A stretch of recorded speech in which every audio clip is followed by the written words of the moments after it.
In 1970, there was an old lady named Mary. She was looking for a gift for her daughter Donna, not his child, but she was studying nursing at university. The lady entered an antique store, but it was a bit old. She chose his puppet as a bride, but it was beautiful. "I noticed, mister. I'm a very happy seller selling this doll." She gave this doll to her daughter on her birthday, and Donna rejoiced so much with this gift. Because she loved little brides, she took her to the little apartment where she lived with her friend Angie and put her next to her bed on a small table.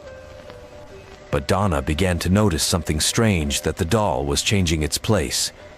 At first, they were simple movements that were finding a different situation every time.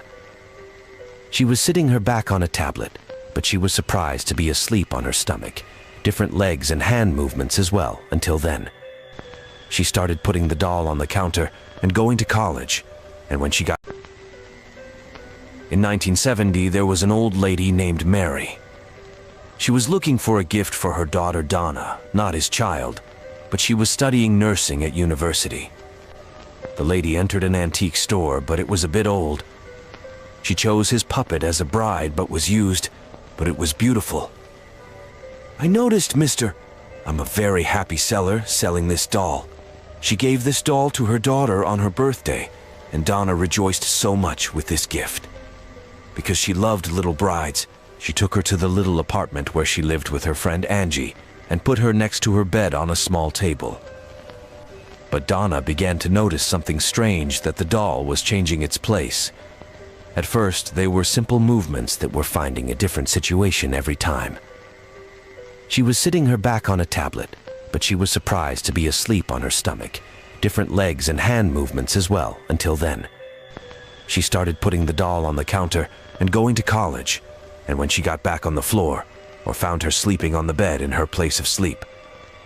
Angie also began to notice this, and they began to notice the presence of small paper throughout the apartment. It says, "Save me." And it was written in a childlike line, and it was like a child who wrote it, until the paper was very old and rickety. Donna and Angie tried to overlook what was happening, until the day came after they couldn't overlook what was happening. They came back from college and found the doll somewhere other than her, where this time she was sitting on the bed, and under her hand a blood stain on the bed. They carried the puppet, but surprised.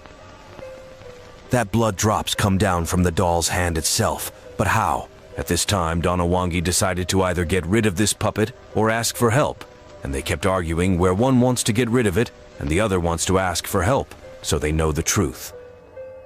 They finally agreed to call one of the spiritual mediators to understand what's going on and get rid of this weird puppet. Indeed, they found a spiritual mediator's number, where they called her, and she told them that the apartment they lived in was haunted by the spirit of a child named Annabelle Higgins. She was killed in the distant past, but not in the same apartment, but in the same place as the building where they live. And this kid is trying to communicate with Donna Wangi, and I'll ask her what to do. She told them that she would do a session of spiritual mediation to communicate with this child's soul.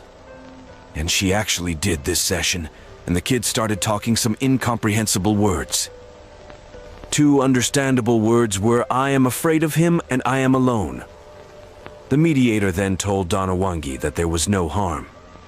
And so long as they know that this puppet is haunted by the spirit of his child, and if they treat it as just a puppet, it's not going to develop any further, and maybe all these things stop completely. Donna Wangi decided to stay on this puppet, and they called it Annabelle, relative to the child killed in the past. They had a friend who had studied him, Lou, who was always visiting them, and when he saw this doll there, he said, "I feel like this doll is a source of curses," and he advised them to get rid of it. And every time he saw this puppet, he would make her face to the wall, and one day he would sit in the apartment with them, late, and he would sit on the couch until he fell asleep, sitting in his place. And Donna Wangi came out to buy them some stuff. Lo's hair, sleeping with a prick in his foot, woke up but his eye refused to open, tried to move out of place but couldn't move.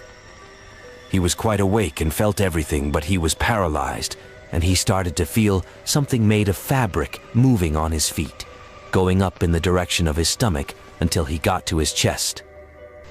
As soon as this thing went up to his chest, he felt so choked, he felt his breathing was impossible. He tried to shout, but he couldn't, and as Donna Wangi entered the apartment, it was all over. He opened his eyes and he could stand, and he yelled at them and told them where you were. I was getting a wave of revenge for this damn doll, and they laughed and told him it must have been a dream or a nightmare. But he left the apartment and told them to stay with you until you were subjected to this curse, and the next day he went to Donna Wangi. Because they had an exit date, he was standing in front of the apartment door and didn't get in, but while Donna and Angie were out on the door. They heard a scream coming from Donna's room, but they found nothing. He took Lou looking in the rest of the rooms. He might find something, but he didn't find anything. Donna Wangi is standing in silence, while Lou is searching a corner of the room. He yelled and said that he felt a lot of pain in his chest, and, while trying to tell them, he was surprised that there was a spot of blood, and consisting of the shirt that Lou was wearing. Lou took the t-shirt off, and if so, he finds 7 wounds as if they were deep scratches. Donna Wangi said it couldn't be the soul of a child who caused that wound. Don turned to the church and told everything that happened to Father Hogan, who discussed it with Father Coco and shared it with their friends, the couple. Ida and Lauren are specialists in the world of beyond nature, strange phenomena, and dealing with organisms and spectrums. Days later, Ed and Lauren decided to visit Donna W. Angie in their apartment. After examining the subject, they reached a very important conclusion, namely that the doll was not haunted by the spirit of his child, as the spiritual medium told them. But it fell under the influence of a demonic force, and it was this force that forced the mediator to lie. It means that the puppet is visited by a ghost and does not inhabit it forever, but rather to use it for some of its purposes. After Donna and Angie heard that, they asked to take this puppet with them. They said they'd take it, but they should do a permission session to get the puppet out of the place. They actually did this session, and during that, there was an interruption to light, and they heard sounds in the apartment. He said Ed and Lauren, they would take this puppet, but this controlling entity is angry about it. While Ed and Lauren were going with him in the car, they were going to have a big accident and lost control of the car and miraculously survived. Strange events continued to occur with the couple at their home. They also found that the puppet constantly changed its place, and Lauren was more transparent than Ed, seeing nightmares associated with the puppet. The puppet promised them vengeance against them and all their relatives, even their daughter, who was in a boarding school. She was telling her that if you wanted me not to retaliate against you, they would send me back to Donna Wangi, my friends. Here they made sure that this ghost was still about his blood, despite all their expulsion sessions. One of these sessions was the publication of some sentences that were said at this meeting. You have to go out.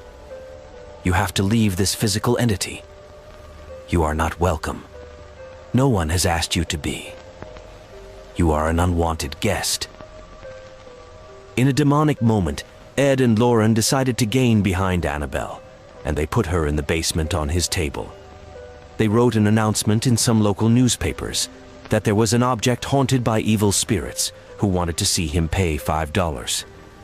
They did a museum in the basement, they showed Annabelle, and they showed some of the expulsion sessions they were practicing. On the day they had a friend to visit, they told him about Annabelle's story, and he asked them to see her. He went down to the basement and made a mockery of her, grabbed her, and told her you were just his stupid blood. You couldn't do anything. He threw it on the ground with force before he ran it over his foot, and if Ed and Lauren yelled at him and carried it from under his foot and told him that the curses would hit you. He mocked them and walked out of the house, and hours later the couple received a phone call telling them that their friend had been in a painful accident and miraculously escaped death. And now he's in a hospital nearby, and Ed and Lauren go and get in their car, and if they do, they meet their friend while he's anchoring her and tell them this curse is real. The puppet that mocked his inhabitant with all the evil spirits told them I watched her in the back chair driving. She was looking at me through the car mirror, that her eyes were different, that human eyes were looking alone and fierce. Here we finish this part and see you part 2 and complement the rest of the story.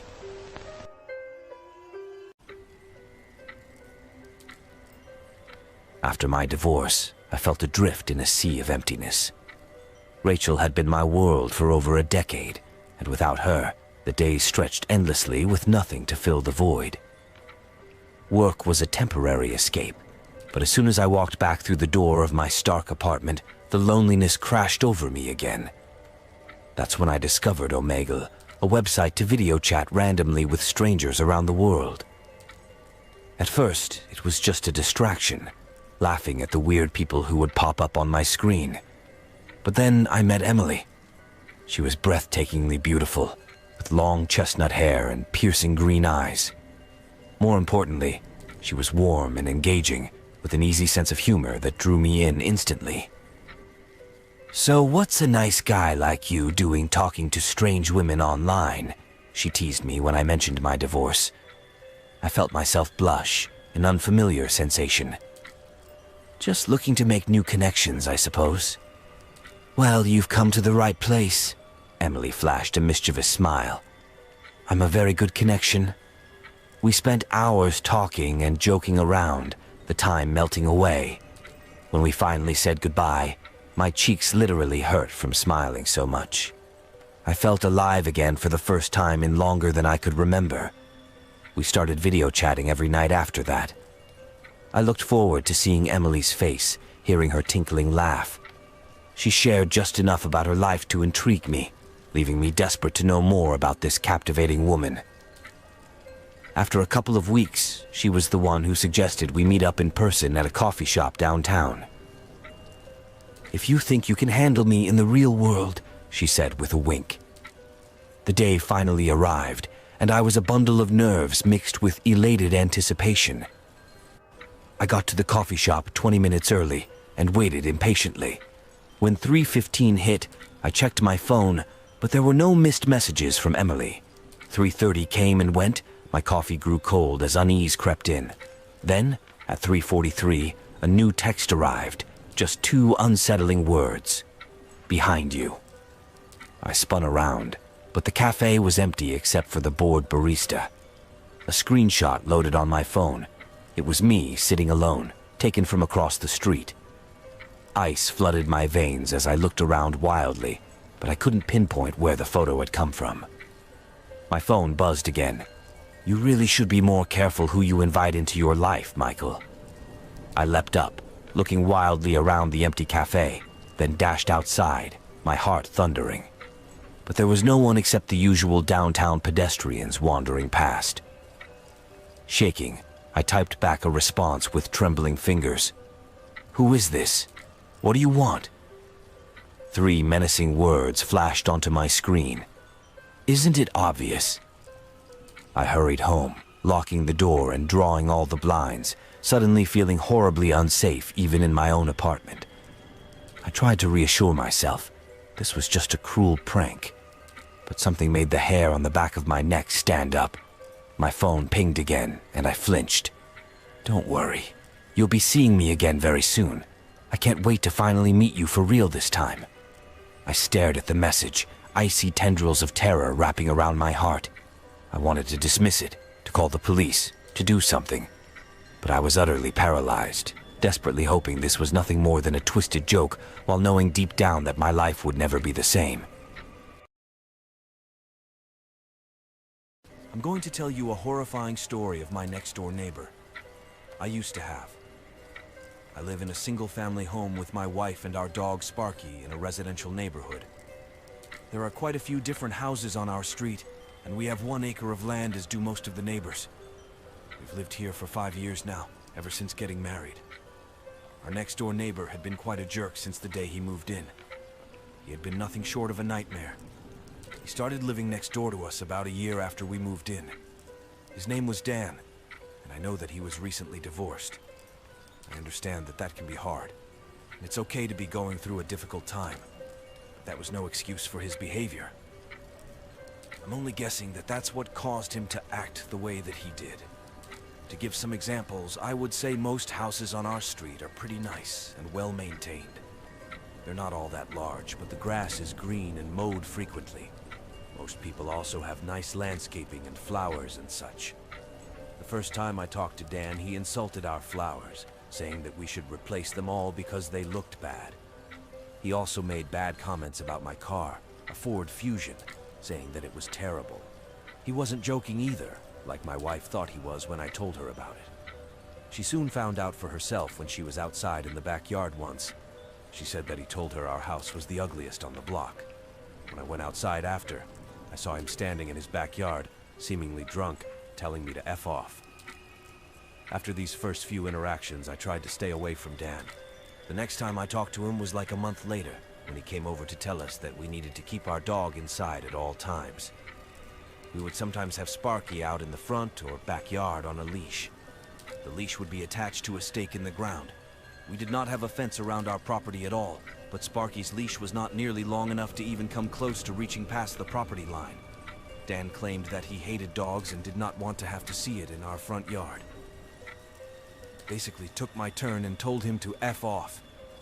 He angrily walked away, and after that, we didn't interact. But he still made his presence known. He would start leaving his stuff on our property. There were no fences, but there were pretty obvious property lines. Anybody with common sense will be able to tell where it changed from our yard to Dan's. He put his old canoe in the backyard, almost completely on our property.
This is something that happened in the last apartment that I lived in.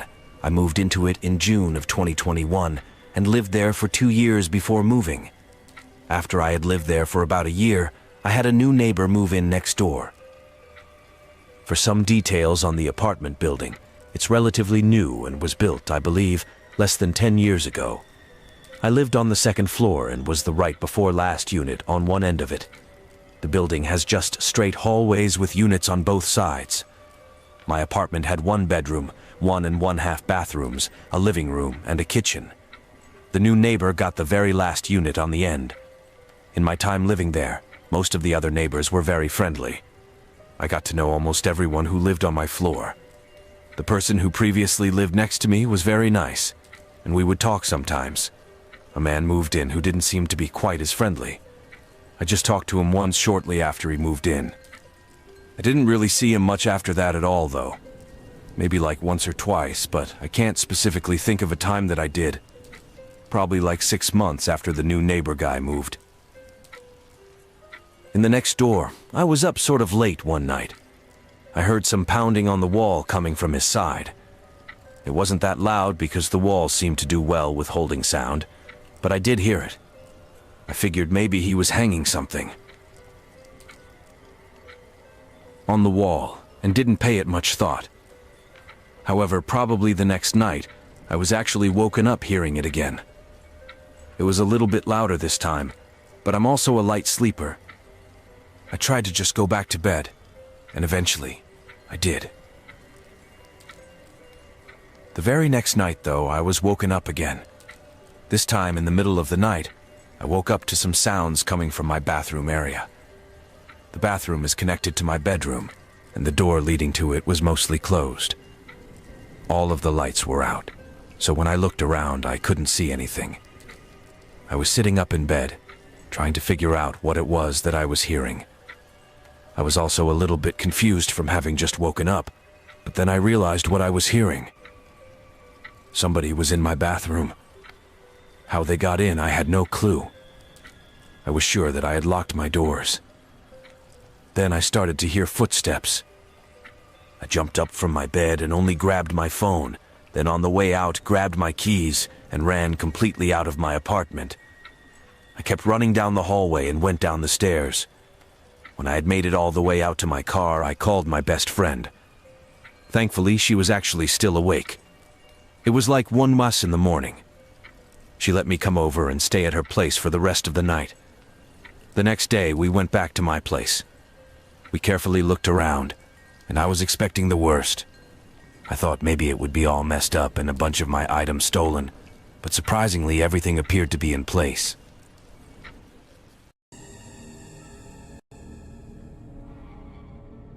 There was once a kid at my school named Blake. Blake faced a lot of bullying from nearly everyone, both behind his back and directly to his face. It wasn't like he didn't bring some of it on himself. He was prone to violence and often got in trouble for yelling at teachers. It seemed like he had been indoctrinated with some extreme ideas that went against what we were taught in school. I suppose it wasn't entirely his fault, as it likely had something to do with how he was raised. Still, that didn't stop anyone from treating him poorly. Blake was as unpleasant in conversation as he was in appearance. He nearly got expelled once for harassing a girl after she rejected him, complaining that he smelled awful. If only he had been expelled then, things might have turned out differently. The turning point came one day in history class. Blake interrupted the lesson to argue with the teacher about something related to the Civil War, and it quickly escalated. The teacher shut him down pretty harshly, humiliating him in front of everyone. This triggered Blake to start shouting about how the country had been ruined, but instead of listening, the class just laughed at him. He stormed out of the room. That was on a Friday. Over the weekend, Blake started posting disturbing content on his Snapchat. He shared pictures of himself holding pieces from his dad's gun collection, something he often bragged about. He even posed in front of a Nazi flag, which I assume belonged to his dad as well. But the most terrifying post was a photo of our history teacher's face taped to a cardboard box with the caption, "Getting ready for school on Monday." These posts sent chills down my spine.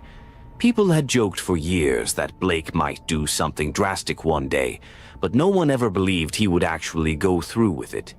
Several students reported the posts to the school, but in hindsight, they should have reported it to the police. None of us, including me, took it seriously enough.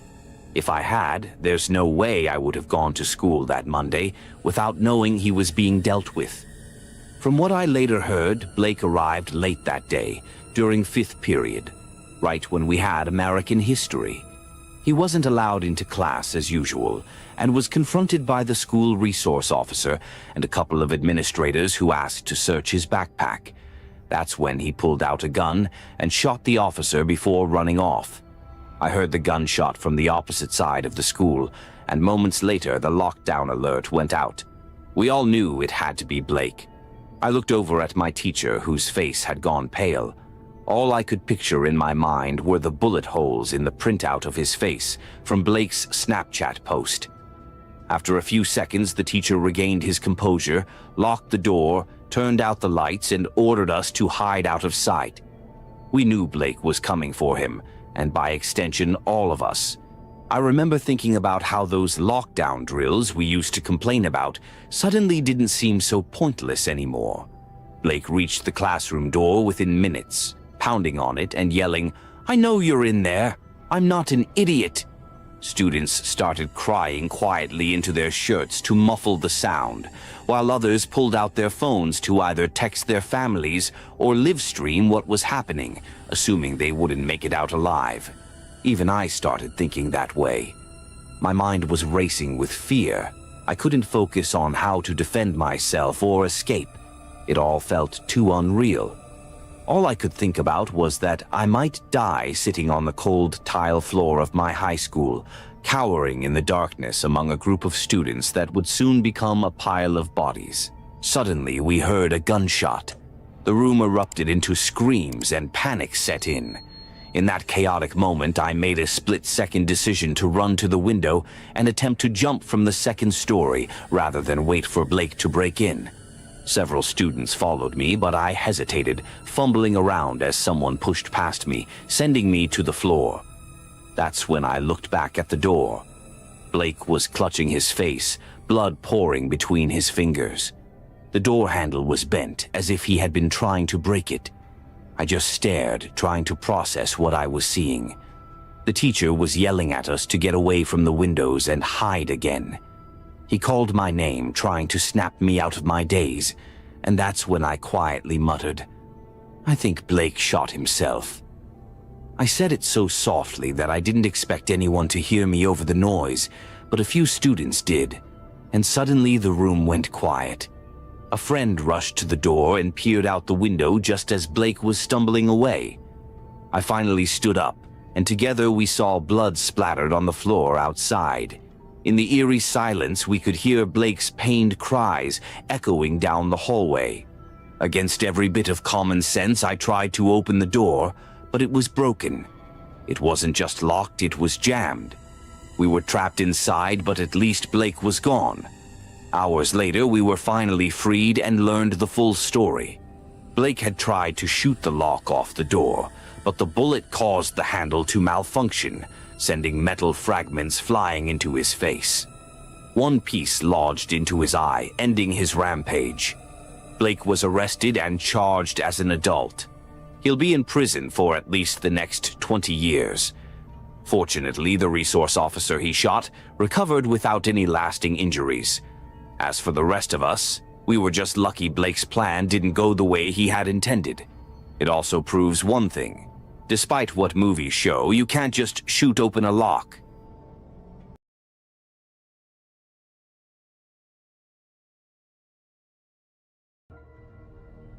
My high school is located in an area with a lot of gang violence, so lockdowns were a relatively common occurrence. However, the one event that stands out in my mind wasn't related to any of that. The only time I truly felt scared wasn't due to a fugitive or a shooting. It was because of a student who everyone already knew was dangerous. His name was Jason. Jason was one of those kids who was insanely smart, but had serious issues with authority, focus, and socialization. I'm sure everyone knew at least one kid like that in school. He had been suspended once for bringing a knife to school, and then expelled later that same year for attempting to strangle a teacher with a shoelace. He came back the following year after spending several months at an intervention school, but unfortunately it seemed like he came back worse than when he left. I had the misfortune of being stuck in the front office with him once when we both got in trouble for different things at the same time. We ended up sitting there together, waiting for the assistant principal to talk to us individually. It must have been a hectic day because she was tied up with someone else. In just a few minutes, Jason started talking my ear off about the kids he met at the intervention school, pyromaniacs, drug dealers, and even gang members. They were clearly a bad influence on him, but honestly, I think he should have stayed there. It seemed like he fit in. He spoke highly of his experience and even said he made friends, which surprised me. At first, I was somewhat entertained by his stories about the trouble he got into with those kids, but then he casually mentioned something that sent alarm bells ringing in my head. Jason told me that someone at the intervention school had taught him how to make a bomb. Before I could ask if he was serious, the assistant principal called him into her office. That was the last time, and really the only time, that I ever spoke to him. It was strange because, despite everything I'd heard about him, he seemed to be in a great mood, almost happy, even though he was in trouble again. At the time, I thought maybe he would get better, but now I realized the only thing that made him happy was remembering the violent criminals he hung out with and thinking of ways to hurt people. By the third week of school, I'm sure Jason was itching to get back to the other school, which is the only explanation I have for what he did next. Otherwise, it seemed completely unprovoked, unless he really did enjoy causing harm. One day, during second period, Jason called in a bomb threat. He was caught quickly but refused to reveal the bomb's location, so the entire school was evacuated. I remember vividly how my stomach dropped when I saw Jason's clear backpack sitting against the hallway wall as we were walking out. It was stuffed with a garbage bag, and I immediately suspected it was the bomb. I told one of the administrators, who radioed it in. I felt incredibly lucky that it didn't go off while all those kids were packed together like sardines, walking out of the building. I was shaking as I made my way out to the football field, but at least I managed to find a seat in the bleachers instead of having to stand. We were out there for hours in the hot sun, locked down, waiting for the bomb squad to be called in to deal with the bag. The entire school had to be swept for other bombs.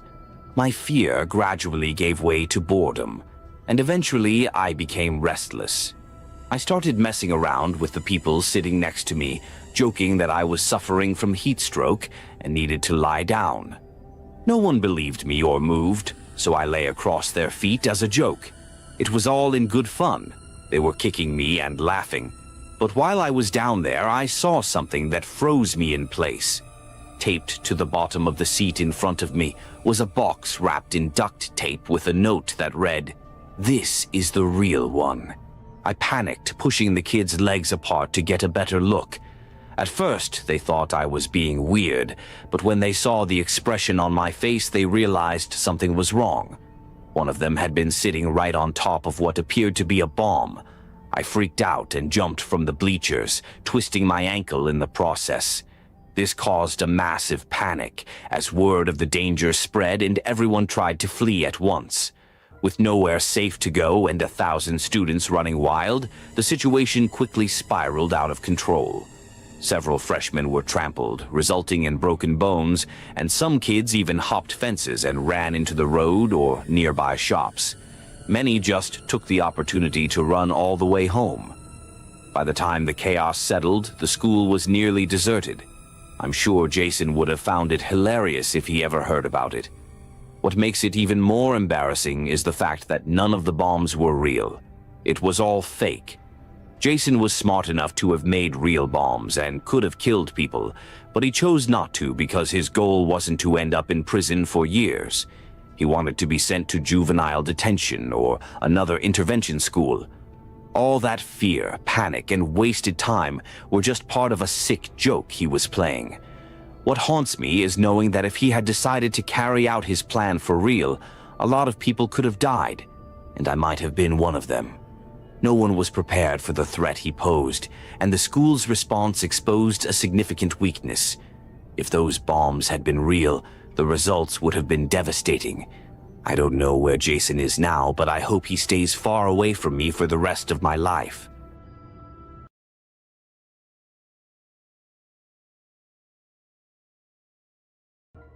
I live in Oklahoma, right in the middle of Tornado Alley. Extreme weather drills have been a frequent part of school life for decades, long before kids had to deal with all the other emergency drills. I went to middle school in the 90s, and I vividly remember huddling on the floor in the interior hallways of my school, lights off, with my butt sticking up in the air at least once a month for years. As a girl, I always felt uncomfortable, like I was exposing myself to all the teachers walking down the hall. But no matter what I said, I had to follow instructions. I came to dread the extreme weather lockdowns more than the idea of a deadly tornado itself. A tornado might strike once in a blue moon, but it felt like I had no choice but to moon the weirdest teachers every month. Even worse, the lockdowns happened more often than just once a month, because real extreme weather situations were very common during certain times of the year. One day in May, during my 7th grade year, such a situation occurred. At the time, my classroom was in one of the temporary buildings put up around the school to alleviate overcrowding. We all called them portables, but they weren't actually portable, just flimsy structures. The procedure for anyone in a portable during a weather emergency was to immediately evacuate and take shelter in the main building, leaving everything behind, including backpacks. We all sat on the ground, covering our heads with our hands, and remained in that uncomfortable, awkward position for much longer than usual. The teachers informed us that an extreme cyclonic thunderstorm, with a high probability of producing tornadoes, was heading straight for us. They told us we wouldn't be allowed to go back to class until it passed. All of that technical jargon was incomprehensible to me at the time, but they are words I've since learned to take seriously. Most of the time, those lockdowns felt ridiculous and overdone, but that day, as the howling winds grew louder and the haunting wail of the tornado sirens droned on, the light-hearted chatter stopped, and a real sense of dread settled over us. Initially, I felt a morbid curiosity mixed with excitement. I was a bit eager to experience a real storm without worrying about my home being destroyed. I didn't care if the school got wrecked as long as I didn't get hurt. But a part of me actually hoped a tornado would hit, making the embarrassment of the drills worth it. That hope didn't last long. Though the lights were off, natural light still came in from outside. But within minutes, the storm blocked out the sun, and it felt like an unnatural night had descended. The winds grew stronger, rattling the doors as though the storm itself was trying to get in. Then the hail came, smacking the doors like a barrage of meteors. What had been a quiet hallway was now filled with an overwhelming cacophony of noise. Fear gripped everyone. It was palpable. That's when we heard the telltale sound, the low rumble of rushing wind, like a freight train growing louder by the second. We all knew the tornado was close. It was undeniable by then, even though we couldn't see it. With every passing moment, it felt more likely that the tornado would hit us directly. A lot of kids started crying, and the teachers tried to calm us, but their own fear was evident in their voices. When the walls began to shake, the teachers finally took cover too.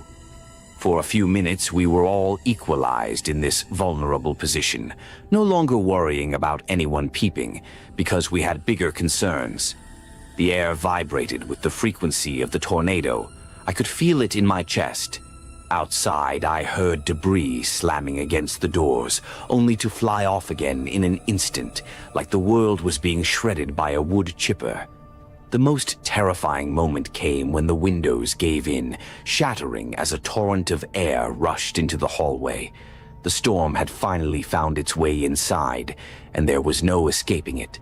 It felt like the entire school was about to be ripped off its foundation, with us thrown into the sky along with it. I clenched my teeth and prayed.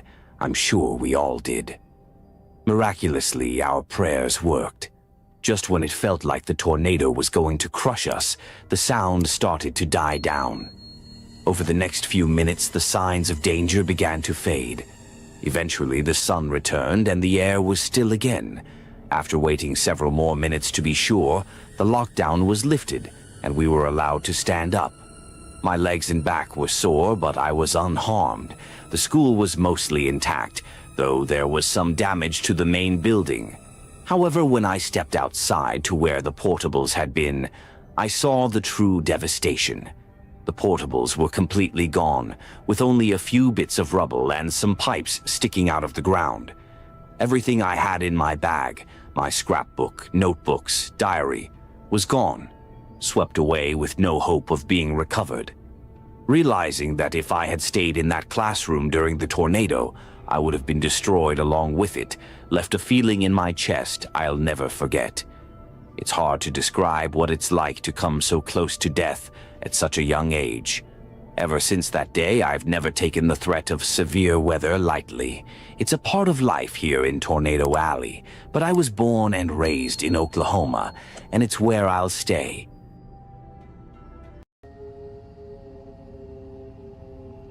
I never thought in a million years that anything truly horrific would ever happen to me. I'm an average person with a boring enough life that anything unusual was really out of the ordinary. This is why I was always comfortable watching or listening to Creepypasta and true horror stories on YouTube. I still watch them often, but after my own experience, those stories scare me in a completely new way. It was late at night, around 4 a.m., though I'm not entirely sure. Everyone else in my house, my mother and both of my grandparents, was asleep. For the past 2 months or so, we'd been getting at least one major thunderstorm each week, and this one happened to start earlier that evening. Now, I've always enjoyed a good thunderstorm, especially at night when you can sit by the window and watch the lightning, but something about the wind has always creeped me out. Maybe it's the way it can go from soft to deafening in an instant. For some reason, wind has always unsettled me. This particular storm was one of the worst we'd had in a long time. It sounded like rocks were pelting my window all night. Despite that, I was enjoying listening to it while browsing Reddit, as I usually do, when suddenly the power went out in the blink of an eye. It was a bit creepy, but I didn't mind too much since I had a good charge on my phone and data to keep browsing. After a while, I started to feel tired, so I decided to turn off my phone and get some sleep. I placed it on the table beside me and rolled over. I must have fallen asleep quickly because I don't remember much after the sound of the rain hitting my window and the eerie calm of the wind. I assumed the rain had stopped while I was asleep because when I woke up, the house was silent. I rolled over to get more comfortable, but my side was aching, and I realized I was incredibly thirsty. I tried to fall back asleep, but my mouth was too dry. After a few minutes, I gave up, grabbed my phone, and turned on the flashlight to head to the kitchen for some water. As I opened my bedroom door, I was hit by a blast of cold air. The living room was freezing. I quickly threw on a sweater and continued to the kitchen. As I got closer, the wind outside seemed to get louder, and the temperature inside dropped even more. I finally reached the kitchen, grabbed a glass from the cupboard, and started to fill it with water. As I did, I noticed something odd. The patio door was open. Naturally, I was a little freaked out, but I convinced myself that my grandfather had left it open earlier and forgot to close it. I walked over to the sliding door, glanced over my shoulder out of paranoia, and then shut and locked it. I quickly made my way back to my room, shut the door behind me, and lay down in bed. My glass of water sat on the table next to me, and I kept my flashlight in hand. I managed to calm down a little, so I turned off the flashlight and tried to get some sleep. However, I couldn't shake the feeling that someone might still be in the house. I got back out of bed, slid my chair in front of the door to block it, and checked the closet again, just to be sure.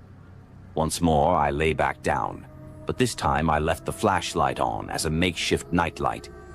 Then, the most disturbing thing I've ever experienced happened. I heard a soft bump from under my bed, followed by the creak of the bed springs. That's when I realized, like an idiot, I hadn't checked under the bed. My stomach dropped, and I leaned over the side of the bed to peer underneath.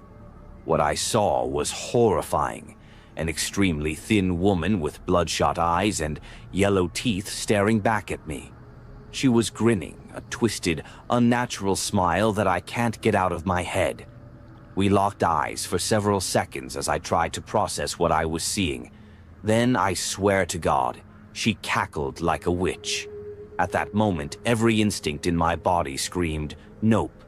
I jumped out of bed, moved the chair as fast as I could, and sprinted down the hall to my grandparents' room. I banged on their door as loudly as possible, yelling for my grandfather. He was out in seconds, holding a gun, something I didn't even know he owned. We rushed back to my room, and we barely caught a glimpse of a white figure disappearing out of the bedroom window. My grandfather fired a shot, likely as a warning. We didn't call the police because, without security cameras or any idea who she was, we figured they wouldn't be able to do much. All I can guess is that the woman, possibly dangerously ill, saw my light before the power went out and decided to enter the house. I don't know what her intentions were or if she was even fully aware of what she was doing. We're getting locks installed on all the windows and doors next week, just to be safe. All I can say is, even if you live in a safe area or a trusted community, bad things can still happen. You always need to take precautions.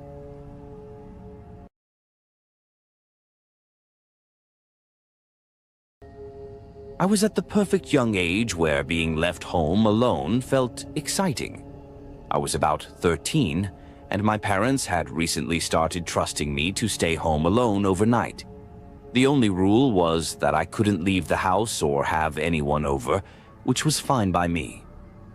There was something thrilling about being able to blast my music or play video games without my dad yelling at me. To top it off, it was a rainy night that turned into a thunderstorm.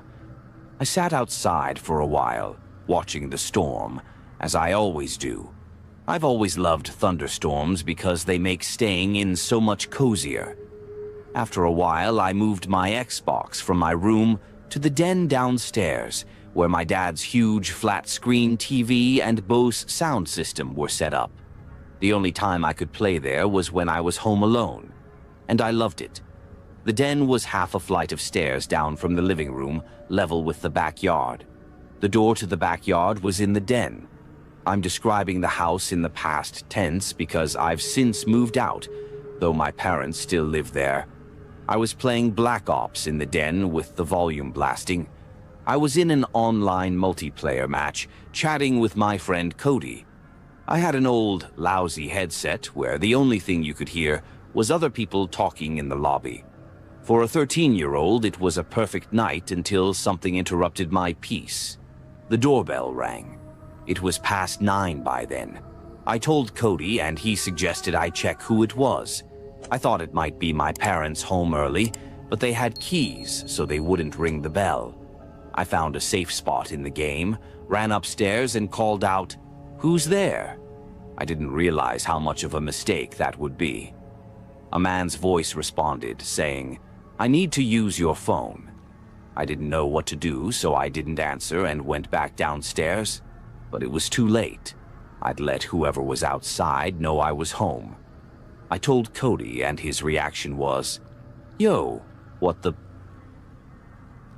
He agreed I shouldn't open the door, and after the bell rang once more, it stopped. After a while, I relaxed, thinking whoever was out there had left. It's hard to explain the emotional roller coaster I felt that night. One moment I was on edge, and the next I was relaxed and back into my game. Then, just as I felt the most at ease, I heard something to my right. When I looked, I saw the back door closing and a tall man stepping inside. He wasn't my dad. He was a stranger. I dropped the controller and ran for the office door, yanking my headset cord out of the controller. I made it into the office and slammed the door shut. No exaggeration, the very second I locked it, the handle began shaking violently as the man tried to get in. The office had 2 doors, one leading to the den and the other to the garage. My only escape was through the garage, but before moving, I froze, listening. Seconds felt like minutes. The man knocked and said, "Little boy, I just need to use your phone." I'm stranded in the rain. His knocks turned to pounding as his voice grew louder and angrier, eventually shouting, "Open the door, you little—" It sounded like he was trying to break the door down. I had no choice but to flee through the garage. I pressed the button to open the garage door, hoping he wouldn't hear it. As soon as it was halfway up, I crawled under and sprinted through the storm to my neighbor Julian's house. I rang the bell, praying not to see anyone following me. Julian answered, and I rushed into his arms, begging for help as his wife appeared, confused. When I explained the break-in, their expressions immediately changed. Julian called the police, who arrived at my parents' house shortly after. After a long wait, Julian and I went outside to meet the officers. I told them what had happened, and they asked which door had been unlocked. I said the garage. A couple of officers went inside, and after about 5 minutes, they came out with a man in handcuffs. They made sure he didn't see me. When the police asked if I knew him, I said no, of course. The man had been telling them that this was his house, and that I was his son. I could tell he was either drunk, high, or just out of his mind based on the things he was yelling and how he was acting. He was taken to jail, and my parents had to decide how to proceed. They pressed charges. His name was John McCarty, and he was charged with criminal trespassing. Knowing that one day this man would be released and know where I lived didn't make me feel safe. Luckily, it was just a random encounter, and I don't think he targeted me or our house specifically. He never returned after being released.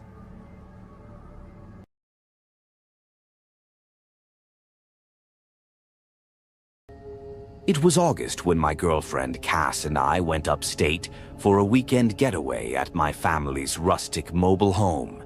It has running water, electricity, and a toilet, so we call it luxury camping. The home is small, about 600 square feet, with one bedroom, a pull-out couch in the living room, one bathroom, and a very small kitchen.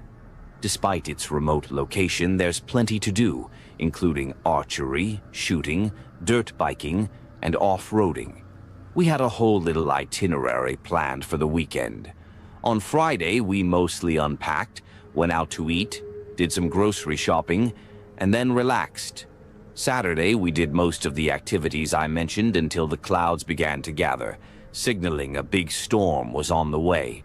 We felt the storm brewing in the air, so we quickly packed up everything and put it back into the outbuilding.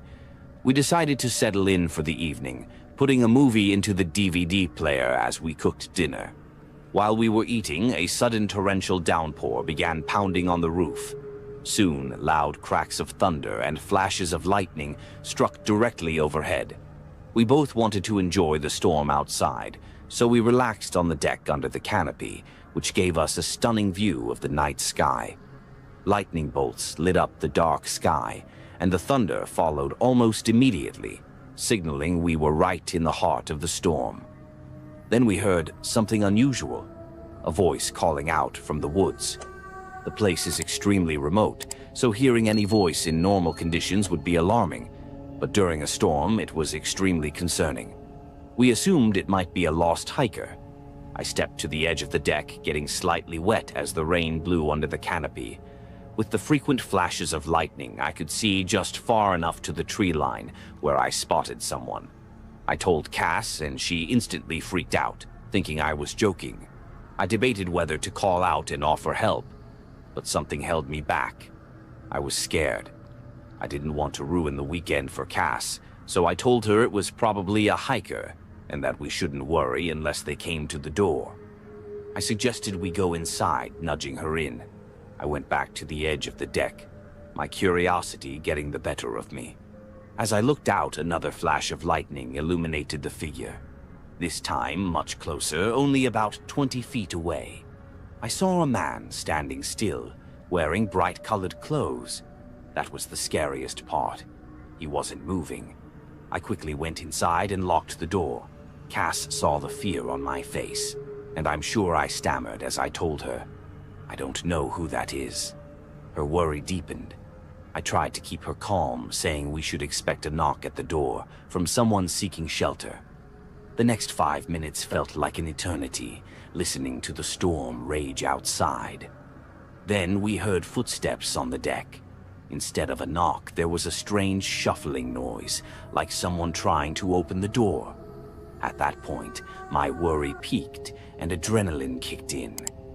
Cass was already hiding in the bedroom, calling for me. The noise at the door stopped, but there was never a knock. I went to the bedroom and told Cass to stay quiet. I returned to the living room, turned off the lamp, and took a moment to breathe before pulling open the curtain. I saw the white figure of the man running away from the window, disappearing into the storm.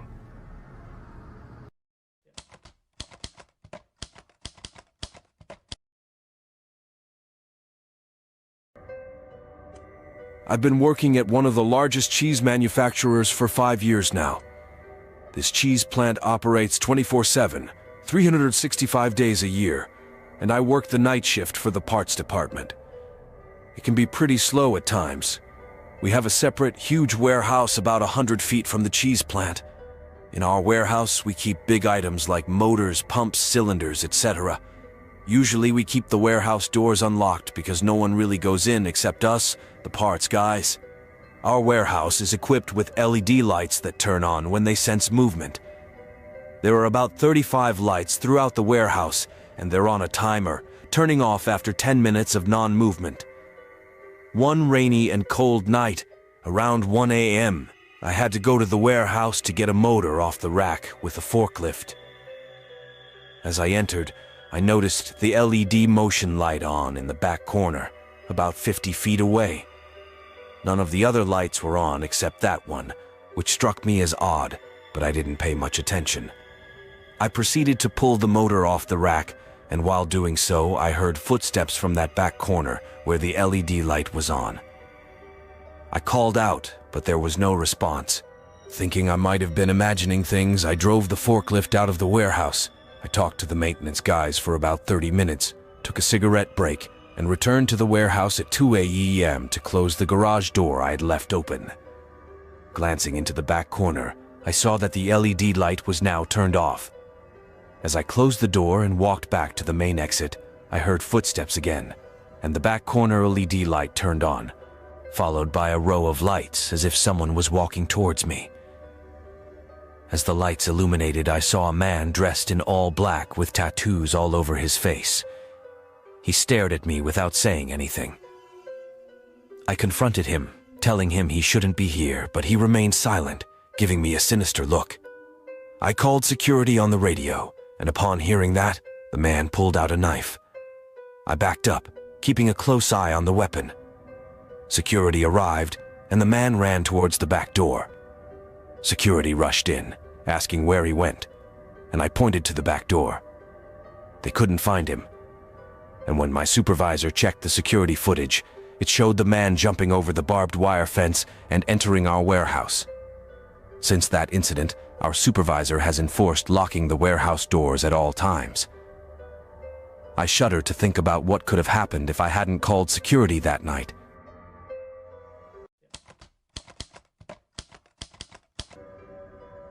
I took my dog for regular walks around my neighborhood every night after dinner. There was nothing ever interesting about the walks. I basically just went around the block and then back home. For context, I'm a female in my late 20s, and I live in a middle-class neighborhood.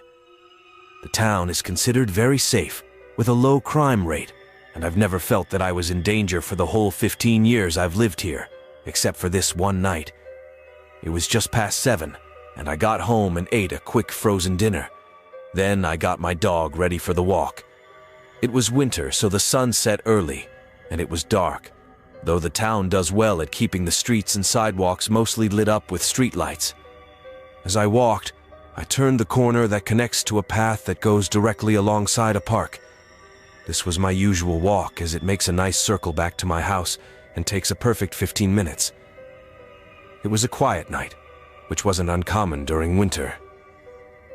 I stood on the snowy sidewalk, watching my dog sniff around a tree. Then I started looking around the park when I noticed a car parked on the side of the road up ahead, right next to the sidewalk I was on. All of its headlights were off, but the light inside the car was on, and I could see someone moving around in the front seat. I tried not to make it obvious that I was looking at them just in case they saw me, but I was really curious about what they were doing. The location they were parked at was not really near any houses, and it was a bit late and cold, so I wasn't sure what they were doing. I wasn't worried or anything. I was just unsure. I tugged my dog's leash and started walking along the path again. Getting closer, I saw that it was a man, and he seemed to be looking for something in his car, searching frantically through his glove box. I was still half looking and half looking away, trying not to be noticed, when the man suddenly looked up and made eye contact with me. My first reaction was to look away, but then I looked back. I was only 10 or 15 feet from his car at this point, and the man held his hand up in a friendly gesture and rolled his window down. "Excuse me, would you mind helping me out with something?" he yelled through his window. The man looked around my age and just like any other guy. I asked him what he needed, and he basically just said something was wrong with his car, and it wouldn't move. but he was using a lot of car words that I didn't even understand. Regardless, though, I was of no use to him. "I'm sorry, I can't really help with that," I responded, pulling my dog and starting to walk again. I took several more steps down the path, and I heard the faint sound of the window rolling back up, followed by the car turning on, and a few seconds later, driving away. I turned around, watching the man drive his small car down the road as if nothing was wrong at all. Seeing that made my stomach drop. After a few seconds, I turned back around and started walking a bit faster. I was still 10 minutes from the house, and my mind was racing, thinking about that guy and how disturbing it was to see him drive off like that after he was asking for my help, telling me his car didn't work. I continued another 5 minutes down the path until I got to the end portion, where it goes behind a few houses before leading to the back of a neighborhood that takes me to my house. This part was darker and secluded. I walked even quicker to try and get out as soon as I could. But at the very end of the path on the dark neighborhood street was that same car from earlier. I could only see the very front of the car, but I still recognized it. It looked like he was parked in a way so that he was trying not to be seen. I turned around, pulling my dog with me, and beginning to jog in the other direction back the way we came. When we got back to the park, I turned down the street and took a long route home that kept me nearby other houses. Thankfully, he didn't seem to be able to find me. My heart was still racing when I got home, and I called the police to let them know about the guy. But that's when I realized I didn't get the license plate. What's worse is that a few nights later, I saw that man's same car again, parked by the path. This time, though, all of the lights were off. I called the police, who came and searched it, just to find that nobody was inside. Checking the license plate number, they found that it was actually a stolen car. Knowing this, I got a really sick feeling thinking about my encounter with the man, feeling so safe for all my life living in a place like that. And yet I came dangerously close to having something terrible happen to me. I often find myself thinking about what the man was frantically looking for in his glove box. I don't know for sure what the man wanted, but I don't ever want to know.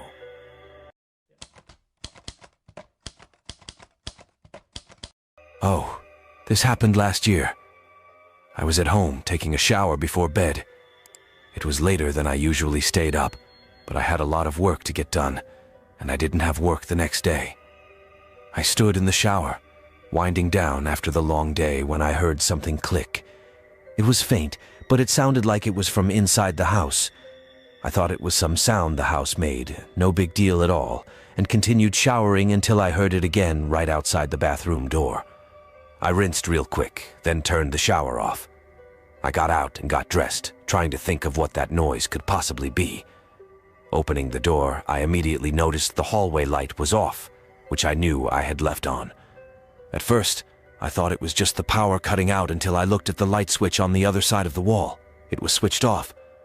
I quickly looked down both ends of the hallway, a little shaken, then flicked the lights back on.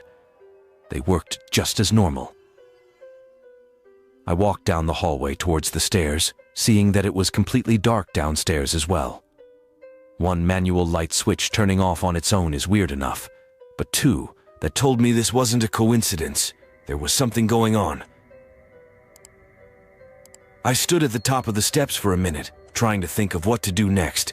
I really didn't know what was going on, but someone breaking into my house just to turn off my lights seemed like a really risky sick joke for some random person to pull on me. The longer I just stood there, though, the more anxious and creeped out I became. I began walking down quietly, and when I got to the middle steps, the extremely loud sound of my back door slamming shut echoed through the silent house. I jumped, then froze in a panic. I was too scared to move, and my heart was beating rapidly. After a minute of no more sounds, I went down and turned on the lights. On the tile floors were clear boot prints, probably from the mud and dirt surrounding my house. Then I looked down the hall toward the back door, seeing it was shut, but even from where I was standing, I could tell it wasn't locked. I ran down and locked it, then checked the front door, which was already locked. I knew I kept both the back door and front door locked at all times, especially the back door because I never used it. Strangely, though, all the windows were still locked and intact, so whoever it was must have found a way to unlock the back door. I called the police as soon as I could, but to put it simply, they were pretty much useless. Checking around the place, nothing was missing, at least nothing important that I would have noticed right away. Maybe it was just some sick joke, but they didn't even stay around to get a good laugh at my reaction. So what was the point? Over the next few months, I was on high alert. Every sound the housemaid gave me chills, and I was paranoid about locking my doors, checking them 4 or 5 times a night. So far, still living in the same house, nothing else has happened, though. Just 2 months ago, I woke up and noticed that the back door was unlocked again. However, by then, I wasn't checking the locks every night, so I figured I must have forgotten to lock it. I don't know, though. Part of me thinks it was that intruder again. There's also a part in my mind that thinks it may be something paranormal, but I'm still not sure. But whatever it was they were trying to do still creeps me out, and I plan on moving away very soon.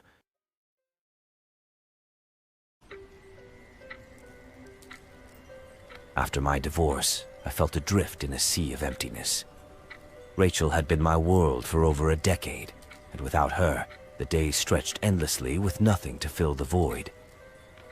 Work was a temporary escape, but as soon as I walked back through the door of my stark apartment, the loneliness crashed over me again. That's when I discovered Omegle, a website to video chat randomly with strangers around the world. At first, it was just a distraction, laughing at the weird people who would pop up on my screen. But then I met Emily. She was breathtakingly beautiful, with long chestnut hair and piercing green eyes. More importantly, she was warm and engaging, with an easy sense of humor that drew me in instantly. "So what's a nice guy like you doing talking to strange women online?" she teased me when I mentioned my divorce. I felt myself blush, an unfamiliar sensation. "Just looking to make new connections, I suppose." "Well, you've come to the right place." Emily flashed a mischievous smile. "I'm a very good connection." We spent hours talking and joking around, the time melting away. When we finally said goodbye, my cheeks literally hurt from smiling so much. I felt alive again for the first time in longer than I could remember. We started video chatting every night after that. I looked forward to seeing Emily's face, hearing her tinkling laugh. She shared just enough about her life to intrigue me, leaving me desperate to know more about this captivating woman. After a couple of weeks, she was the one who suggested we meet up in person at a coffee shop downtown.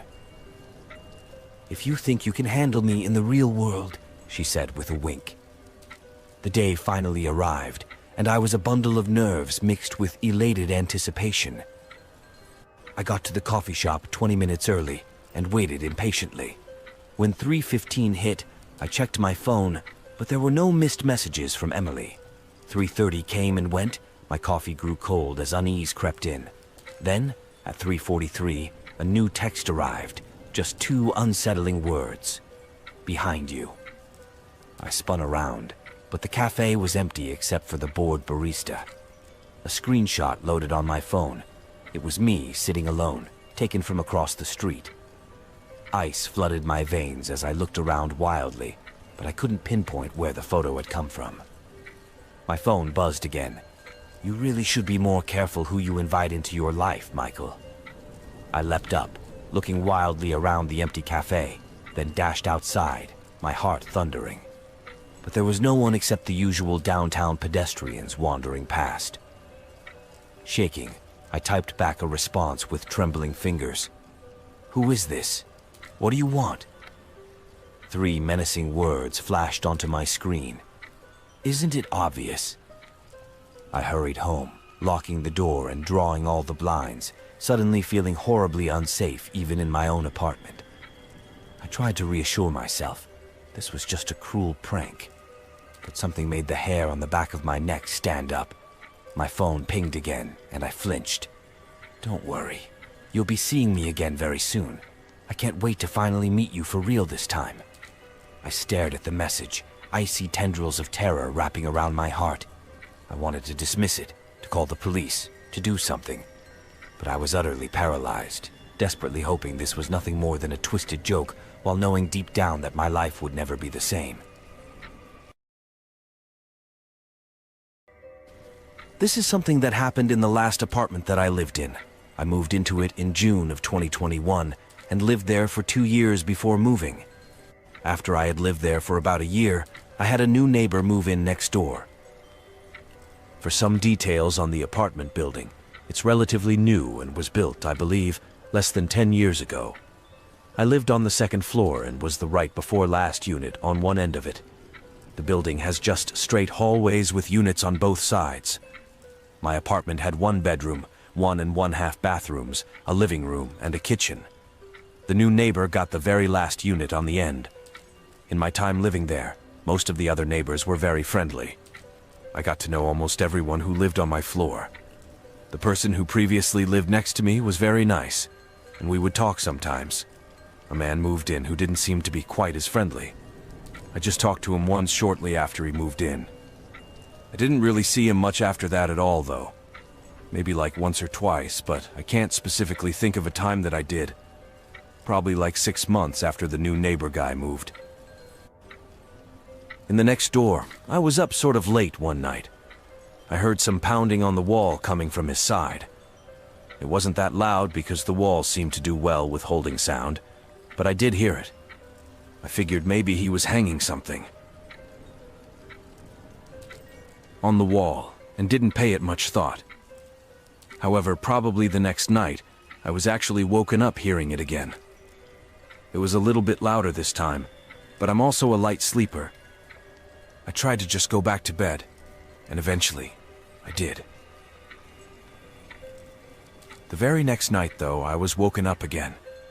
This time, in the middle of the night, I woke up to some sounds coming from my bathroom area. The bathroom is connected to my bedroom, and the door leading to it was mostly closed. All of the lights were out, so when I looked around, I couldn't see anything. I was sitting up in bed, trying to figure out what it was that I was hearing. I was also a little bit confused from having just woken up, but then I realized what I was hearing. Somebody was in my bathroom. How they got in, I had no clue. I was sure that I had locked my doors. Then I started to hear footsteps. I jumped up from my bed and only grabbed my phone, then on the way out grabbed my keys and ran completely out of my apartment. I kept running down the hallway and went down the stairs. When I had made it all the way out to my car, I called my best friend. Thankfully, she was actually still awake. It was like 1 in the morning. She let me come over and stay at her place for the rest of the night. The next day, we went back to my place. We carefully looked around, and I was expecting the worst. I thought maybe it would be all messed up and a bunch of my items stolen, but surprisingly, everything appeared to be in place. Nobody was inside the apartment at all, and nothing was stolen. I was so confused because I was sure that I had heard somebody in there the night before. My friend asked me about everything that happened. As I was telling her, I walked into my bathroom to where I heard the noise. I'm sending an actual picture of my bathroom so that you can see and get an idea as to what it looked like. To describe where I heard the sounds, I realized it was near my shower. Next to my shower to the right is a very large storage cabinet, or maybe you would even call it a closet. I didn't use it much at all. I just stored extra towels and blankets in there. That's kind of where I heard the noises, and I opened it up. When I did, I saw that some things in there were actually a little bit out of place. Then I moved a towel and saw that the wall had a significant crack in it. At least that's what I thought it was. I hadn't remembered it looking at all like that before. On the other side of the wall was my neighbor, the new guy. That's when I realized that he might have been the one in my apartment.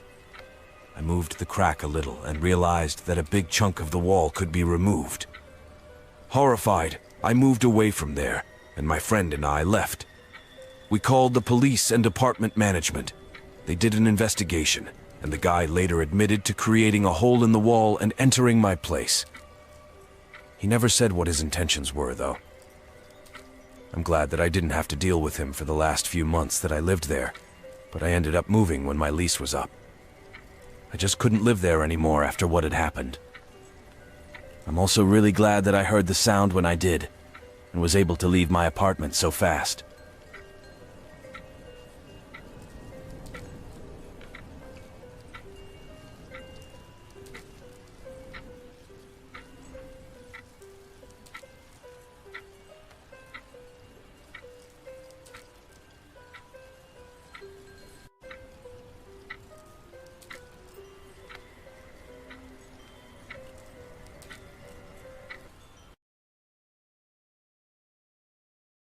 I'm going to tell you a horrifying story of my next-door neighbor. I used to have. I live in a single-family home with my wife and our dog Sparky in a residential neighborhood. There are quite a few different houses on our street, and we have 1 acre of land, as do most of the neighbors. We've lived here for 5 years now, ever since getting married. Our next-door neighbor had been quite a jerk since the day he moved in. He had been nothing short of a nightmare. He started living next door to us about a year after we moved in. His name was Dan, and I know that he was recently divorced. I understand that that can be hard, and it's okay to be going through a difficult time, but that was no excuse for his behavior. I'm only guessing that that's what caused him to act the way that he did. To give some examples, I would say most houses on our street are pretty nice and well maintained. They're not all that large, but the grass is green and mowed frequently. Most people also have nice landscaping and flowers and such. The first time I talked to Dan, he insulted our flowers, saying that we should replace them all because they looked bad. He also made bad comments about my car, a Ford Fusion, saying that it was terrible. He wasn't joking either, like my wife thought he was when I told her about it. She soon found out for herself when she was outside in the backyard once. She said that he told her our house was the ugliest on the block. When I went outside after, I saw him standing in his backyard, seemingly drunk, telling me to F off. After these first few interactions, I tried to stay away from Dan. The next time I talked to him was like a month later, when he came over to tell us that we needed to keep our dog inside at all times. We would sometimes have Sparky out in the front or backyard on a leash. The leash would be attached to a stake in the ground. We did not have a fence around our property at all, but Sparky's leash was not nearly long enough to even come close to reaching past the property line. Dan claimed that he hated dogs and did not want to have to see it in our front yard. I basically took my turn and told him to F off. He angrily walked away, and after that, we didn't interact. But he still made his presence known. He would start leaving stuff on our property. There were no fences, but there were pretty obvious property lines. Anybody with common sense will be able to tell where it changed from our yard to Dan's. He put his old canoe in the backyard, almost completely on our property.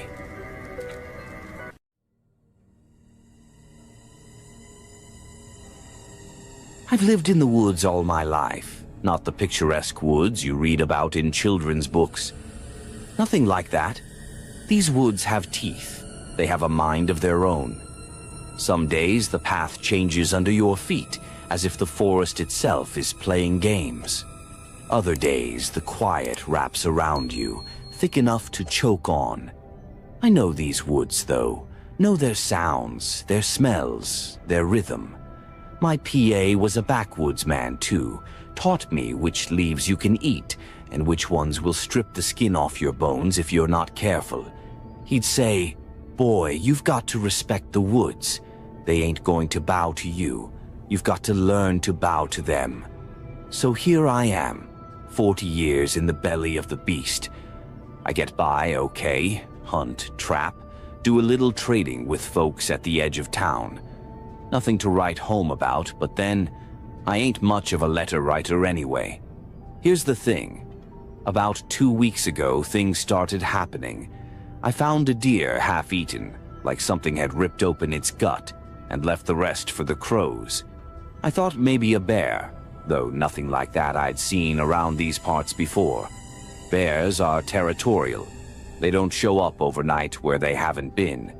Then it was rabbits, and then it was my hound dog, Ace.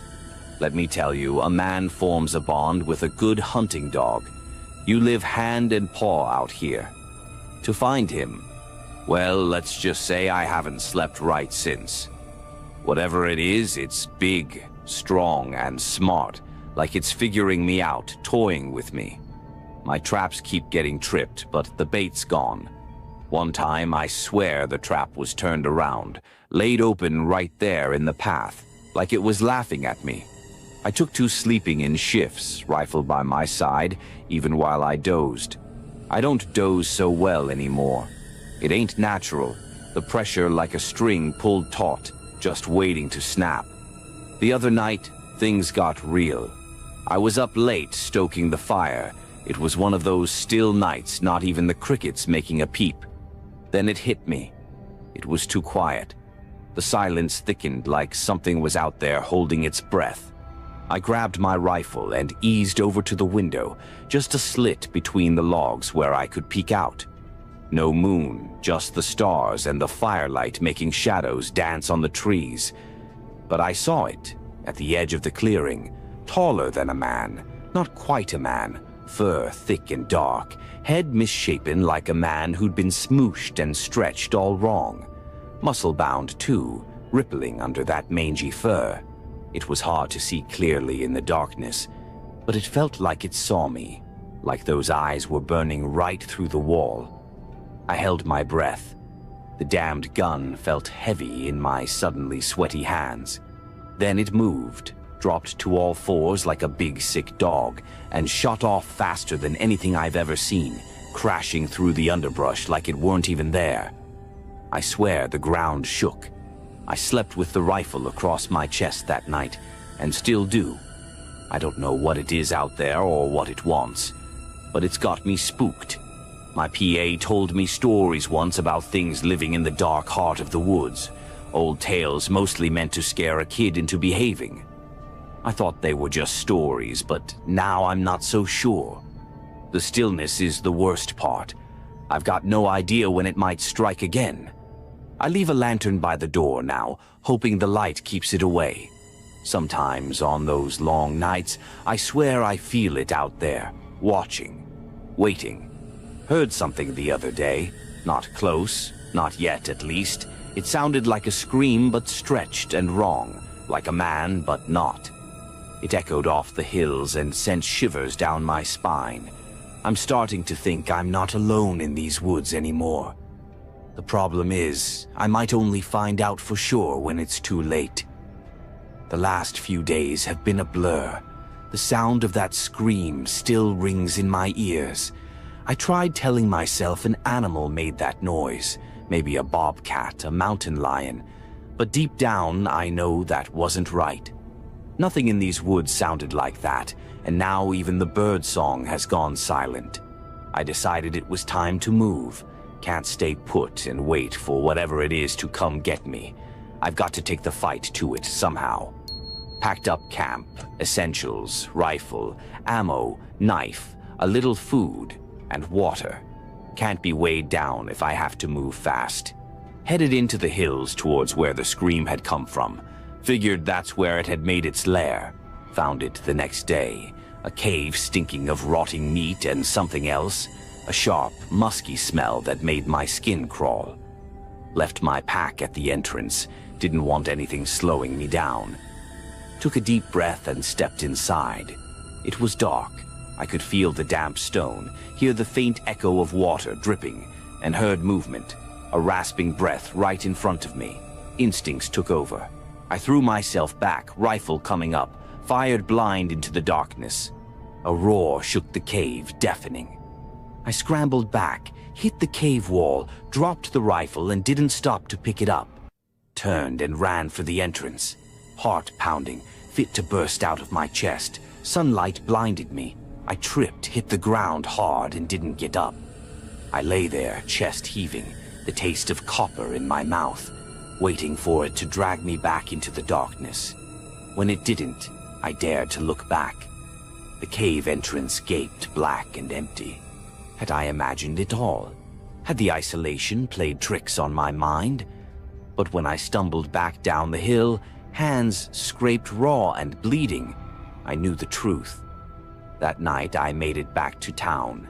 Didn't bother sneaking around this time. Walked right down Main Street, ragged and wild-eyed, barged into the sheriff's office. They took one look at me, sat me down, gave me coffee, and listened. Sheriff Thompson never doubted me. He'd seen enough out here to know there are things that can't be explained. He'd heard rumors, too, whispers about something big in the hills, old stories mostly dismissed. Took a team back to the cave with me the next day. Found my rifle, found some blood, not human. Found scraps of fur, matted and stinking.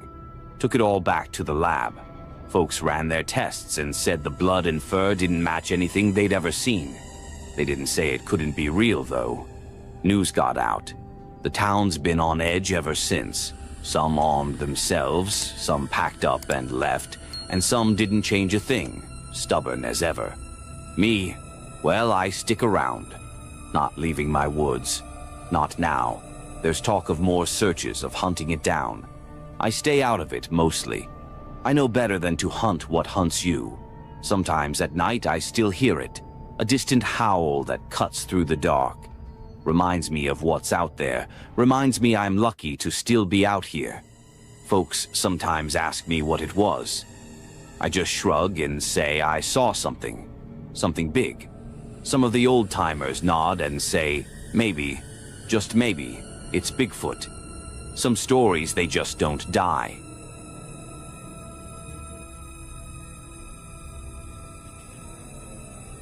My name is Silas Reed. It was August 1st, 2009, and living off the grid in Wyoming wasn't all sunshine and solitude. Sure, the lack of neighbors was a perk, but fresh produce deliveries were a 4-hour trek down a dirt road that turned into a mudslide whenever it rained. In Wyoming, rain wasn't frequent, but when it did come, it made up for lost time. That Thursday started like any other. I woke to the persistent chirping of a blue jay outside my window, brewed a strong pot of coffee, and sat on the porch overlooking a vast expanse of nothing. The only sounds were the wind whistling through the tall pines and the distant rumble of a freight train on the tracks several miles away. It was peaceful, the kind of quiet city folk paid good money for during weekend getaways. Me, I got it for free, along with the responsibility of fixing my own leaky pipes and shoveling myself out of snowdrifts. The peace shattered around noon. A guttural screech echoed through the valley, long and mournful, unlike anything I'd ever heard before. It sent shivers down my spine and made the hairs on the back of my neck stand on end. I grabbed my binoculars, the one concession to modern technology I allowed myself, and scanned the tree line. Nothing. The screech came again, closer this time, and a primal fear, the same fear I hadn't felt since camping as a kid with my dad, and hearing a mountain lion nearby flooded my system. I spent the rest of the afternoon on edge, every rustle of leaves and snap of a twig making me jump. As the sun began to dip below the horizon, painting the sky in fiery hues of orange and purple, I started to relax, convinced my imagination had gotten the better of me. Then the screech came again, this time accompanied by a low growl, a sound that vibrated the very ground beneath my feet. Panic clawed at my throat. I grabbed my rifle, a trusty .306 I inherited from my grandfather, and cautiously made my way outside, following the sound towards the denser part of the forest behind my cabin. The trees grew thick here, with sunlight barely penetrating the dense canopy. The air hung heavy and still, thick with the scent of pine and something else, something metallic and feral. There, in a rocky clearing bathed in the dying light of the sun, I saw it. It was unlike anything I'd ever encountered, towering at least 8 feet tall, a hulking mass of muscle and bone. Its body was covered in a thick mat of matted black fur, and its head resembled a bear's, except for the 2 sets of razor-sharp teeth protruding from its gaping maw.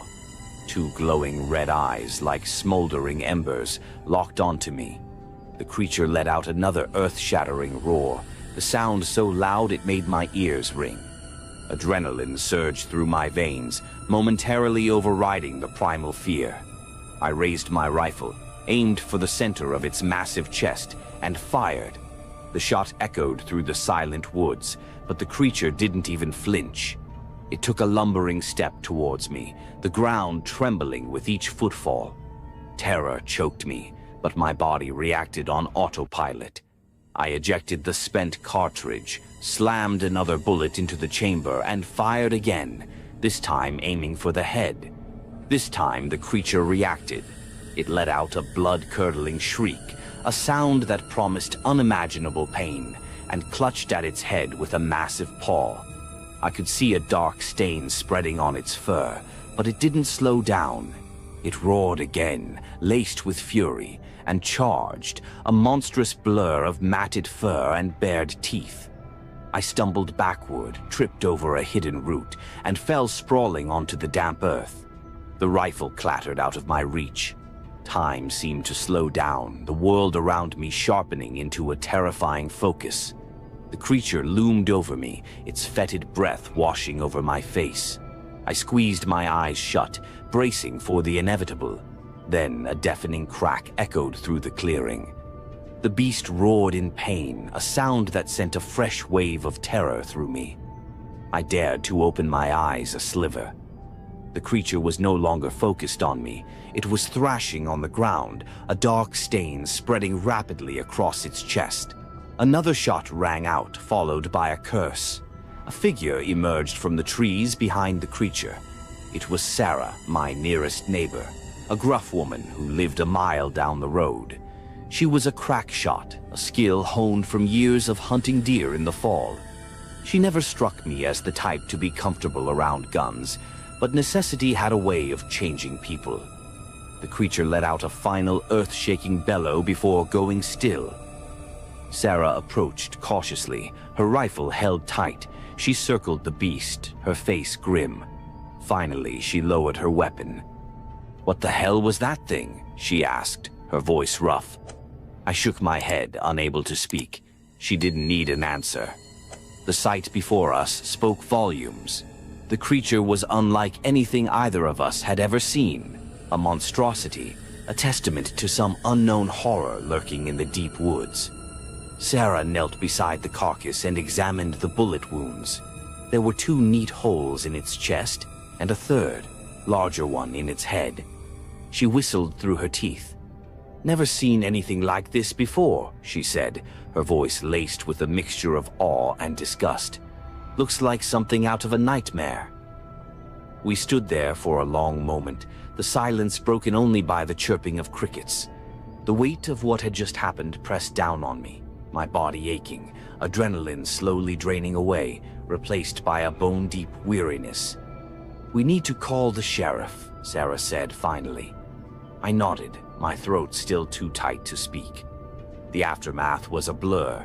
Sheriff Brody arrived with a team of deputies. They examined the creature, taking pictures and measurements. They asked me questions over and over about what had happened. They were skeptical at first, of course. "Mountain lion attack?" the sheriff asked, his voice laced with disbelief. "No, sir," I said, my voice hoarse. "It wasn't a mountain lion.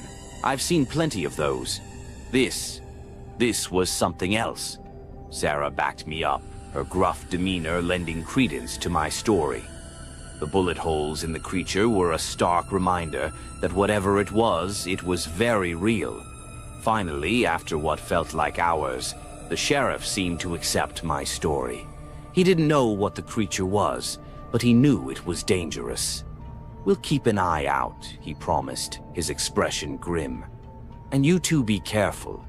Don't go wandering around the woods alone for a while." The news of the creature spread like wildfire through the small town. Newspapers ran stories complete with grainy photos of the carcass. There were theories, of course, a mutant bear, a wild dog, even a chupacabra, but no one knew for sure what it was. For weeks, fear hung heavy in the air. People were jumpy, reluctant to leave their homes after dark. Then, as quickly as it started, the fear subsided. No other sightings were reported. Life returned to normal, or as close to normal as it could be after such an encounter. The experience left a mark on me.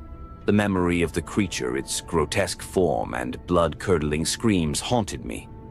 I slept with a loaded rifle by my bed, and every rustle of leaves in the wind sent a shiver down my spine. One evening, a few months after the attack, Sarah dropped by. She brought a bottle of whiskey and a plate of her famous apple pie. We sat on my porch, watching the sunset paint the sky in fiery hues. "You ever think about that thing?" she asked, taking a swig of whiskey. "Every damn day," I admitted.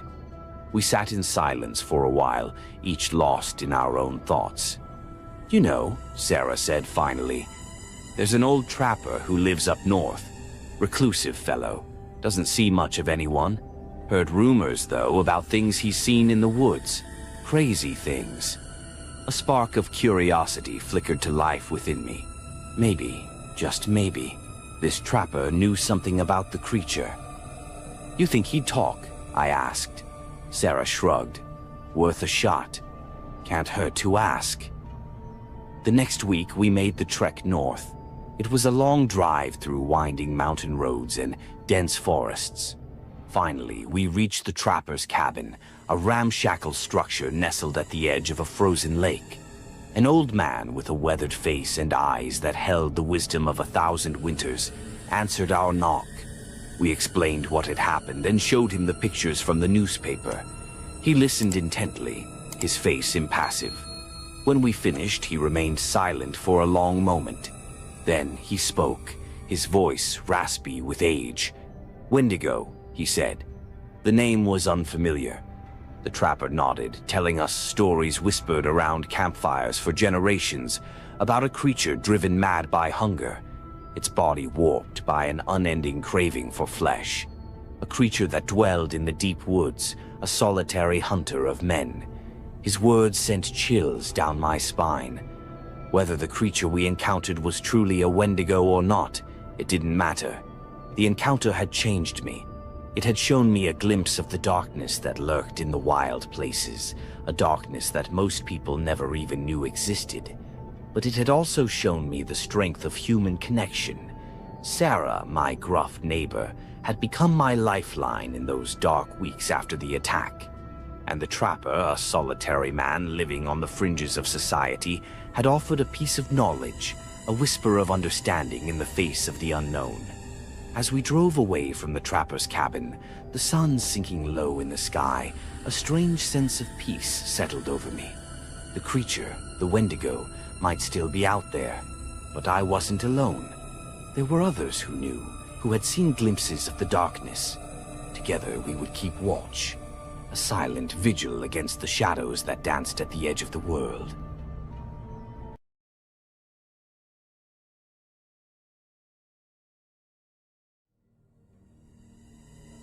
My name is Toe Black Elk, and what I'm about to tell you happened to me back in 1984. I had just moved to a small town in northern Michigan called Ironwood. Fresh out of college, I took a job as a forest ranger. The forests around Ironwood were dense and seemed endless, and it felt like a good place to find some peace and quiet. My life had been a whirlwind until then, and I was ready for a slower pace. Little did I know what awaited me out there. I rented a small cabin at the edge of the forest, nothing fancy, just a place to lay my head. My days were spent patrolling the forest, making sure hikers stayed on the trails and checking for signs of poachers. It was peaceful work, and I quickly fell into the routine. I got to know a few of the locals: Pete, who ran the general store, Eileen, the postmaster, and Sam, a grizzled old hunter who lived a few miles out of town. One evening, after a long day in the forest, I was sitting on my porch enjoying the last light of day when I noticed something strange across the clearing near the edge of the woods. I saw a figure. At first, I thought it was a deer, but it didn't move like any animal I'd ever seen. It was tall and lanky, almost humanoid, but not quite right. I watched it for a few minutes, but it didn't move. It just stood there staring back at me. Eventually, the light faded, and I couldn't see it anymore. I chalked it up to shadows playing tricks on me and went inside. The next morning, I told Sam about it. He just laughed and said, "Welcome to the Northwoods, son." There's all sorts of things out there that'll make you question your eyes." I laughed it off, but there was something in Sam's eyes that told me he wasn't just joking. A few weeks went by without incident. I continued my patrols, and the strange figure faded from my mind. Then, one afternoon, while hiking a seldom-used trail, I came across something disturbing. The ground was torn up, trees had been clawed, and there were deep gashes in the bark. It looked like a bear had been through, but the claw marks were too high up, higher than any bear could reach. I felt a chill run down my spine, but shook it off and headed back to town. That evening, I met up with Sam at the local bar. After a few beers, I told him about the claw marks. His face grew serious, and he leaned in close. "Listen, Toa," he said. "There are things out there in those woods that we don't understand. I've seen tracks, heard sounds that no animal should make. You need to be careful out there." I laughed nervously, trying to brush it off, but his words stuck with me. Over the next few days, I couldn't shake the feeling that I was being watched. I'd catch glimpses of movement out of the corner of my eye, but when I turned, there was nothing there. One night, I was awoken by a loud crash outside my cabin. I grabbed my flashlight and rifle and went to investigate. The air was cold and still, and the moon cast an eerie light over the clearing. I moved slowly, scanning the area, but saw nothing. Just as I was about to head back inside, I heard a low, guttural sound coming from the trees. I froze, my heart pounding in my chest. The sound grew louder and closer, and then I saw it, the figure from before, standing at the edge of the woods, watching me. I raised my rifle, but it didn't move. It just stood there, staring. I could see now that it was humanoid, but its proportions were all wrong. It had long, spindly arms and legs, and its eyes glowed with a faint, unnatural light. I fired a shot over its head, hoping to scare it off, but it didn't flinch. Instead, it let out a chilling screech and disappeared into the trees. I didn't sleep that night, and the next day I went straight to the sheriff's office. Sheriff Morton was a no-nonsense kind of guy, but even he looked concerned when I told him what I'd seen. He promised to send a couple of deputies to check the area, but I could tell he didn't really believe me.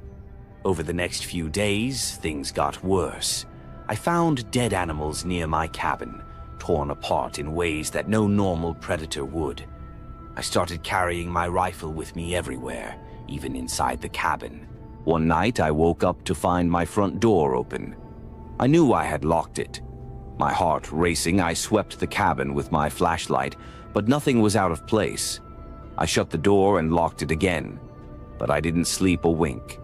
The next day, I called in sick and drove out to Sam's place. I needed answers. When I got there, I found his front door ajar and the place in shambles. Furniture was overturned and there were deep gouges in the walls. I called out for Sam, but there was no answer. I searched the house, but he was gone. I reported his disappearance to the sheriff, but there wasn't much they could do. No one had seen him and there were no leads to follow. I was starting to feel like I was losing my mind. Every night, the feeling of being watched grew stronger, and the sightings of the creature became more frequent.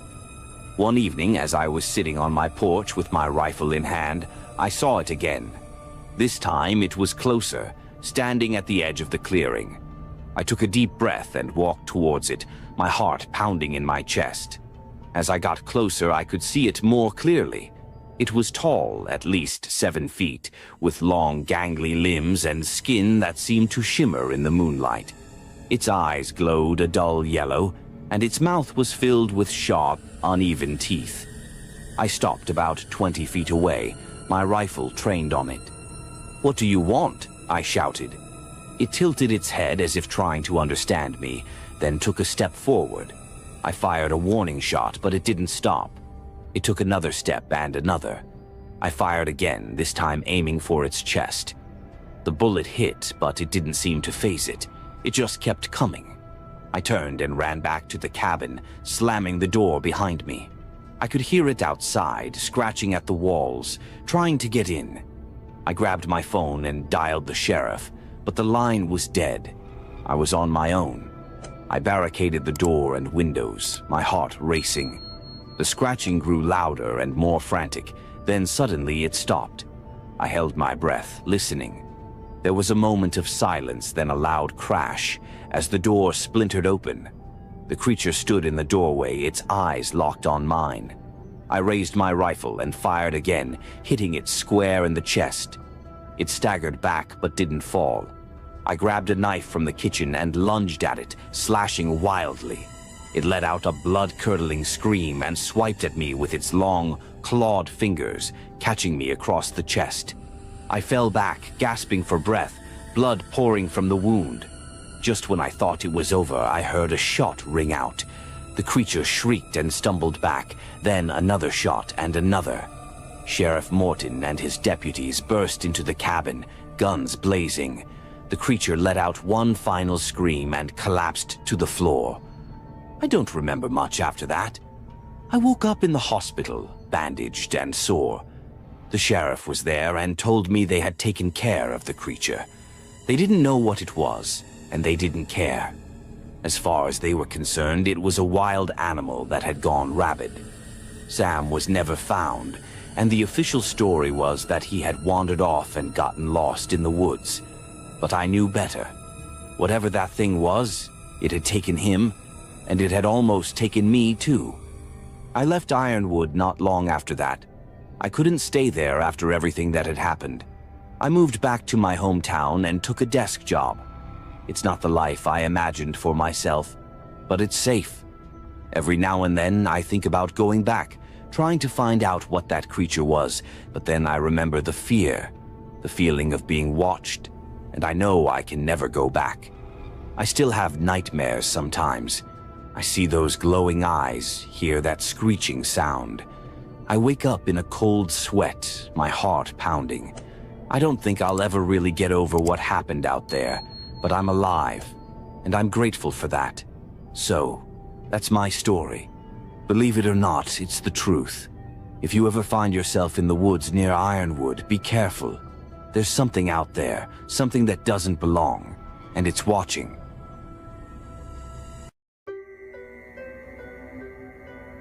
The cold is back, so prepare your blankets and get comfortable for this long, dark, and chilly night as we let the darkness take control.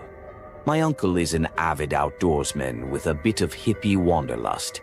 He did the Peace Corps twice, once in Kenya and another time in Egypt. He's seen some stuff, some creepy stuff in those countries, including weird rituals and the aftermath of some murders. Anyway, he's an outdoor guy who was always best friends with a Native American fellow and went hunting with him in the traditional bow and arrow style just to be closer to nature. They hunted, gathered from the wild, and used everything up, sort of an attitude where nothing goes to waste. He didn't take the modern world for granted. My uncle and his friend mainly hunted deer in southern Ohio in an area called Hocking Hills, which touches the Appalachian Mountains. A bit of the area's backstory. There have been years' worth of reports of wild people living in the woods down there, people who went off the grid. There's also talk of cults living in the woods, along with a consistent rumor that these people practiced cannibalism. That rumor intensified after reports surfaced of a backwoods person coming into one of the local towns, smashing things, and later being diagnosed with advanced mad cow disease. For humans, this disease is a misfolded protein that multiplies in the brain, eating away at neurons and making the brain look like Swiss cheese. The thing about getting prion disease is that it can happen when you eat the protein of your own species, like cows eating ground-up cows in their feed, or humans engaging in cannibalism, especially brain matter. This kind of thing has fueled stories about woods cannibals. So, one night, my uncle and his buddy took advantage of a brilliant full moon and clear skies to go out and hunt deer in Hocking Hills. They hiked deep into the woods and set up their perch high in the trees, near a pine grove clearing, so they'd have good visuals of the ground below. Inevitably, nature called. My uncle had to leave the perch and hike out a bit to do his business so as not to give animals a whiff of human scent. The moon was still out, so he felt confident about where he was going and where he came from. Then a random cloud covered the moon. It became totally dark, and he realized he'd made the mistake of not bringing a headlamp. He decided to wait until the cloud passed or until his eyes adjusted. That's when he heard the screaming. Not just any screaming, but laughing screaming. Very human sounding, and the closest thing he could compare it to was the circling hyenas he had heard on the savannah in Kenya. Except this was worse. Blood-curdling. The kind that makes your veins freeze. And this was Ohio. He bolted, running like a madman back to where he thought he came from, ducking under bushes and hiding behind rocks as the laughter-screaming sounds seemed to get closer. Now, my uncle had seen some pretty messed up things overseas, but here he was, tumbling and fumbling, trying to get away. Finally, the moon came out again. He found himself near the pine grove, close to where his friend was. It became quiet. Then more screaming. My uncle panicked, thinking, cannibals. He found the tree with their perch and climbed it with bare fingers, like his life depended on it. He fractured several of his nails. When he got to the top, his friend was still there, in the perch. My uncle freaked out, telling his friend that the cannibals had arrived and they were screwed. His friend just laughed. He told my uncle that the sound he'd been hearing, the laughing, screaming, was the sound of deer in heat, mating. It was a super rare sound to hear, and they were lucky to experience it. At that point, my uncle wanted to punch his friend, but ended up laughing about it instead. They both agreed it was a great spot to hunt, and they'd likely get a buck that night with all the deer activity, although they also joked about how much it would suck for the buck. Suddenly, a group of deer trotted into the clearing. My uncle and his friend got ready to shoot, but then the deer stopped, turned their heads in the same direction, and bolted like a stampede. My uncle and his friend were confused. Then into the clearing came 3 or 4 people. They were carrying something with the shape and weight of a person. This was in the middle of the woods. These people walked right into the moonlight, and it was like they were carrying a body. They looked like haggard woods people with dark purple stuff on their upper bodies. My uncle went to ask his friend if he was seeing what he thought he was seeing, but before he could speak, his friend covered his mouth and silenced him. The people walked away without noticing the perch. His friend got real serious then and began counting his arrows. About 30 minutes later, he told my uncle that they shouldn't sleep that night and to remain quiet. He started mumbling a soft native chant. They stayed awake until dawn. In the morning, they made their way down from the perch, leaving most of their gear behind in their haste to get out of there. They rushed back to their truck, parked along the road, and headed straight to the nearest ranger station to report what had happened. Both were given a breathalyzer because, of course, the story sounded like something born out of one too many beers, but they were stone cold sober. The rangers went back with them to check out the clearing. While my uncle and his friend were packing up their gear, the rangers found a few blood spots, a trail of blood. After checking, they determined it was human blood, not from a deer.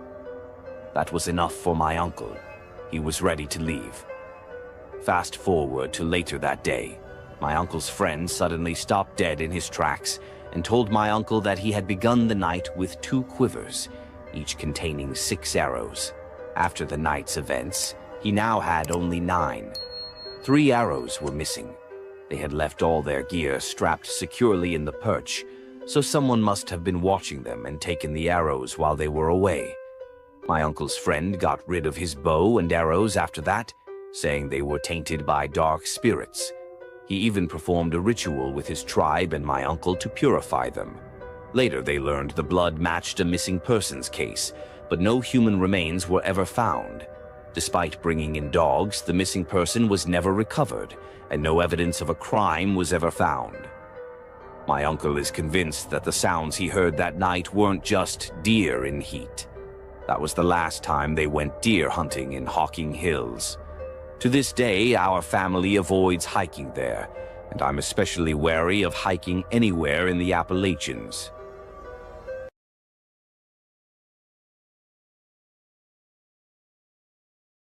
This is by far the creepiest thing that has happened to me to date. I usually feel fairly safe in my town, but this one incident has certainly awakened me to the fact that no place is perfectly safe. It was this past New Year's Eve when my friend called me and asked if I wanted to go to the New Year's Eve festival at the beach with her and her boyfriend. Being the kind of person who normally just stays at home and does nothing special for this particular holiday, I of course agreed. New Year's Eve in my town holds a festival at the beach in celebration. Rides and games are set up, bands play live, and clubs hold late-night fancy dress parties. At midnight, a series of firework displays are put on for the public. Normally, thousands of people turn up, so the beach can get quite loud and crowded, but it's still a pleasant atmosphere all around. Before hanging up, my friend Jess asked if I could pick up her and her boyfriend Tyler on my way to the beach. She also let me know that one of our other closest friends would be coming along, and we would head straight to her unit so that we could all walk down to the festival together. I told Jess it wouldn't be a problem and then got ready. After about 2 hours, I was ready. I didn't yet have my license, so I asked my dad if he could pick up my friends and drop us all off. He agreed, and it only took about 3 minutes to drive to my friend's place, and then a further 10 minutes to drive to my other friend's unit. My other friend, Haley, lived in a small 2-bedroom unit with her mother. It was right next to the beach and only took about 5 minutes to walk down to where the festival took place. When we arrived, Haley was already outside waiting for us, standing on the balcony and enjoying the sunset. We all filed out of the car, thanked my dad for dropping us off, and headed upstairs to greet Haley. We all hugged and began catching up, as we hadn't seen each other for a couple of months. We headed inside for about 10 minutes to grab a drink and catch up a bit more. Haley's mother came out and spoke to us for a bit as well. At this point, the sun had almost completely disappeared, so we decided this was the perfect time to head down to the festival. The walk down to the beach was pleasant. It was a warm summer night with a cool breeze to ward off the heat, and the whole area smelled of cotton candy, buttered corn, and warm donuts. We spent the first few hours going on rides together, then bought some food and sat down on the sand to eat it. So far, the night was amazing. Usually, whenever I went out with my friends, there was always a parent with us. But not this time. It felt great. It felt like freedom. After eating, we went up to the stage where the live bands were playing and danced for about an hour. Plenty of classics were played like YMCA, Time Warp, and various hits from Grease. All in all, it was a really fun time. After an hour of dancing, we decided to head back to Haley's unit for some water, as we had all spent our money at that point. It was well and truly dark by now, around 11 o'clock, and the heat of the day had subsided to a pleasant warmth. We walked along the path, merrily saying, "Happy New Year" to every passing group or camp. A few partygoers on the 4th floor of an apartment complex drunkenly shouted, "I hope you have an epic New Year," at us. We laughed and wished them the same. As we walked further from the crowd and noise, the lights grew fewer and fewer. There aren't many street lights near my friend's unit, and we were soon engulfed in a soothing darkness with only the moon to light our way. It was at this point that I began to feel uneasy. It was too quiet for my taste. You know that feeling when you think you're being watched? That exact feeling washed over me, and I subconsciously moved to walk between Haley and Tyler instead of on the outside of the group. I shrugged off the feeling, attributing it to the fact that my ears were just used to the loud noise of the festival. They were ringing a bit after all. We ran into another group of people that we knew from school along the way, and the feeling was completely forgotten. I had missed these people after graduation and immediately struck up a friendly, light-hearted conversation. We parted ways and headed to Haley's unit. Once there, Haley's mother and her boyfriend greeted us, and we all got some water before relaxing together on the couch. We were all worn out at this point, and the fireworks weren't scheduled for another hour. We decided to chill at the unit and head down to the beach around 11:45. We joked around, had snacks, and Haley asked if she could sleep over at my place. I called my folks to make sure it was okay, and they gave me the go-ahead. My parents loved having Haley over since she's well-mannered and likes to help out. At 11:45, we all left the unit and began heading back to the beach. Only a minute down the road, Haley mentioned she'd forgotten her pain medication for her bad knee, which she needed to take before bed. Jess seemed a little annoyed, but reluctantly agreed we should go back so we wouldn't have to make another trip later. As we walked back, I noticed Haley seemed distant, more focused on something else. Being the quiet and observant one, I noticed her silence quickly since she's usually quite chatty. I asked if she was all right, and she assured me she was fine. I left it at that, thinking she might just be annoyed about having to return for her pills. After retrieving Haley's medication, we headed back out. This time, Jess suggested we walk on the other side of the road, where it was better lit. We all agreed. About halfway across the road, Jess muttered to me, "Don't look behind." My first thought was, maybe there was a drunk person doing something embarrassing, but then Jess added, "Walk faster." Immediately, we all obeyed, knowing that whenever Jess got serious, it was for good reason. Word spread among the group not to look back, and despite the nagging human instinct to do so, I trusted her. Once we were across the road, I asked Jess what was wrong. She replied, "There are 3 guys in black hoodies following us. I recognized them from earlier." A chill ran down my spine. Jess explained she had seen the same men when we came back to the unit earlier for water. Realizing that the feeling of being watched earlier had probably come from those men, I couldn't resist glancing out of my peripheral vision. My heart raced when I saw the 3 men indeed following us. Their hoods were pulled up and they were wearing bandanas over their faces. This wouldn't be so unusual, except that it was a hot night and there was no need for jackets. They also kept looking over at us in an intimidating way. Jess urged us to walk even faster, and we all quickened our pace. Despite being tall and strong, none of us wanted to tangle with 3 unknown men in black hoodies. I glanced again and noticed the men had also increased their pace. My unease grew as I realized they were definitely following us. The path eventually gave way to bushes, and rather than go closer to the men, we decided to take a shortcut through the brushland. Halfway through, we heard the unmistakable sound of heavy footsteps behind us. We broke into a sprint, not daring to look back. We didn't need to. We knew they were chasing us. We raced across the park and slowed to a jog when we reached the crowd. I looked back and saw the 3 men lurking in the parking lot. Moonlight glinted off a metallic object in one of their hands, and I felt sick. We hurried down to the beach, blending into the crowd for the fireworks. Although the display was beautiful, none of us could fully enjoy it. We stuck around people until it was time to leave. When my dad came to pick us up, we spotted the 3 men across the road, half hidden behind a tree. One of them discreetly showed his knife and made a slow, mock slicing motion across his throat. Terrified, we moved to a different spot until my dad arrived. None of us spoke a word of what had happened on the way home, but the experience still gives me the creeps. Whoever those men were, their intentions could not have been good.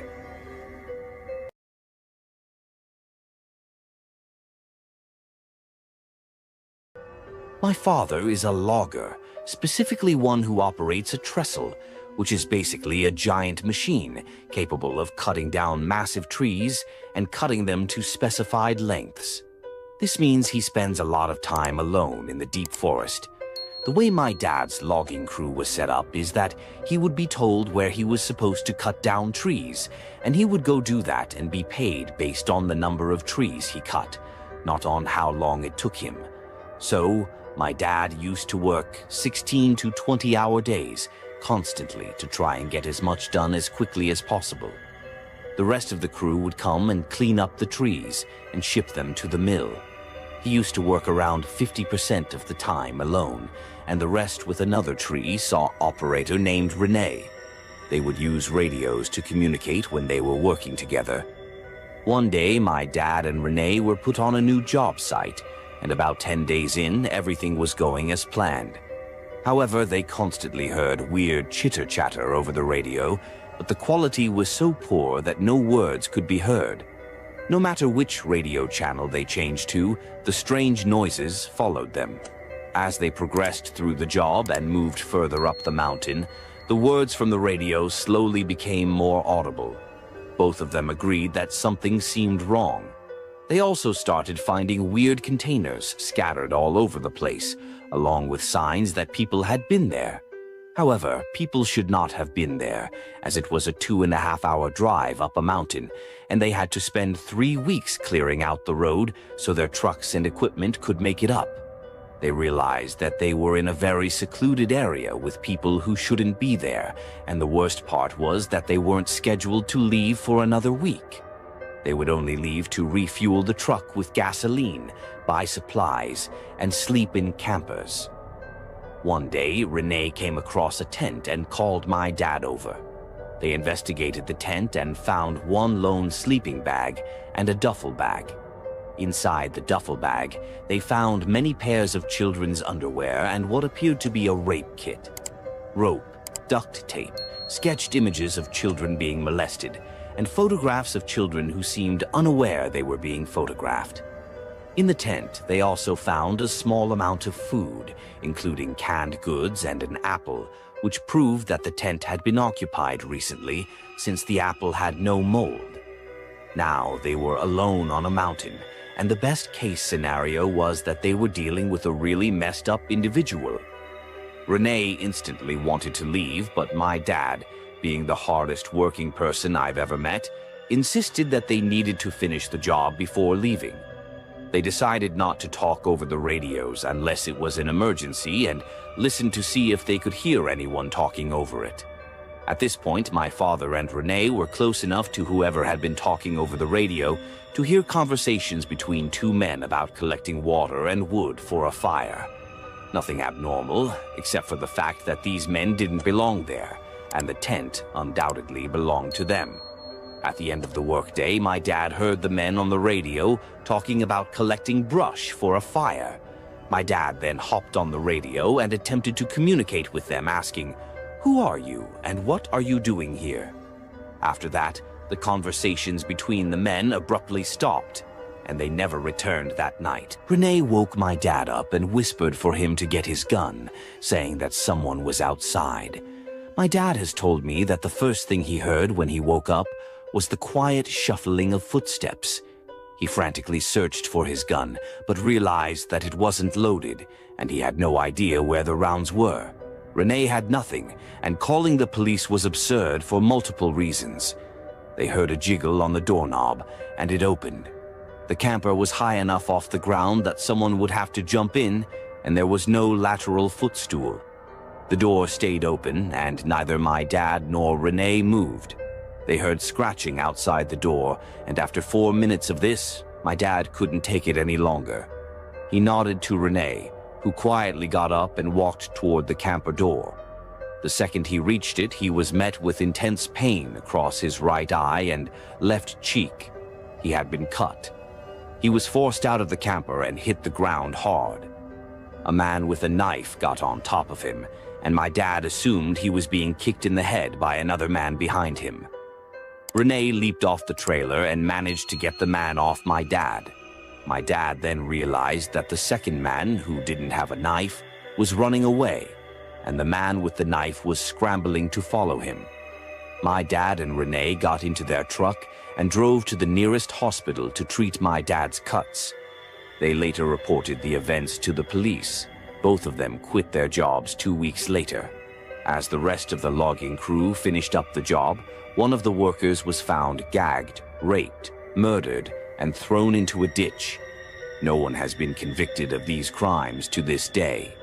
My father now has poor vision in his right eye, and his pupil is disfigured, resembling a cat's eye rather than a human's.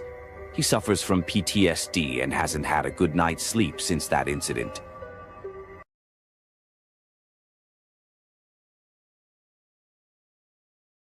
I'm a fairly small girl, though I like to pretend that my 5-foot-tall self isn't afraid of anything. I have facial piercings, brightly colored hair, and an attitude to match. In March of 2013, at 19 years old, I started working at a gas station in a quieter area of my city, and I absolutely loved my job.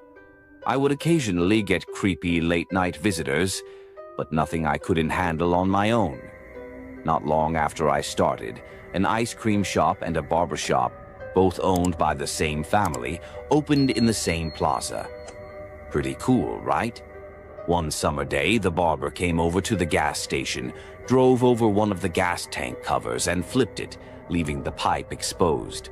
Since gasoline is stored in large tanks underground, any opening in the pipes is a serious hazard due to the risk of sparks, rainwater, and more.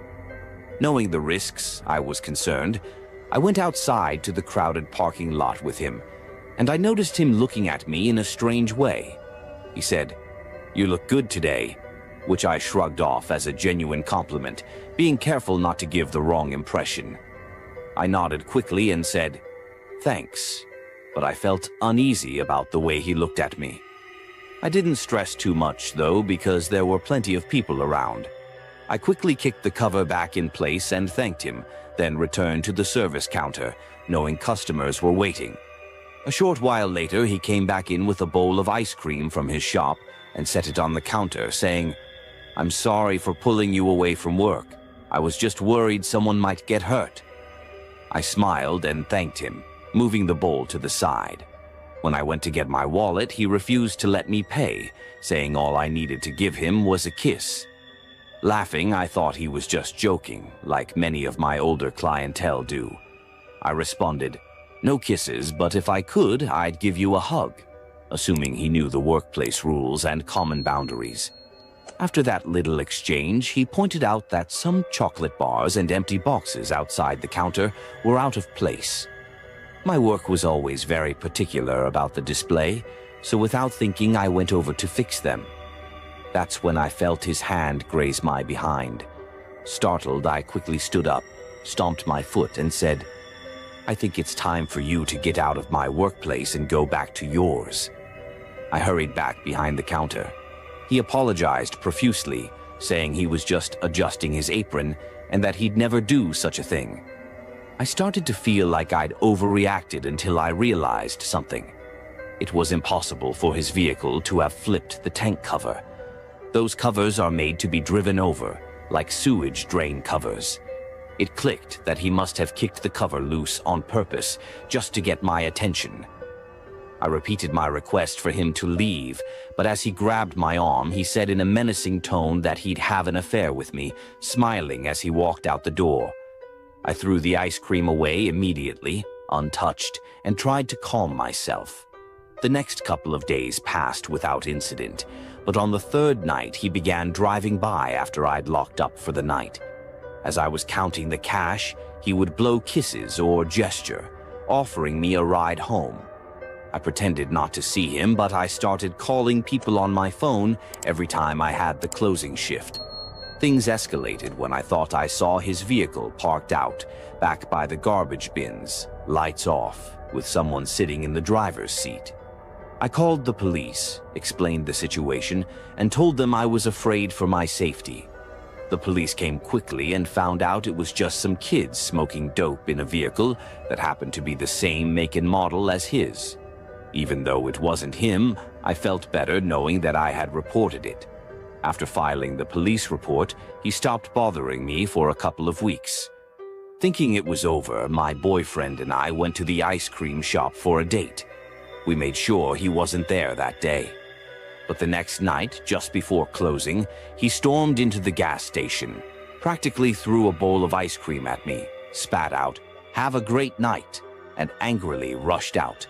I was confused and scared, wondering if he knew about our visit to the shop. The following day, he walked by the pumps, looking around at each camera before staring back at me with a smile and a wave. I saw on the security cameras that he was checking the ones around the building too. Feeling uneasy, I called my dad and he picked me up that night. After that, I had had enough. I went to his barbershop with an RCMP officer I knew and told him he was no longer welcome at the gas station.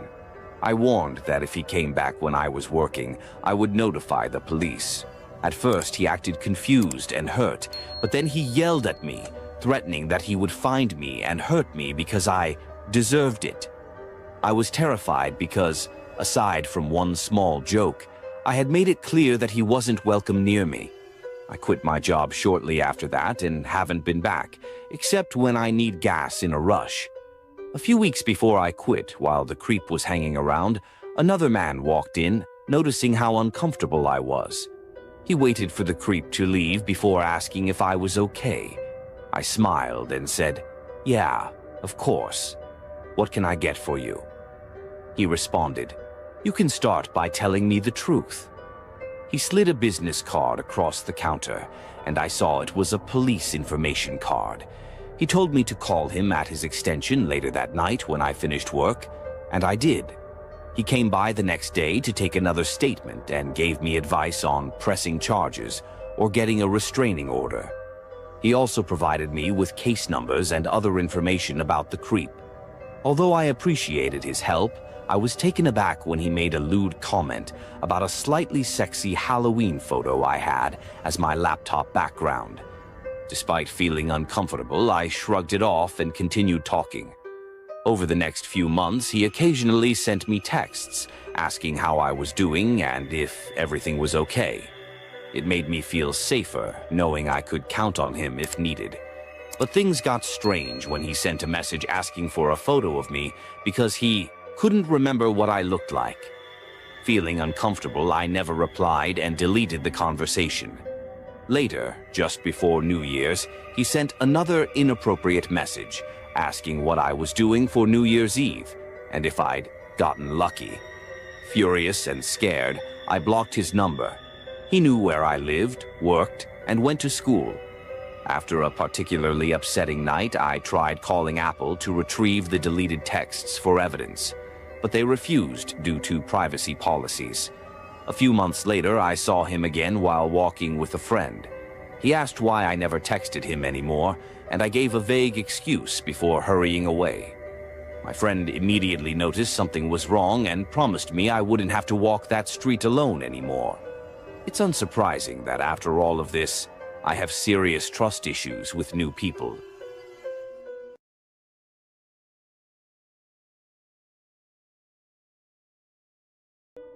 I've been hiking since I was a kid, so I have a number of stories. However, the most terrifying one happened when I was 16.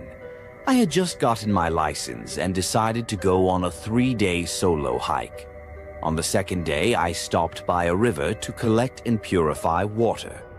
While I was gathering the water, I heard what sounded like wind chimes coming from the other side of the river. Curious, I walked back about 20 feet and saw what looked like a dozen small houses made of sticks, bark, and logs. The houses were only a couple of feet tall. As I kept walking down the path where these little structures were, they led me down a small hill. At the bottom of the hill, there was a full-sized house, built in the same style as the others, and attached to the front were wind chimes. From a distance, I noticed animal pelts hanging around, and I assumed whoever lived there was a hunter displaying the pelts. But as I got closer, I realized they weren't just pelts. They were whole, rotten carcasses. Horrified, I grabbed my bag and hiked through part of the night to get as far away as possible. I couldn't sleep that night as I kept hearing the sound of the wind chimes, although I think it was just in my head. The next morning, I still had a full day's hike ahead of me to reach the end of the trail where the rangers were stationed. When I finally got there, I told them what I had seen and pointed out the location on a map. They told me they would check it out, remove anything unauthorized, and kick out anyone who wasn't supposed to be there. They thanked me and assured me they would handle it.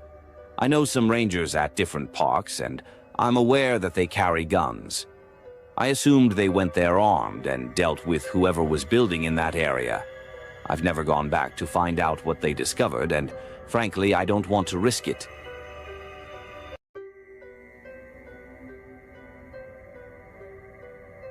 Every year, our school is required to perform at least 2 lockdown drills. However, our principal at the time would always have us do more, like 3 or 4, so I was pretty used to it. All the teachers would always warn us ahead of time to save any panic. That morning, as I walked into my first period class, I was informed by my history teacher that the school would be having a lockdown drill that day. I actually kinda liked them because it meant we'd have less work to do, considering the 20 or 25 minutes they always take. 30 minutes into class, a short buzzer went off, followed by our principal's voice on the intercom. Like every other drill, he explained how the school was going into lockdown, but that it was just a practice drill. He explained that should there ever be a real lockdown, the buzzer would sound for longer, and there would be no intercom announcement. Our teacher instructed all of us to shut the curtains and go into the corner of the classroom that was not visible from the outside door. We then shut off the lights and locked the door. For the next few minutes, we sat in silence. Eventually, we heard footsteps outside. It was the principal trying every classroom door to make sure they were locked and that the classes were responding to the lockdown correctly. Before I knew it, the drill was over. The day progressed, and I was now sitting in my physics class, which was right after lunch. At some point, I ducked out of the class to use the bathroom. Our school building had a basement, and down there, they had a bathroom that was much more private and a lot less busy, so I always tried to use that one. There were a couple of classrooms down there, so it didn't look weird for me to go down. I was sitting in one of the back stalls, and I was the only one in there, which was usually the case. All of a sudden, I heard the lockdown buzzer start going off from outside in the hall. It sounded for about a full minute before it abruptly stopped. I waited for the principal's voice to come over the speakers, but it never did, which, as I mentioned earlier, was supposed to signify a real lockdown. At first, I didn't really think it was a real lockdown. It happened too close to the practice lockdown earlier that morning. I thought it was just a second part of the drill. But as I sat there for a few more minutes, I started to realize that if that were the case, it probably would have been explained over the intercom. I started to panic now, thinking this was real. I wasn't safe in the bathroom. The door had no lock. So I ran outside to try and find a classroom. There weren't many options in that basement, and it was also hard to see now that they turned the hall lights off. I did eventually find a classroom door. I tried the handle, and it was locked. I looked in through the glass part of the door, and in one of the corners, I could barely make out a kid hiding. There was a class inside. I banged on the door, explaining that I was a student and trying to hide. I got no response. I was both terrified and frustrated. I realized the protocol was to never let anyone inside, no matter what. I was on my own. I thought about going back to the bathroom, but found an empty computer lab first and settled on that. I got under one of the back desks, and for the second time that day, sat in silence. Only this time for a real lockdown. 10 minutes went by. Nothing, not even an update over the intercom. Then, a heart-dropping sound of running footsteps from outside, coming down the basement stairs. The person's heavy breathing kept getting closer. It now sounded like it was just outside the room. I started adjusting my body position to try and duck down more to get further out of view when a light turned on. It was the light to the computer on the desk above me, waking up. I must have accidentally pulled the mouse cord. It wasn't that bright, but it was enough for me to make out a silhouette in the doorway to the room. I genuinely feared for my life in that moment. The person was just standing there. I prayed they wouldn't enter the room, and after what felt like an eternity, they turned and continued running down the hallway. A few minutes later, and the lockdown was over. The school tried to keep the incident silent, but it eventually got out. Apparently, a kid in my grade that I actually slightly knew stole his dad's gun and got into the school through a back door he left propped open earlier in the day. Police showed up to the school and detained him before any bullets were shot. They later searched his backpack and found a paper with a list of names on it, which they believe was who he meant to kill that day. Pictures of the list itself leaked. My name was number 4 on that list. I never heard of the kid, just got scared, and decided not to do anything, or if he just genuinely didn't find anybody after entering the building. Either way, I believe the person that I saw while hiding in the computer lab was him, and that I could have lost my life in that moment.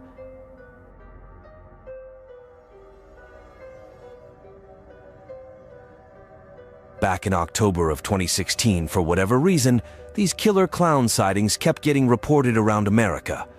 Real or fake videos of them would almost always get posted somewhere online. For that whole month, it was all over the news. I remember in our town specifically, it kinda got out of hand. People in the area were committing real crimes wearing clown masks, or sometimes full-body clown outfits. It was honestly terrifying. Anyway, back when this was happening, I was in high school. Throughout that whole month, many of the staff and student school emails received threats. They were always from a different random email address, so there was no real way of blocking them. It was always something like killerclown@cvx.zy or something random. It usually had something to the effect of killer clown followed by some random characters.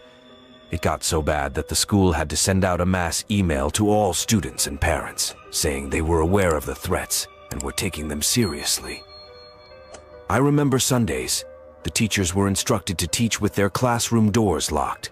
They weren't even allowed to leave to go to the bathroom. Needless to say, a lot of us were on edge. I have no shame in saying it was really scary. I saw some of the things the emails were saying. A lot of it was really graphic and truly disturbing. Of course, at the time, none of us knew if anyone was really planning to act on these threats, or if it was just someone somewhere behind a computer screen playing a sick joke. But honestly, it felt like only a matter of time before something would go down. And finally, one day, something would. I was in my trigonometry class when the school's lockdown alarm went off. The principal's voice then came over the loudspeaker. His voice was shaky. Now, our principal was a pretty intimidating dude, so hearing fear in his voice only furthered my own fear. I knew this lockdown had to be related to the threats. In that classroom, there wasn't really a good corner for all of us to hide in. You could see a good portion of the room from outside the door. So our teacher ordered us to barricade the door with all the desks and chairs in the room. He then sat as far away from the door as we could, although even this provided a clear view of the glass window on the door. I watched as all the lights abruptly turned off in the hallway, shortly followed by the lights in the classroom. The familiar hum of the heating system faded. The school had cut the power. It was eerie. The whole building was quiet, and there wasn't the usual whispering or joking around from other students like there was during practice drills for this kind of thing. Even our teacher had a look of fear on his face, putting me more on edge. We sat there for multiple minutes. We then heard a metal banging sound, like someone was hitting the lockers down the hall. I overheard the girl sitting next to me quietly begin crying. The noises continued off and on for the next few minutes. As time passed, the noises kept getting louder, as whoever was making them seemingly kept getting closer. At this point, my classmates and I were staring at each other, all of us gauging each other's reactions and the sound of the classroom's door handle rattling. I looked up through the glass on the door. I saw a clown mask looking in. It stood there for a while, not doing anything, and then roughly ducked down out of view, and the sound of the door handle rattling continued. They were trying to pick the lock. We all sat there listening to this happen when the lock disengaged. Immediately, the full body force of this person smashed into the door. The desks barricading the door slightly shifted back. This happened a few more times, but not much progress was made. They eventually gave up, and we could hear their footsteps running away down the hall. When police arrived, they cleared the building and escorted all of us out. No one was ever found responsible for the lockdown. It's believed that at least 3 people, dressing in clown costumes, entered the back entrance of the school that day, intent on making true to the threats sent over email. At the time, the school did have some cameras, but during the lockdown they cut the power, so they never caught anything. School was canceled for the next few days. When we came back, the school had installed a new auto-locking feature on the doors and windows.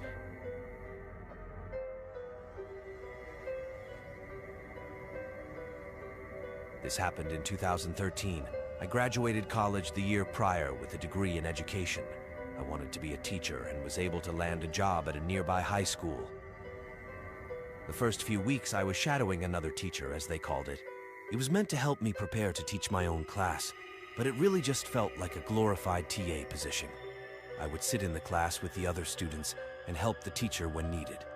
It was a chemistry class, and on one of the lab days, we required those flasks used for chemical reactions, measuring solutions, and stuff like that. All that type of stuff was kept in a supply closet on the other side of the building. I made my way out of the class and started heading over there. After 2 minutes, I was there and began looking for the flasks. All of a sudden, my phone went off. It was an automatic text message from the school. Being a part of the staff, we were required to sign up to receive these automated messages. The text explained how the school was going into lockdown and that it was not a drill. By the time I would have made it back to my class, the door would have likely already been locked, so I opted to hide in the closet by myself. I turned off the light and closed the door.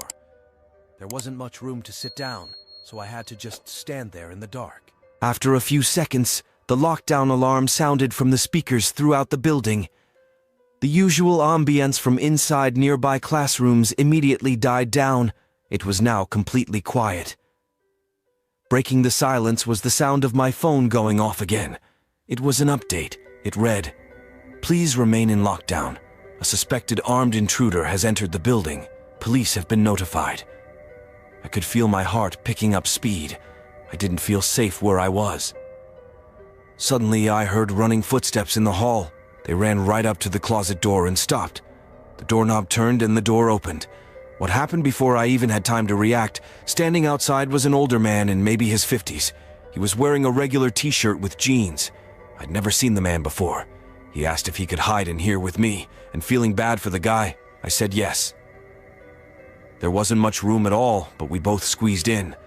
The man explained how he had been teaching a class down the hall when he heard the lockdown alarm. In my mind, this raised a red flag. Why then was he here instead of with his class? I asked him this, but he didn't immediately respond. Interrupting the silence was again the sound of my phone. It was another update from the school.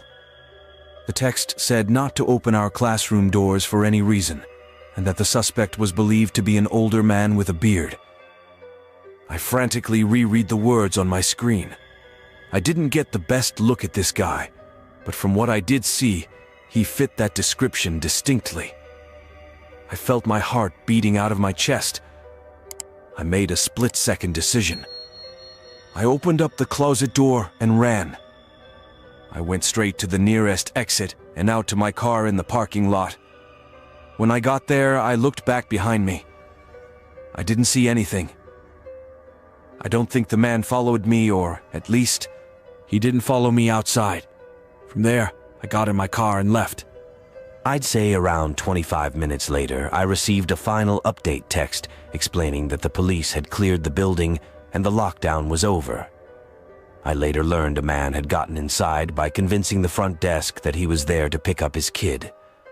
Like that, a lockdown was called when they saw a gun holster around his waist as he was walking down the hall. Several teachers reported their classroom doors being forcefully struck during the lockdown from someone trying to open them. The man was gone when the police arrived, and they were never able to identify him. He was caught on the school's security cameras, but they never showed a full view of his face. However, they did show that he was indeed armed. I saw the videos myself, and I'm almost sure it was the same man hiding with me. It was also dark in that closet, so I can't be certain.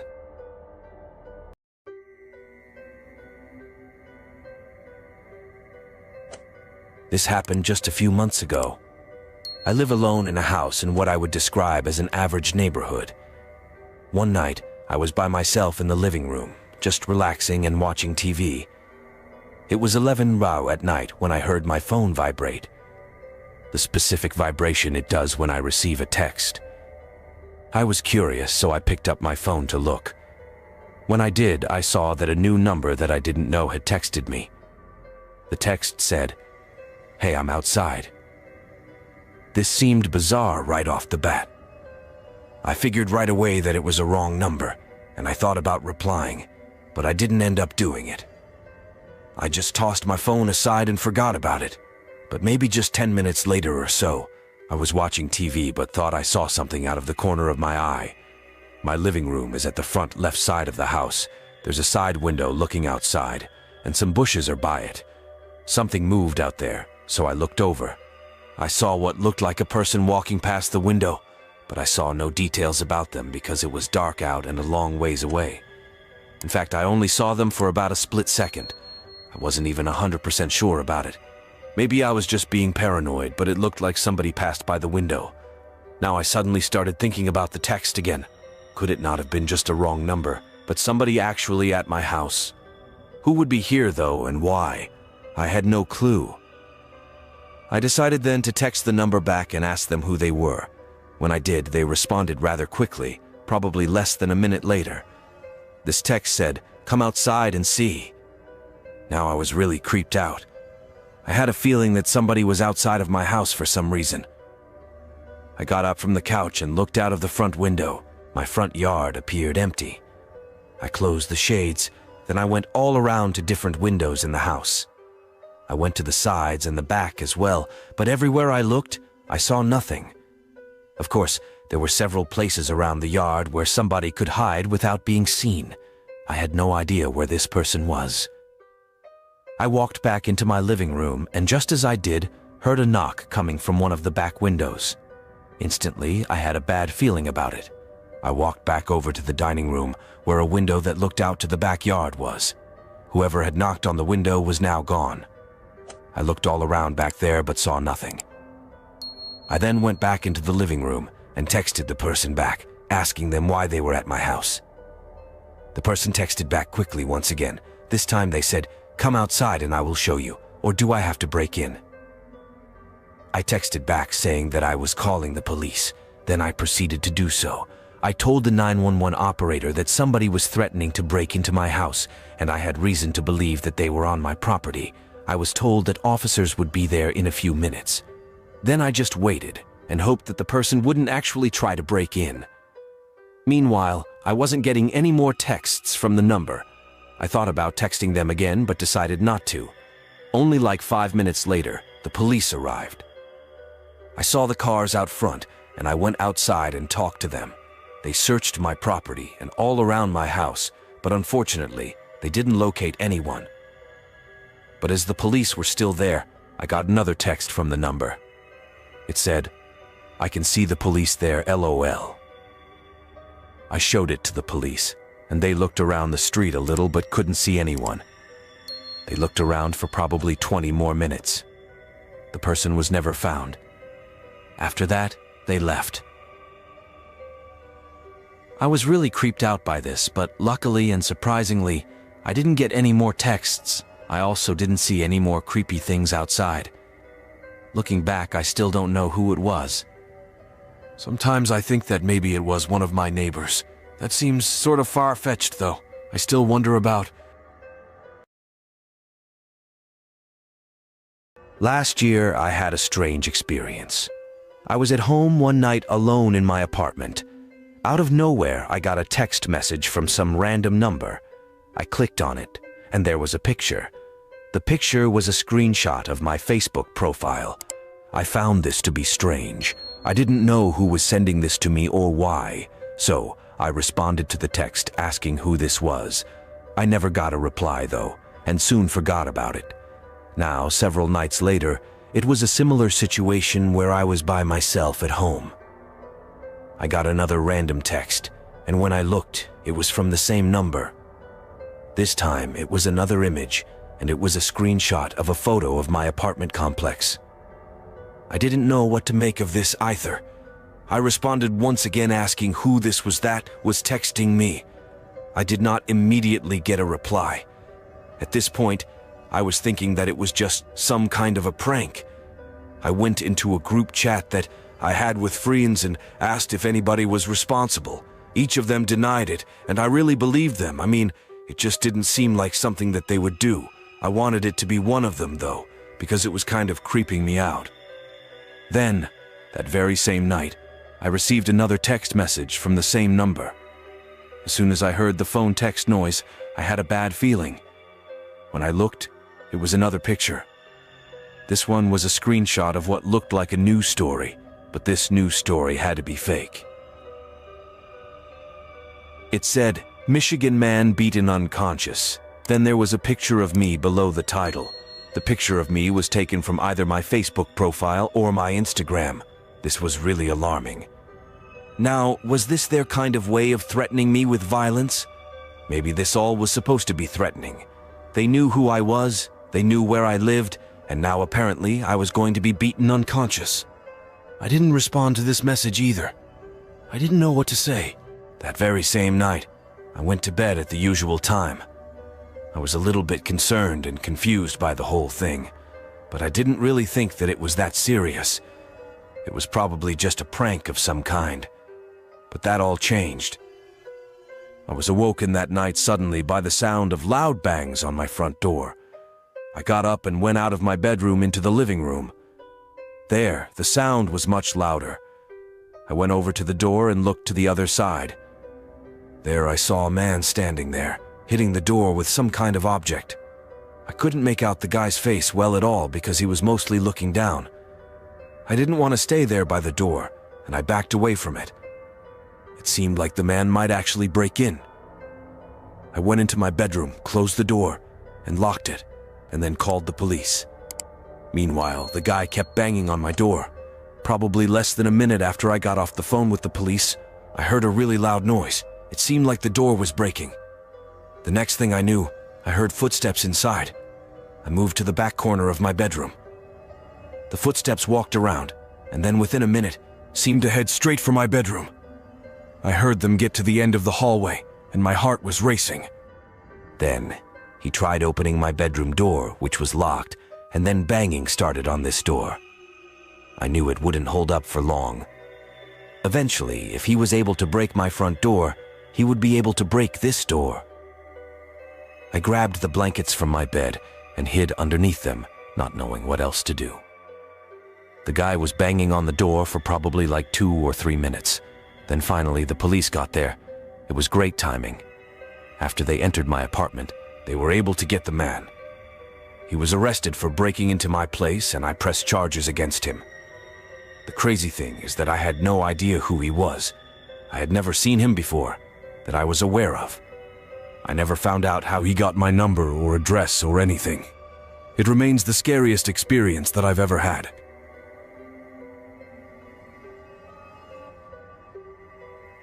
This happened just a few months ago. I'm a female and my name is Jessica. This occurred 2 years ago. Now, one day I got a new text on my phone, and it said, "Hey, is this Jessica?" I didn't know who it was, but it possibly could have been somebody that I knew. I responded, saying yes, and asked who it was that was texting me. The person said that his name was JT, and that was it.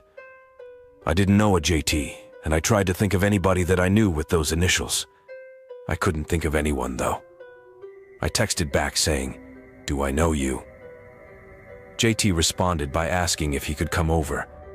This was getting weirder and weirder, so I texted back this JT guy and asked him how he knew me. When I said that, he didn't respond. I was very confused by this whole thing, so clearly this guy had the right number and knew who I was, but I had no clue as to who he was. I worked in the city and lived in a pretty populated area about 10 minutes away. I saw lots of people on a daily basis, but I was positive that I did not know this guy. And it was kind of weird that he seemed to know who I was. After he didn't answer my question to how he knew me, it was even more suspicious. So, after that, I blocked him. I didn't hear from him for the rest of the night. The next day, I got up and went to work as usual. Like I said, I worked in the city, so I would park my car on the street and then walk to the office. Everything was going normal for the workday. When it got to be about an hour or so until I was off, I checked my phone. There was another new text on it from a different new number. This text said, "Why did you block me?" Of course, I knew who this was right away. It had to be that JT guy. I asked him why he kept texting me. JT said that he had been trying to text me and nothing was going through. Then he realized that he was blocked. He said that he just wanted to talk to me. Then he said, "I'm waiting for you at your car right now. I know you get off of work soon." He was right, but how did he know this? I had no clue. I blocked this number as well. I was hoping that it was some sort of crazy joke or something, but I knew that likely it wasn't. When I got off of work that day, I left the office and was very careful. What if this JT guy actually was at my car and still there? I walked back to my car, which took just a few minutes. I got within view of it, but was still a long ways away. There was this man standing near it on the sidewalk. I stopped where I was and kept watching him. I was trying to determine whether this was just some random guy or if it was JT. The guy wasn't walking away and just looking around. I did not recognize him. Then he looked over into my direction, and I saw him make eye contact with me. I looked away, but then I saw him start to walk over to me. He was a long ways away, but I knew that I needed to get out of there. I started walking down the sidewalk in the opposite direction as quickly as I could. I made it a few blocks and then saw a grocery store and walked inside of it. I was hoping that JT hadn't seen me go in. There was a decent amount of people out walking on the sidewalks and stuff, so there was a chance he didn't. I walked around in the grocery store for a few minutes, looking around. I wasn't really sure what to do.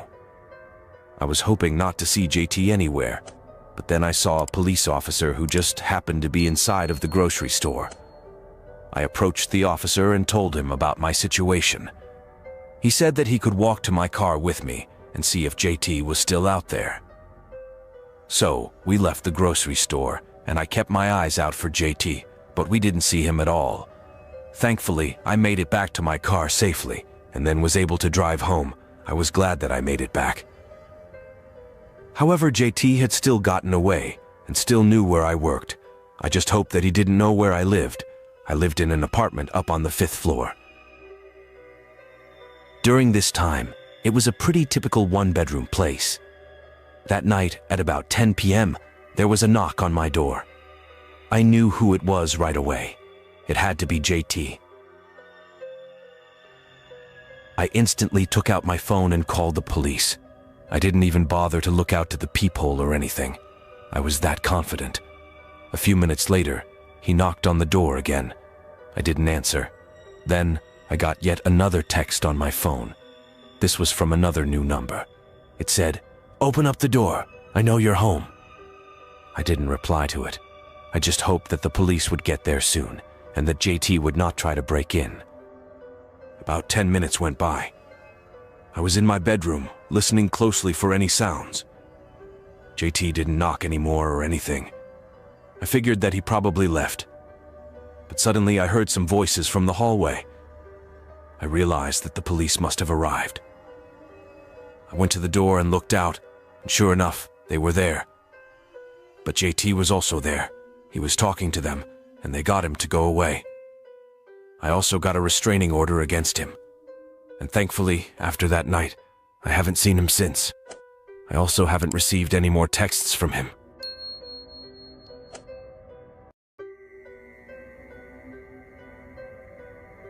This happened just a couple of weeks ago, when I went to Walmart one night. I think it was about 8 C's, and I went there to only get a few things. When I got inside the store, it seemed pretty normal to me. It wasn't too busy, and it wasn't completely dead either. I didn't waste any time and started walking to the right. The first thing on my list was to get some more soap. As I was walking down that way, I remember seeing a man walking in the opposite direction. He was wearing a shirt that said "human mammal" on it. I specifically remember seeing that, but afterwards, I passed him by and kept walking. After getting the soap, I then headed towards the back end of the store. I was over there getting the last several items, and it took me a little bit over 5 minutes. Then I headed back towards the front end of the store. When I made it a little more than halfway to the front, that particular area was very quiet, but there was one person there, and they caught my attention. It was the man that I had seen earlier, and he was standing in a random aisle just pushing things off the shelf. It was like he was trying to make a mess. The man had slightly long dark hair, was somewhat big, and a little bit less than 6'f" tall. When I saw him doing this, I couldn't help but look. I was going to just keep walking past him, but when I got kind of close to him, I stopped. The man looked at me as he continued throwing things on the floor. I asked him what he was doing. I didn't say it in a way as if I worked at Walmart or as if I was mad at him. I was just genuinely curious. The man looked at me as I spoke but did not stop his actions after my question. He looked away and completely ignored me. I looked around and did not see any employees in the immediate area. When I looked back to the man, he was giving me the middle finger. I thought about saying something to the guy but decided not to, and just walked away. Somebody would see what he was doing soon enough, and he would probably get kicked out of the store or banned. I walked the rest of the way over to the self-checkouts, then I checked out and started to leave. Well, I guess as I was checking out, the man in the human mammal shirt walked over to me without me knowing, because as soon as I was walking into the parking lot, I looked back and saw the guy walking behind me. He was like 50 feet back, and at first, I wasn't sure if he just happened to be leaving at the same time as me or not. I don't even know why I decided to look behind me, but I'm glad that I did. The guy appeared to be looking right at me, which was strange, but I ignored it. I continued as normal and got to my car, unlocked it, and went inside. I wasn't in a rush to leave or anything, but when I started the engine and was getting ready to back out, I saw him. The human mammal had followed me all the way to my car and was now standing right behind it. He was looking at me through the rear window of my vehicle. I waited for about a minute, and he didn't move at all. Then I rolled down my window and yelled to the guy asking him to move. He ignored me completely. He just stood there with barely any expression on his face. This guy was really confusing to me. I honked my horn and he still didn't move. So then I turned my engine off and got out of my car. At first, the man still didn't move. I asked him what his problem was, and he still ignored me. I wasn't really sure what to do. I didn't want to get in the guy's face or anything because he seemed sort of unpredictable. I decided to walk back inside Walmart. As I went through the parking lot, the man calmly walked behind me, following me yet again. By the time I made it to the doors, he was maybe 10 ft behind me. When I walked inside, I wasn't really sure where to go, so I just started walking. But when I made it sort of past the self-checkouts, I saw a few employees standing around. The man behind me was still about 10 ft back, and one of the employees approached him. He tried to walk past, but another employee walked in front of him. I heard that they were confronting him about throwing things off the shelves of the aisles. Somebody must have seen him, or possibly he was seen on security cameras. This allowed me to get away from the guy, and I turned around and left the store while he was still there. This time he wasn't able to follow me. I left and haven't seen him since. Hopefully he was banned from the store or something. I'm really not sure why he did all of that. It was like he was just trying to cause. At 16 years old, I got my first job working at a Walmart, about 10 minutes away from my parents' house where I lived at the time. I was in high school and would work sometimes after classes or on weekends. During this time, I did not have a car, so my parents would drive me to and from work.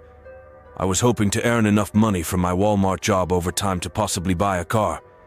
A couple of months after I started working there, I had a shift one night. I started at 4 p.m. after school and got off at 9 hours.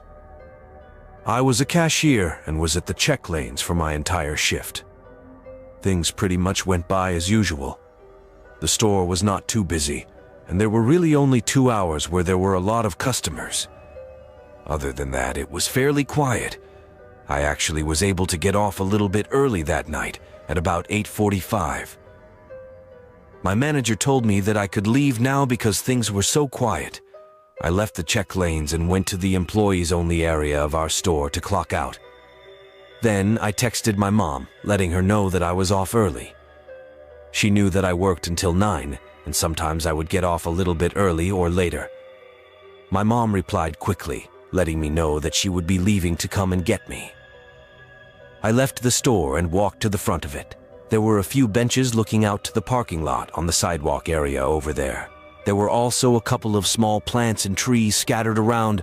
I sat next to this tree on a bench, where I would often sit and wait for my mom to pick me up if she wasn't there already. I went on my phone and just waited. The parking lot was pretty quiet for the most part.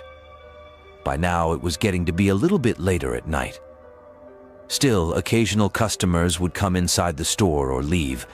There were also a lot of cars in the parking lot with all the employees we had, as well as the customers.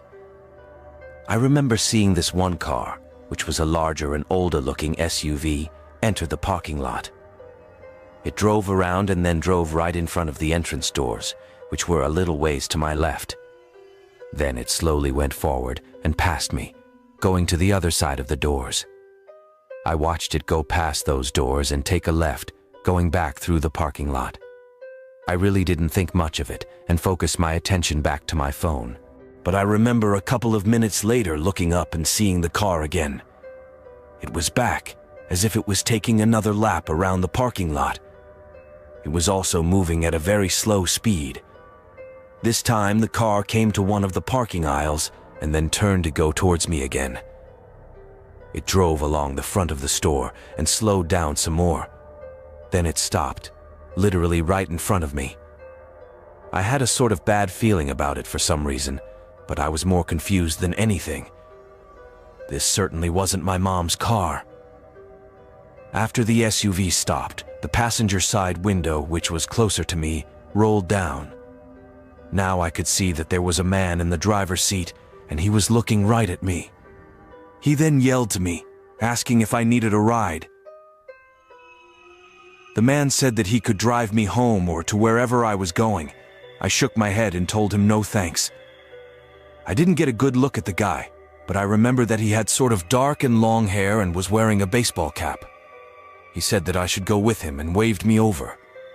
I still said no, but the man did not drive away. I thought he would leave, but for a few moments he just sat there. Then suddenly his driver's door opened up and the man started walking around the car. The next thing I knew, I saw the guy emerge from behind his car and he was walking right towards me. He was moving at a fast pace and I quickly got up from the bench. I turned and ran for the entrance of Walmart and didn't look back. I made it inside within probably 10 seconds, and then I finally looked behind me. The man had not followed me into the store. I didn't see him immediately outside either, and figured that he had gone back to his vehicle. I remained inside the store, sitting on an inside bench, until my mom texted me that she was there. She arrived about 5 minutes after I had entered the Walmart and let me know that she was in the parking lot out front. I walked out and saw my mom's car and got inside of it. When I did, I felt much better. I told her about what had happened and we looked around. Then I saw the same SUV in the parking lot. This time it was parked in a space and the engine was running. We left and luckily were not followed or anything. I remember that when we got home, I called my boss and reported the incident. I'm not sure if the guy ever came back or anything. For the rest of the time that I worked there, nothing like that happened, and I never saw the guy. For a little background, I'm a female and live fairly close to several different Walmarts. There was one in particular, though, that I would typically go to because it was the closest to my house. I would say that I went there maybe once a week on average. I did most of my regular shopping there because the prices were cheaper than most other grocery stores. One night I went there at maybe 8 or so. I was going around the store and getting a few things. The store was pretty quiet, I remember, and because of that, I noticed that someone seemed to be following me around. I really didn't know exactly when they started, but I walked through about 4 aisles with the same person trailing me. I stopped and looked back. It was a Walmart employee. He was sort of short and had dark brown hair and glasses. When I looked at him, he kinda stopped. Then I turned and kept going. But shortly after I left the aisle, I saw him again. I couldn't believe it. It was so obvious that he was following me, but I didn't know why. I decided to go to a random aisle sort of far away. He followed me, staying about 30 feet back at least. When I got into an aisle, I stopped there, and he stopped at the end of it. I couldn't take it anymore, so I approached him. I walked to the end of the aisle where he stood, seemingly looking at items on the shelf. He must have been trying to make it look like he was working and not following me. I said to him, Is there a reason why you were following me around the store?" The guy looked at me all confused and claimed that he wasn't. He said that he didn't know what I was talking about.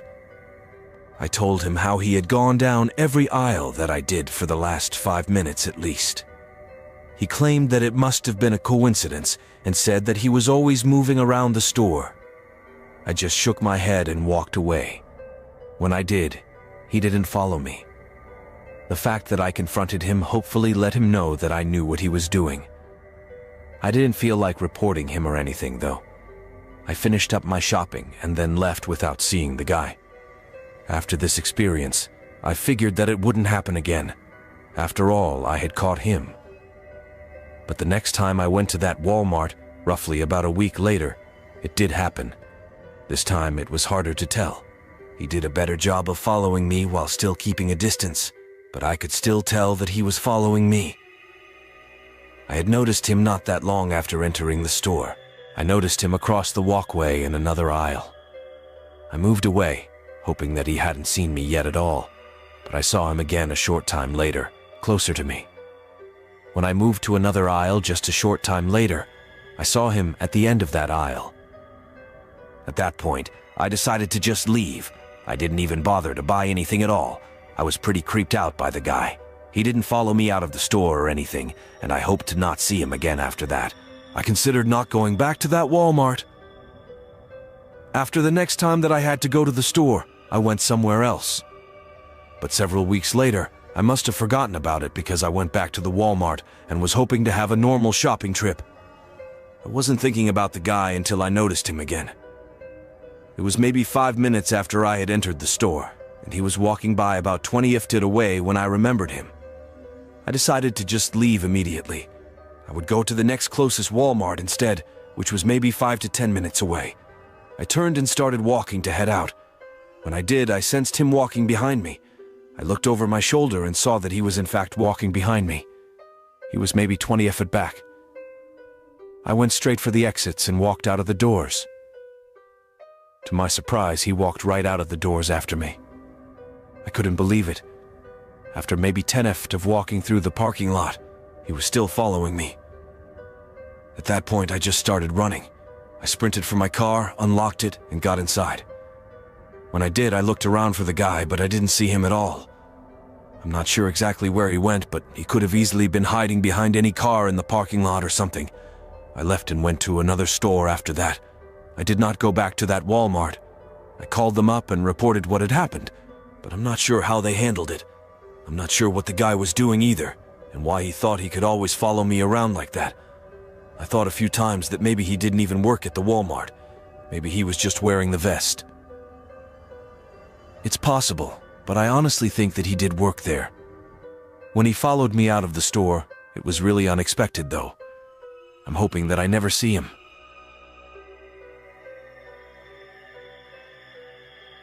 Again, I used to work at Walmart. I worked there for about 6 months, and I mostly just stocked shelves. I also worked past clothes often and would work overnights. The job was pretty easy, and I would usually get there at about 10 a.m. at night and work until 6 a.m. The store closed at 11 p.m., so for about an hour I would be working with customers in the store, although generally there were very few of them at that hour. Our particular location was probably one of the quieter ones. We were always hiring and often a little bit short-staffed. Even with it being one of the quieter Walmarts, I imagine that some other Walmarts probably have lots more employees than we did. One night, I got to work at 10 malls and had some boxes of items to stock shelves with in the grocery area. At around midnight, I was by myself in one of the back grocery aisles.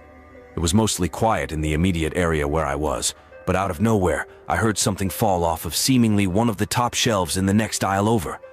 I thought this was weird, and I stopped what I was doing to go see. I figured that another coworker was there for some reason. When I walked around the corner and looked into that aisle, I didn't see anybody at all. I went back to what I was doing and continued with work for the next 10 minutes or so. Everything was normal, but then out of nowhere I saw this guy walk into my view for just a second. He was passing by my aisle and did not appear to be an employee, but I only saw him for like a second. I got up and walked over, When I looked around the corner, I saw him disappearing into another aisle. I called out, asking who was there, but got no response. I decided to go and see who it was. I walked over and into the aisle where the guy went. When I looked down this one, though, I didn't see anybody. It was really strange because I didn't hear him leave the aisle. I was sure that he was there. I kept looking down that aisle, and then I saw him. He was hiding within the aisle on the bottom shelf. He was mostly covered by boxes and was about halfway down. I just barely saw his head peeking out between the boxes. It was a really strange sight. I should have just walked away and found my boss, but I decided to call out to the man again and ask him what he was doing. When I did, he did not move or answer me. I told him that he had to leave and we were closed. I don't think this really had much of an effect on him, though. He remained hidden even though I knew where he was, and he also knew that I left. At that point, to find my boss, I walked a ways away and I let him know that there was somebody hiding in one of the aisles. We both walked back over to the aisle where the man was, but when we got there, we were just in time to see him running away. He went sprinting out of the aisle and out of both of our sights. We briefly walked over to where he had gone, but he'd been running pretty fast. My boss told me that it would be taken care of and I could go back to work.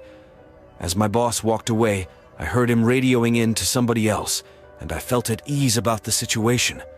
I went back to work after like usual. I stocked shelves for the next hour and a half or so, but then as I was over there by myself, I heard a noise of somebody approaching me. I turned around and once again was expecting to see a coworker, but I saw the same guy. Somehow he was still here. I thought my boss told me he was going to take care of it. The guy startled me, and I got up and immediately started running away. It was the only thing that I could think to do. The crazy part is the man actually started running after me. He gave chase as I ran past several aisles before finding a coworker. When another coworker saw us, the man finally diverted and ran into another direction. At that point, both my coworker and I went in the opposite direction of the guy. The police ended up being called, and a bunch of us employees were evacuated from the store. When the police got there, they went inside and were able to catch the man after probably 10 minutes. I'm not sure how, but the guy had been able to elude everyone for several hours. He stayed in the store after closing, and nobody was able to kick him out. He would hide in the store and move around when nobody was watching him. What his ultimate plan was, I don't know. It really creeped me out, though. I'm glad that I saw him when I did. I'm not even sure why he was approaching.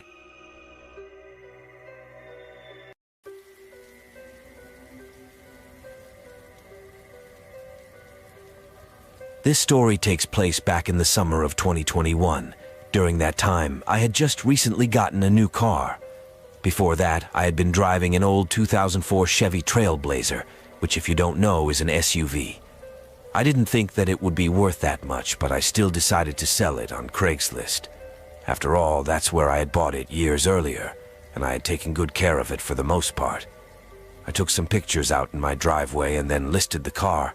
It ran pretty well and was very reliable, so I knew that somebody would be interested. I listed it for $2,000 and waited. I wasn't in that much of a rush to sell it, and it took about 2 days before I got the first response to the ad. The response was someone asking if the car was still for sale. I said yes, and they texted back asking if they could take a look at it. We then arranged a meeting after the person got off work the following day. I asked for their name, and he said his name was Barry. He said that he got off of work at 8 p.m. I suggested that we meet in the parking lot of a nearby Walmart because it was a really big lot. It would also be in a public area because I didn't want a random person showing up at my house. Barry agreed, and the very next day I drove out to the Walmart, which was like 5 minutes away from my house. I got there early and looked around the parking lot. I told him that I was in the very back corner, and he really couldn't miss me. The parking lot was always empty in the back half or so. It was often used for truckers or sometimes RVs to park overnight.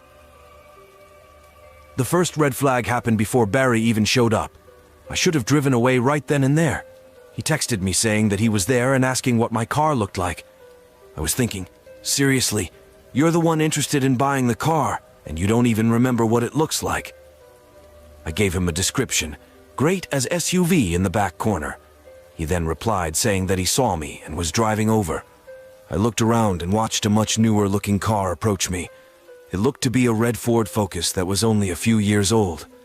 He parked right next to me, and I watched a man get out. He was younger looking, maybe 30, and had dark brown hair and black glasses. I got out of my car and walked over to him. We met out front of my car and shook hands. I told him some basic information on the car as he looked at it. Less than a minute in, he asked me if we could go for a test drive. I said yes, and Barry got into the driver's seat of my car, and I got into the passenger seat. I noticed that he was on his phone a lot in the short time since he had gotten out of his car. Something just seemed a little bit strange about this guy. When he started driving, I asked him if he knew this area and if he could drive on some roads close by. He said that he knew it well, and we left the Walmart and headed to Aquita Area. Barry went down a road that I had only been on a couple of times. It was a somewhat quiet road with a speed limit of 35. There were some patches of woods here and there and some buildings that seemed to be industrial. During the drive, things were pretty quiet. I talked about the car for the first couple of minutes, but Barry didn't really respond or say anything back to me. I remember him looking at his phone once while driving, and I told him that he shouldn't do that. He was like, "Oh, sorry," and then he put it away. I asked him how he thought the car was driving and if he liked it. He just said yes and that it was good. After maybe 5 minutes of driving, I was starting to think that we should head back. That's when Barry suddenly began slowing down. He then pulled off the road suddenly and into this really crappy-looking parking lot. There were kind of woods on both sides leading into it, and the parking lot had tons of potholes and looked to be for a warehouse. When he got into the parking lot, he drove in a little ways and then stopped the car. I noticed that there was one other car in this parking lot. I thought at first maybe Barry just wanted to turn around in there, but when he stopped the car, I was really confused. Barry then shut off the engine and took the key out of the ignition. Then he opened up his driver's door and started to get out. I was really confused and just watching him, wondering what was going on. As he was getting out, he then suddenly yelled at me to get out of the car.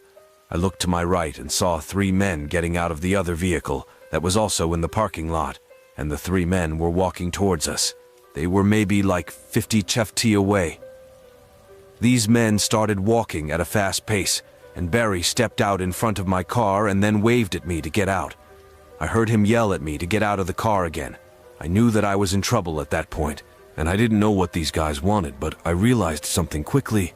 My car had 2 keys for it, and I had brought the spare just in case I would have sold it that night. It was in my pocket. After Barry saw that I was not getting out of the car, he started walking over to my passenger's door. I figured that he was going to try to force me out. Meanwhile, the other 3 men were now only about 20 feet away. I reached in my pocket and felt on the key for the lock button for the doors. I pushed it, and when Barry got closer, I moved over into the driver's seat of the car. He reached the door and tried opening it, but it was locked. In that moment, I quickly put my spare key into the ignition and started the engine. Barry had the other key still and would be able to unlock it if he got it. When the car started, I saw him reaching into his pocket and saw the other man start running. As soon as the car was started up, though, I put it into drive and slammed my foot on the gas. The car jerked away from everyone, and they gave chase on foot for a short time before I sped away. I then made a quick U-turn as the men were now running for their vehicle. I drove out of that pothole-filled parking lot as fast as I could, and then back onto the road. I took the very first turn that I saw from that road, and the men were not able to reach me in their car on time. I didn't see them behind me and was able to get away. I went straight back to my house, and when I made it back home, called the police and reported the whole thing. I told them about the car at Walmart that Barry had left and gave as much information as I could. I later found out that the car Barry used to get to Walmart was found still there and came back as stolen. I'm not sure if Barry and those other guys were ever found. I know that I'm just really glad that I had the spare key with me and was able to get away from them. Last month, I decided to sell my big TV with the TV stand on Craigslist. I got a new TV that's slightly larger, and it's mounted on the wall. The old TV is in a large stand, and I just kind of had it in the dining room. My wife had been asking me to get rid of it, but I thought that I could get some money for it, so I put it up on Craigslist for a few days. I got no interest though. I was seriously considering lowering the price on it, because to be honest, it wasn't that great of a deal. But then I got some interest. A man reached out and told me that he might want to buy it. He asked if he could see it. I told him only if he was serious about it, and he said that he was. I gave him my address, and we arranged for him to come and look at it the next night at 7 p.m. I live in an average-sized 2-story home that's just me and my wife. Because the TV stand and the TV were kind of bulky, I really didn't feel like lugging it into my car to drive it to some local parking lot.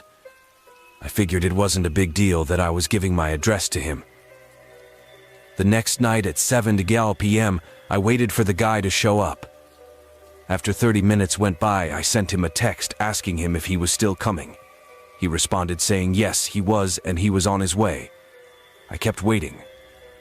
By the time he got to my house, it was 8 and dark outside. When I saw his car, I was disappointed. He arrived in a small little 4-door sedan, and there was no way that the TV or the stand would fit inside of it. I watched the car drive slowly in front of our house, but then the car passed by, and I thought for a moment maybe it wasn't him, or maybe he was confused on the address. But he later parked a ways down, almost out of my sight. I wasn't sure why he parked so far away, but whatever. The guy then walked up, and I met him at the front step. He was wearing a hooded sweatshirt with the hood up, and he appeared to be in his 20s. I invited him in and showed him the TV and stand. They weren't too far away from the door at all. I asked the guy if he wanted to buy it. The guy just stood there and looked at it for a few seconds. Then he said that he wanted to buy it, but he didn't get paid until Friday and would have to wait until then. I was pretty annoyed by this. I started walking the guy to the door, kind of leading him out. I asked the guy why he would come over today if he wouldn't be able to buy it. The man said that he just wanted to see it. He then walked out my front door and back outside. We said bye to each other, and then I shut the door. During this whole meeting, my wife had been upstairs in our bedroom. I sat down on the living room couch and turned on my larger mounted TV. My wife then came downstairs and asked me why the guy had gone into our backyard. I was like, "What are you talking about?" She told me that she had been upstairs and saw out the window when the guy left. He walked straight around our house and into the backyard.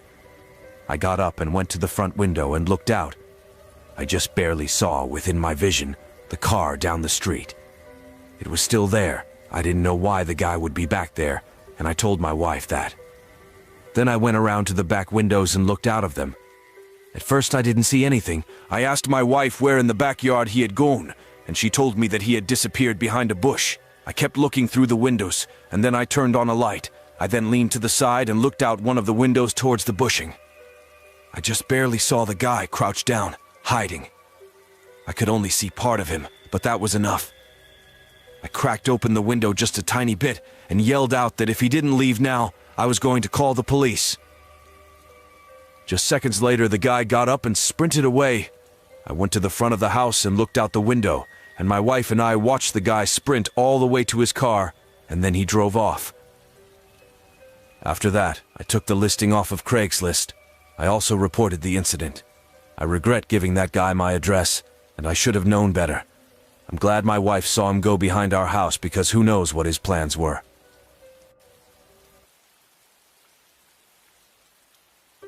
When I was in college, like most people, I didn't have a whole lot of money. During the summertime, I would work a job, and at college, I did have an on-campus job as well, but I didn't get that many hours or that much money for it. I didn't have the time for a normal or even part-time job while I was at school. I had quite a bit of homework, and school was difficult for me, so I would spend a lot of extra time studying. But during my junior year, I really wanted some more money. I didn't have the time for a normal or even part-time job while I was at school. I had quite a bit of homework, and school was difficult for me, so I would spend a lot of extra time studying. But during my junior year, I really wanted some more money. I decided to go on Craigslist and look for some fast jobs that I could do. I went on one day and looked under the general labor section. These would be good jobs for me because I was a pretty fit 21-year-old guy. Any kind of job like yard work or something is what I was hoping for. Soon I saw an ad that simply said, "Yard Cleanup." This was just what I was hoping for, and I clicked on it. There weren't many details at all, though. It just said, "Need someone to clean up my yard. Will take a couple of hours. Pay $100. The ad had only been posted an hour earlier, and I responded. Soon the person got back to me, and I agreed to the job. They asked me if I could come Friday night, and I asked the time. They said 9:00 p.m.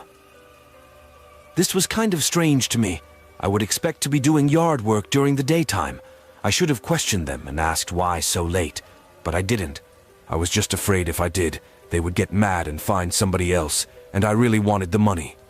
Plus, I was free at that time, and it's not like I had clash the next morning or anything. I agreed to it, and they gave me the address. On Friday night, I put the address in my phone and drove to the location. I had never been to that area before, and it was almost 20 minutes away. The location was a house with a pretty decent-sized yard. It was in a residential neighborhood, but I couldn't tell a whole lot about the area because it was nighttime and really dark. There were only a couple of dimly lit street lamps around. I let the person know that I was there, texting them, and then I got out of my car. I was about 5 minutes early and started walking up to the house. It was a 2-story house that looked pretty average to me. There were some overgrown bushes in the yard as well as leaves and such. I walked up to the front door and rang the doorbell. All of the lights in the house appeared to be off, which was kind of strange. About a minute went by, and nobody came to the door. Then I knocked. Maybe their doorbell was broken or something. After knocking, I still heard nothing. I waited and then double-checked on my phone that I was at the correct address. I was. Nobody responded to my text either. I knocked one more time. Still, no one came to the door. But then I heard something out in the yard. It sounded like footsteps, and they were to my right, coming from almost the side of the house. I looked over, but it was very dark, and there was also a tree in the way of my view, so I couldn't see anything. I took a couple of steps back to look.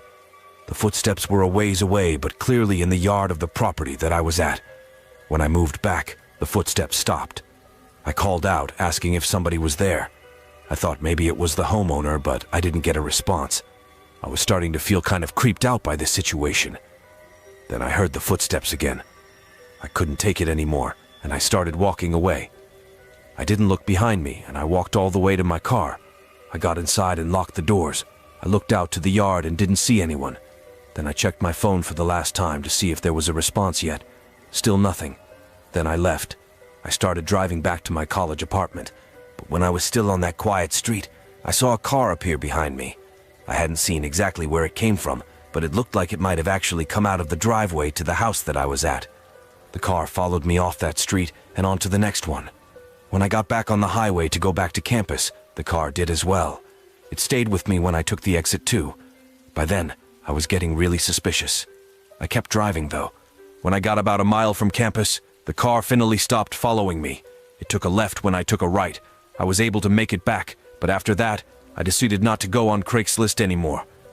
I don't know if the car that followed me had anything to do with it or not. I feel like it did, but I don't have any proof. What I do know is that the experience was very strange. The person never contacted me at all after that, and I still don't know who was walking behind the tree. They definitely heard me when I called out to them, but didn't respond. I'm glad that I left when I did.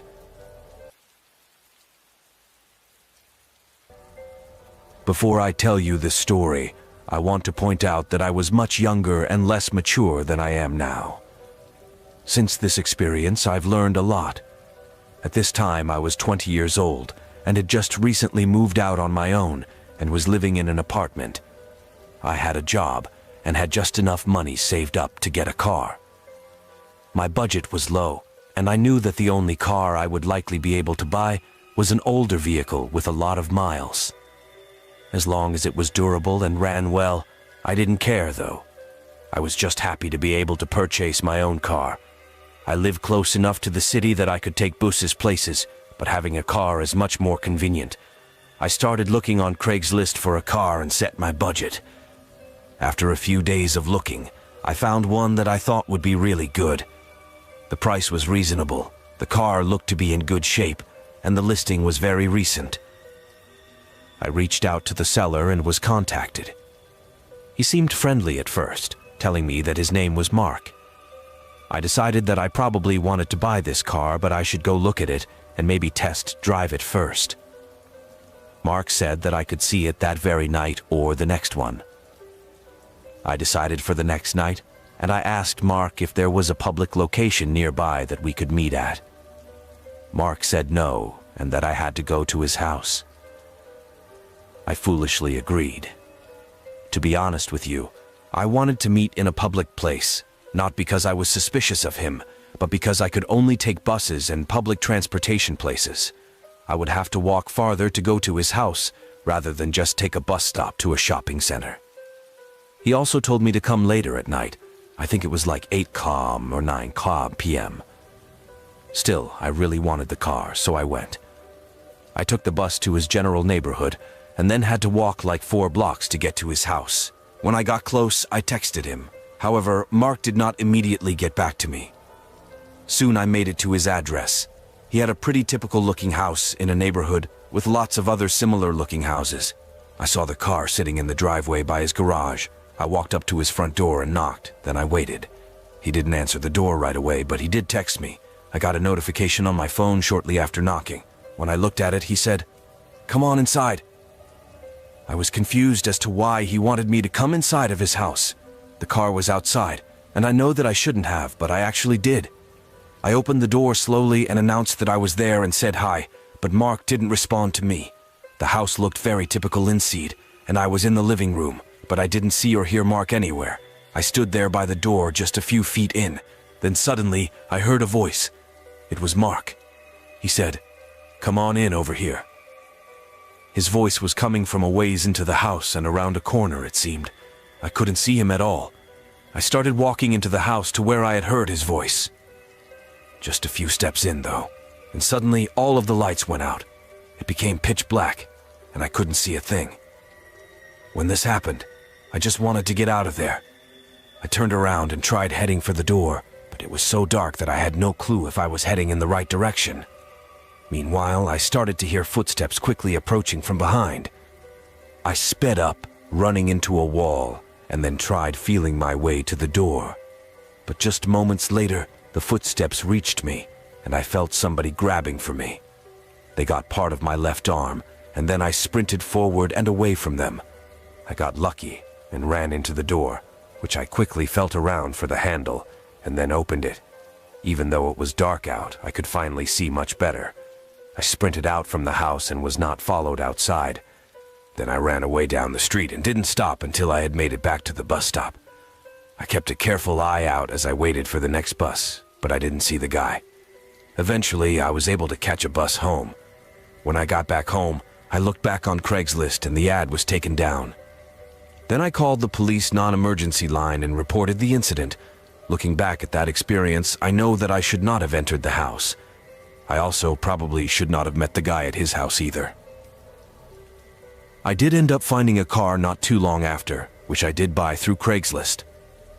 I still use Craigslist, but I'm much more careful, and I'm sure to meet the person in public and not go to other people's homes.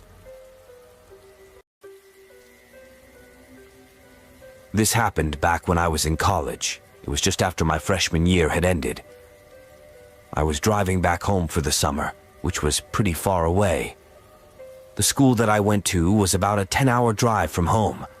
I hoped to make it home in one day, but things did not go as smoothly as I would have liked. Originally, I was going to leave the day after my final exams from my dorm room. I didn't have too much stuff and could fit it all in my car just fine. However, my exams finished a little bit earlier than I'd expected, and I had the thought to leave just right then. I didn't really like my roommate that much, so I thought the sooner I left, the better. I left that day instead of waiting until the next. The drive was really long, but mostly just on freeways. By the time it was 10 o'clock at night, I found myself with still 3 more hours to drive. That's when I started getting extremely sleepy. The more I drove, the harder it was for me to stay awake. I knew that I wouldn't be able to make it home that night and would need to stop and rest. At that time, I didn't have enough money for a hotel room. I mean, I technically did have enough, but I didn't want to spend it. Being a college student, I didn't have much money, and I hadn't started my summer job yet. I figured that it wouldn't be a big deal if I slept for a couple of hours in my car.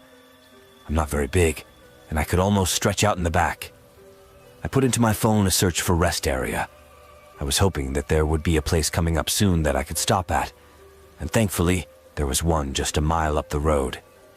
I did my best to stay awake until then.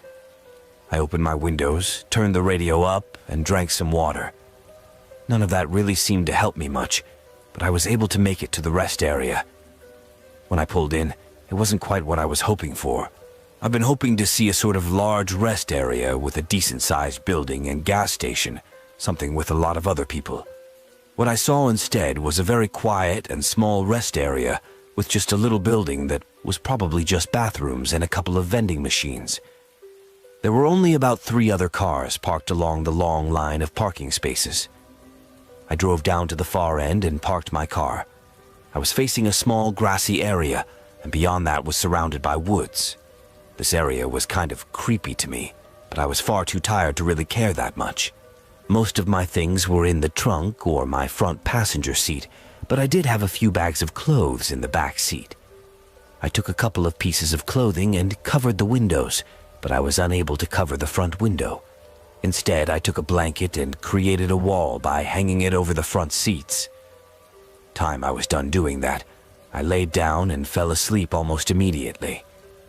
My original plan had been to sleep for just a few hours.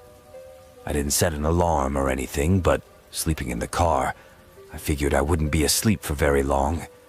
I remember that when I woke up, it was still dark out. I didn't know what time it was, and I looked at my phone and saw that it was 1 a.m. Things were completely silent, but the silence was quickly interrupted by a noise. It sounded like footsteps that were very close by.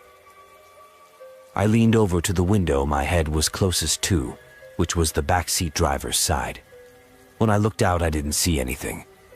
I heard the footsteps, and they sounded like they were on the other side of my car, so I moved over to look out of that side. As I looked out that side, I saw there was only one other car in the parking lot, in the rest stop at the complete other end. I didn't see anybody, though. Things just seemed a little bit strange. I saw from behind the blanket I had put up, somebody walked by the front end of my car. Now my heart started racing. There wasn't really a reason why somebody would be walking by my car all the way at this end of the rest stop. I closed my eyes and was completely still. Then there was a knock at my driver's window. I almost jumped up, but I didn't. I stayed there and was silent. All I wanted was whoever was there to go away. After they knocked, things were completely silent for a few seconds. Then, whoever was there tried opening the driver's door. It was locked, and they went over and tried my rear driver's side door. I had my keys next to me in the back, and I was now wide awake. At this point, I realized that I should drive away, but in going to the front seat, whoever was there would see me for sure. Then there was a loud bang on my window right by my head. I tore the blanket down, dividing the back seat and the front, and then hopped into the driver's seat of the car. I tried not to look out of the window, but then saw a man jump right in front of it. I didn't get a good look at him, but he was right next to my car, and it was terrifying. I started up the engine, and as soon as my car was running, I put it into reverse and backed up. When I did, the man started running alongside of me. I put the car into drive and sped away back onto the road. The man was unable to reach me again. I drove all the way home after that, only stopping to get gas once. I was wide awake the entire time. After my experience, I ended up getting home at 5 o'clock in the morning, which was a really odd time to arrive back, but I was able to get some more sleep after that. Not really sure who the guy was messing around with my car or what he wanted. I'm really glad I don't have to find out, though. One time, a few months ago, I was driving my car late at night. I was on a quiet road and driving about 5 miles per hour above the speed limit. The road had just 2 lanes, one for traffic going the way I was, and the other was for oncoming traffic. I was just trying to get home and listening to the radio. I remember at one point I came up on a smaller pickup truck driving up ahead. When I approached it, I slowed down because the truck was driving much slower than I was, but soon things got kind of ridiculous. The speed limit on this road was 50 miles per hour, and we were going almost 30 miles per hour. I remained behind the truck, going very slowly for 2 or 3 minutes. Then I decided that I would pass the truck. Maybe something was wrong with it, and it couldn't go very fast. I wasn't in a big hurry or anything, but going that much slower than the speed limit, I lost patience. I pulled out into the oncoming lane of traffic. Luckily, these roads were really quiet, and nobody was coming in the other direction at all. I started to pass the truck easily, but before I could clear it, the truck started speeding up. I was going about 55, and soon the truck was going at least 55 as well. This made me really angry. I sped up even more and was finally able to clear the truck. Now that I was in front of him, but unfortunately the truck was now right on my tail. His headlights were so close, I wondered if his truck would bump into my car. It looked like a man was driving, but I couldn't really see all that well. Luckily, the truck didn't bump mine. Still, as I was going now 60 miles per hour, which was 10 over the limit, he was still right behind me. We both drove like this for maybe about a minute when I saw that he hadn't let up at all. I decided that it would be best to just let him pass. I had to drive on this road for maybe another 5 miles or so, and there weren't any other roads to turn onto in the immediate area, so I decided to just pull over. I put on my hazard lights and moved over to the side of the road.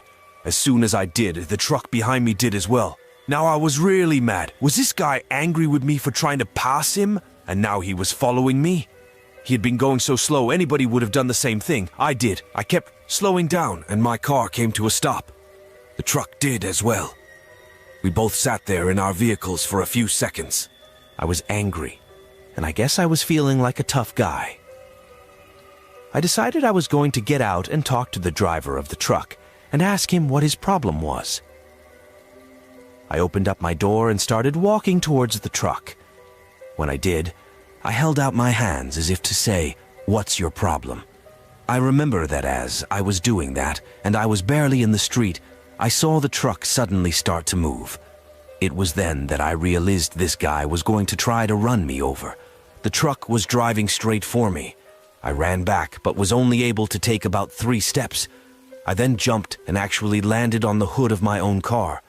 The truck barely missed me, and luckily didn't hit my car either. After he had missed, I saw him slamming on the brakes up ahead. I quickly jumped into my vehicle and started driving away. The guy in his truck then started following me again as soon as he got the chance. He was once again right on my tail, but driving more recklessly than before. I was driving on the street, but then went to the far side of the road. The man swerved after me, but went too far, and his truck ended up going off the road and into the ditch, the sort of big ditch. The truck didn't flip or anything, but it was enough to get him stuck. I kept driving and then called the police when I was a good distance away. They ended up locating the man, and he got a ticket for reckless driving, but I was unable to prove that he tried to run me over. I just hope I never see him again.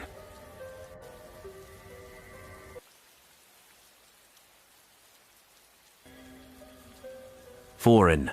This happened many years ago. I was driving my car home one night. I was going through a city that I was sort of unfamiliar with and was about an hour and a half away from home. At this point in the drive, I was not on the highway but a quieter road. I had just driven through a seemingly small town. Things were very quiet. It was late, and I had only seen a couple of other cars out on the road. I was traveling about 35 miles per hour and saw a stop sign coming up. Things were very dark in this section of the road, with no street lights or anything surrounding. The road was mostly grassy fields and a few trees or woods here and there. At the stop sign that I was approaching, it was a 4-way intersection. I slowed down and was just coming to a complete stop. As my car was almost stopped, I suddenly heard a knocking coming from my passenger side window. I looked over, startled. When I did, I saw a man standing there. He was sort of teal, and I couldn't really see his face, but I could see him knocking. It really took me by surprise, and I was wondering who this guy was and what he wanted. I could see him motioning for me to roll down the window, so I did, although I had a bad feeling about it. The man spoke, telling me that he really needed a ride, and his car had broken down. He told me that he promised he wasn't dangerous or anything, and asked me multiple times for a ride, without me even saying anything. To me, it just came across as really sketchy. I started to shake my head and say no to the guy, and I could tell that he knew I didn't want to. However, my window was still open. The man began to reach inside and said please, and that he was desperate. It didn't change my mind though, and I hit the gas and drove away. He was forced to let go of my car, and I left him standing there in the middle of the road. The whole experience was just really strange. As I drove away, I wondered if I had done the right thing, or if maybe he just did need a ride. My instincts were telling me no, and the way that the man reached inside of my car aggressively made him seem anything but innocent. I definitely felt confident with my decision, and I went on with my drive. Thankfully, the roads got better, and I made it home later that night. Following that experience, I was curious, and I tried to look up on the map online where it was. I was able to find the area, and I looked up the city. What I found out was that there had been a string of carjackings and robberies in the area. I'm pretty confident that that guy was going to try to either rob me or steal my car, maybe even something worse.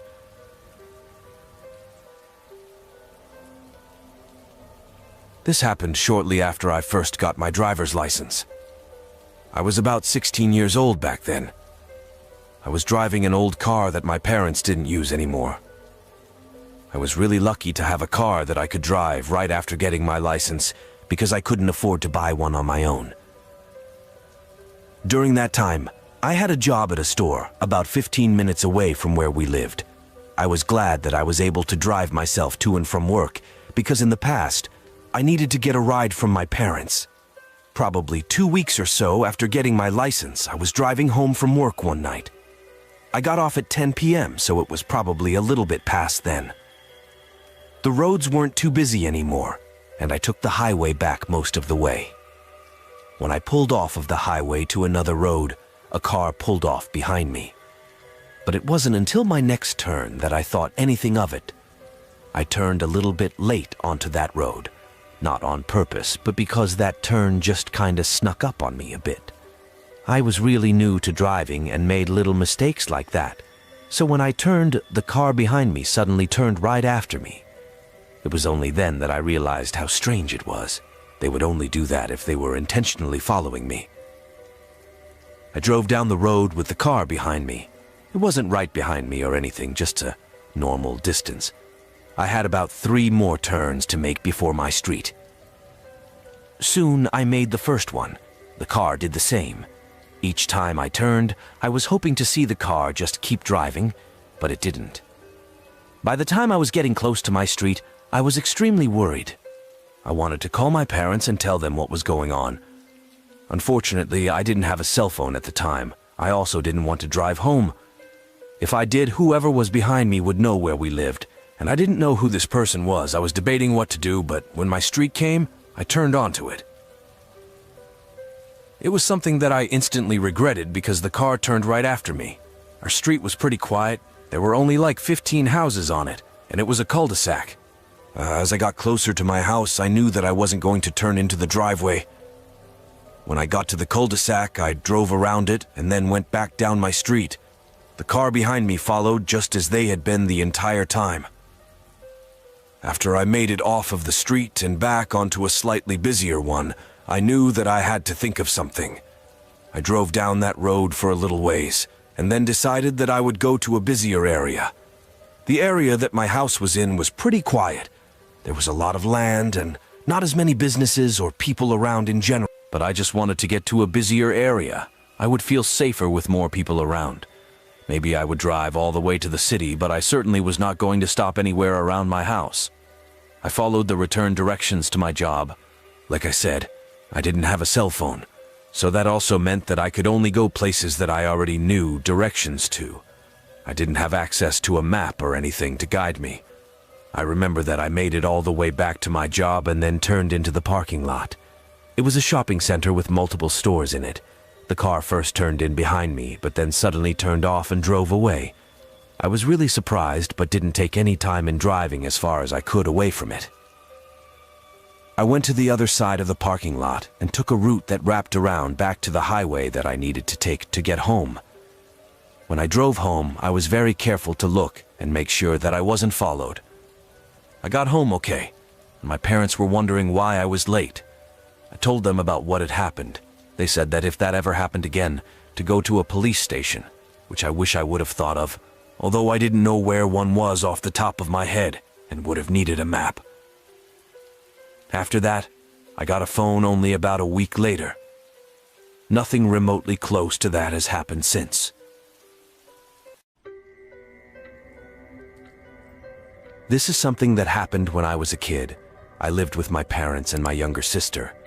At the time of the story, I was probably like 12 or 13, and the neighborhood that we lived in had a little bit more land. The backyards of all the houses were kind of large, but the houses were still fairly close to each other. I knew a few of the neighbors, but didn't know any of them very well. Well, there was one house sort of close to us that was next door to the west. Both our house and theirs had decks in the back, and the one next door was kind of small. I remember that I would go outside in the backyard a lot because I was a kid. I would practice playing sports back there and things like that. One time I remember that I went outside and I saw the woman who lived next door out on her deck. She was pretty far away, and it was kind of hard to see. It looked like she had binoculars and was looking right at me with them though, and this seemed a little bit strange. I think it was just her and her husband who lived next door. They didn't seem to go outside much, and we rarely saw them. They also didn't seem to be very friendly. I know that every Halloween we would go to their house and they would never answer the door. I ignored what appeared to be her looking at me and kept doing what I was doing. I think I was practicing some frisbee golf shots or something like that. I looked up again a while later, and she was still there facing me with the binoculars. It seemed so strange that I just stopped and stared at her to see if I was seeing correctly.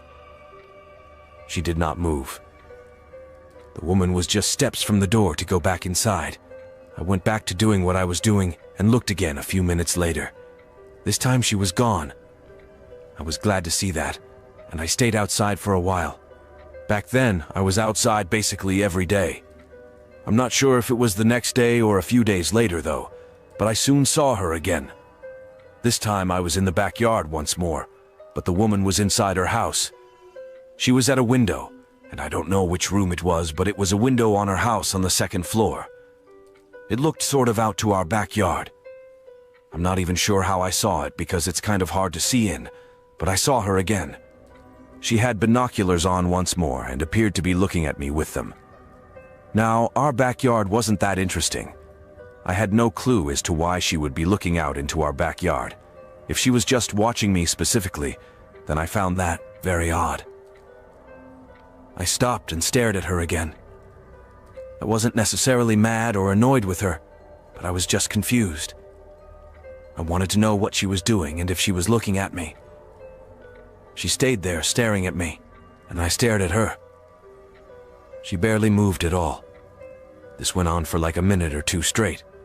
Then finally I saw her move out of the way from the window. I went back to playing out in the yard after that. Now, each time that this happened, I never told my parents or anybody about it. It didn't seem like that big of a deal, and by the time I would come inside, I would have usually forgotten all about it. But a while after this, maybe a week or so, I really don't know. I happened to be outside pretty late one night. It was maybe like 11 p.m. or something. It was summertime, so I would stay up later, and this also meant that it was nice outside. Now people were using both of the bathrooms that we had in our house. I really had to go, and being a guy when this happened, I would sometimes go out in the backyard, even though it was really late at night. I went downstairs and then out the back door to the backyard. Then I was going to go behind this one tree that we had. But before I got a chance to even walk out to the tree, I saw something. I looked over and noticed the woman stepping out onto her deck. She then put the binoculars up to her face and appeared to look over at me. She was literally right outside of the door leading to their deck this late at night. That was really odd. I just turned around and ran back inside. It creeped me out, and I just waited to use the bathroom. After that, there was no way I was going to go back outside. Still, I forgot to tell anybody. I'm not really sure how I did, but I just did. So that night I went to bed. My bedroom happened to be down in the basement. Our house was a split level with 2 bedrooms upstairs and 2 bedrooms downstairs. My bedroom was partly underground and had a window that looked outside. After going to bed, I fell asleep rather quickly, but at some point I woke up. When I did, I just remembered that I could tell it was still the middle of the night. I heard a noise coming from my window, and I looked over. I was expecting to see nothing. Maybe it was a bug flying against the window with it being summertime. But what I saw was the woman literally standing right outside of my window and looking in at me. It was the craziest sight I had ever seen. I'm pretty sure I rolled off my bed to the other side, away from the window and onto the carpet. Then I hid behind my bed. I didn't want to look back to the window. I stayed there for a while, and when I was finally able to look up again, she was gone. I went upstairs and told my parents about it, and the next day my dad went over to confront them. Her husband answered the door and denied everything. He said that we were crazy, and the husband was really mad about the accusation. My dad ended up cursing him out and then leaving. The woman never even came to the door, but after that confrontation, she never did anything strange like that again. I did see her a couple of times, but she wasn't doing anything weird when I did. Those people moved away like a year later, and a new family moved in. I still think about how bizarre that situation was sometimes.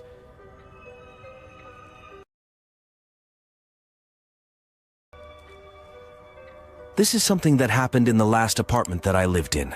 I moved into it in June of 2021 and lived there for 2 years before moving. After I had lived there for about a year, I had a new neighbor move in next door. For some details on the apartment building, it's relatively new and was built, I believe, less than 10 years ago. I lived on the 2nd floor and was the right before last unit on one end of it. The building has just straight hallways with units on both sides. My apartment had 1 bedroom, 1 1/2 bathrooms, a living room, and a kitchen. The new neighbor got the very last unit on the end. In my time living there, most of the other neighbors were very friendly. I got to know almost everyone who lived on my floor. The person who previously lived next to me was very nice, and we would talk sometimes. A man moved in who didn't seem to be quite as friendly.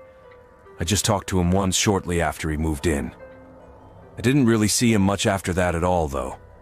Maybe like once or twice, but I can't specifically think of a time that I did. Probably like 6 months after the new neighbor guy moved. In the next door, I was up sort of late one night. I heard some pounding on the wall coming from his side. It wasn't that loud because the wall seemed to do well with holding sound, but I did hear it. I figured maybe he was hanging something on the wall and didn't pay it much thought. However, probably the next night, I was actually woken up hearing it again. It was a little bit louder this time, but I'm also a light sleeper. I tried to just go back to bed, and eventually, I did. The very next night, though, I was woken up again. This time, in the middle of the night, I woke up to some sounds coming from my bathroom area. The bathroom is connected to my bedroom, and the door leading to it was mostly closed. All of the lights were out, so when I looked around, I couldn't see anything. I was sitting up in bed, trying to figure out what it was that I was hearing. I was also a little bit confused from having just woken up, but then I realized what I was hearing. Somebody was in my bathroom.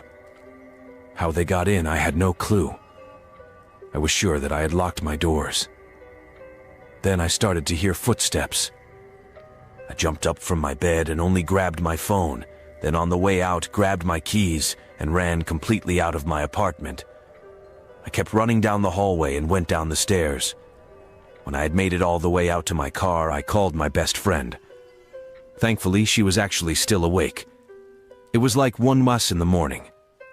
She let me come over and stay at her place for the rest of the night. The next day, we went back to my place. We carefully looked around, and I was expecting the worst. I thought maybe it would be all messed up and a bunch of my items stolen, but surprisingly, everything appeared to be in place. Nobody was inside the apartment at all, and nothing was stolen. I was so confused because I was sure that I had heard somebody in there the night before. My friend asked me about everything that happened. As I was telling her, I walked into my bathroom to where I heard the noise. I'm sending an actual picture of my bathroom so that you can see and get an idea as to what it looked like. To describe where I heard the sounds, I realized it was near my shower. Next to my shower to the right is a very large storage cabinet, or maybe you would even call it a closet. I didn't use it much at all. I just stored extra towels and blankets in there. That's kind of where I heard the noises, and I opened it up. When I did, I saw that some things in there were actually a little bit out of place. Then I moved a towel and saw that the wall had a significant crack in it. At least that's what I thought it was. I hadn't remembered it looking at all like that before. On the other side of the wall was my neighbor, the new guy. That's when I realized that he might have been the one in my apartment. I moved the crack a little and realized that a big chunk of the wall could be removed. Horrified, I moved away from there, and my friend and I left. We called the police and apartment management. They did an investigation, and the guy later admitted to creating a hole in the wall and entering my place. He never said what his intentions were, though. I'm glad that I didn't have to deal with him for the last few months that I lived there, but I ended up moving when my lease was up. I just couldn't live there anymore after what had happened. I'm also really glad that I heard the sound when I did, and was able to leave my apartment so fast.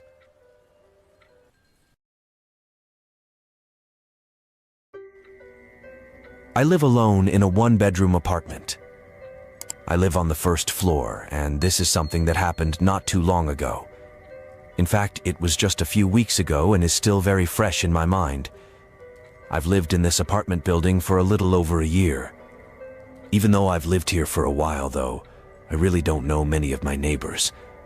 I do know a couple, but most of the people here kind of keep to themselves. Everyone who I've interacted with has been very nice, though. The building is pretty large, and I'm not sure how many people live here, but it's a lot. One night, I was by myself watching a movie. It was pretty late, maybe like 11 p.m. I was in the living room and on the couch, and out of nowhere heard a knock at my front door. I wondered who could be knocking on my door so late. I paused the movie and got up from the couch. When I got to the front door, I checked. My next-door neighbor was there. I recognized him, and I really didn't know him all that well, but I had said hi to him in the hallways once or twice. I unlocked the door and was going to open it. I had no reason to think anything suspicious of him, but as soon as I unlocked the door, I heard him walking away quickly. By the time I had opened up the door, he was gone. I even heard his door closing moments later, but didn't see him. I just shook my head and went back to my living room. This was very strange, but whatever. Maybe 20 minutes later, it happened again. Though I was sitting on the couch and heard a knock on the door, I walked over faster this time. When I got there, I looked out the peephole. I saw my neighbor running away from the door before I had even tried opening it. Now this was really odd. I didn't know what he was doing. For the rest of that night, though, he didn't come back. The next morning, as I was leaving my apartment to go to work, I had the thought to ask him what the deal was. I stopped at his door and knocked. He answered, and was really friendly and seemed normal. I told him about the night before, and asked him what was going on. He acted all confused and said that he had no idea what I was talking about. I told him that I was sure I had seen him. He still denied it, though, and said that it must have been somebody that looked like him or something. I wasn't really buying this. I just agreed with him to be nice and then left. I got back from work that afternoon, and things were pretty normal for the rest of the day. Fast forward to that night, though. I went out onto my balcony just briefly to see how the weather was. I wasn't out there for long and went back inside. We have balconies on the first floor, but they're like 2 FT above ground, so it's the same thing as the people's balconies on the second and third floor, just not high up at all.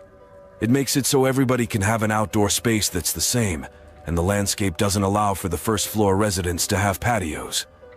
Anyways, after I went inside, I was in my bedroom when suddenly I heard my sliding door from the balcony opening.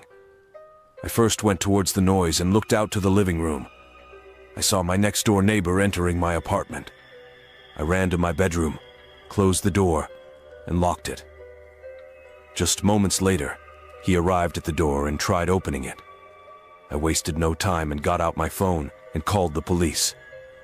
I yelled at him that I was calling the police as well. He tried opening the door a couple of more times and then banged on it a few times as well, but said nothing. Then, only a few seconds later, I heard him walking away, and he was gone. The police showed up a while after that, and I reported the whole thing. At first, my neighbor denied it, but there were security cameras outside which proved his guilt. I'm really glad that the cameras were there. I haven't had to worry about him since, and he's not allowed to go near me. I still live in my apartment, but always make sure to lock the balcony. I'm going to tell you a horrifying story of my next-door neighbor. I used to have. I live in a single-family home with my wife and our dog Sparky in a residential neighborhood. There are quite a few different houses on our street, and we have 1 acre of land, as do most of the neighbors. We've lived here for 5 years now, ever since getting married. Our next-door neighbor had been quite a jerk since the day he moved in. He had been nothing short of a nightmare. He started living next door to us about a year after we moved in. His name was Dan, and I know that he was recently divorced. I understand that that can be hard, and it's okay to be going through a difficult time, but that was no excuse for his behavior.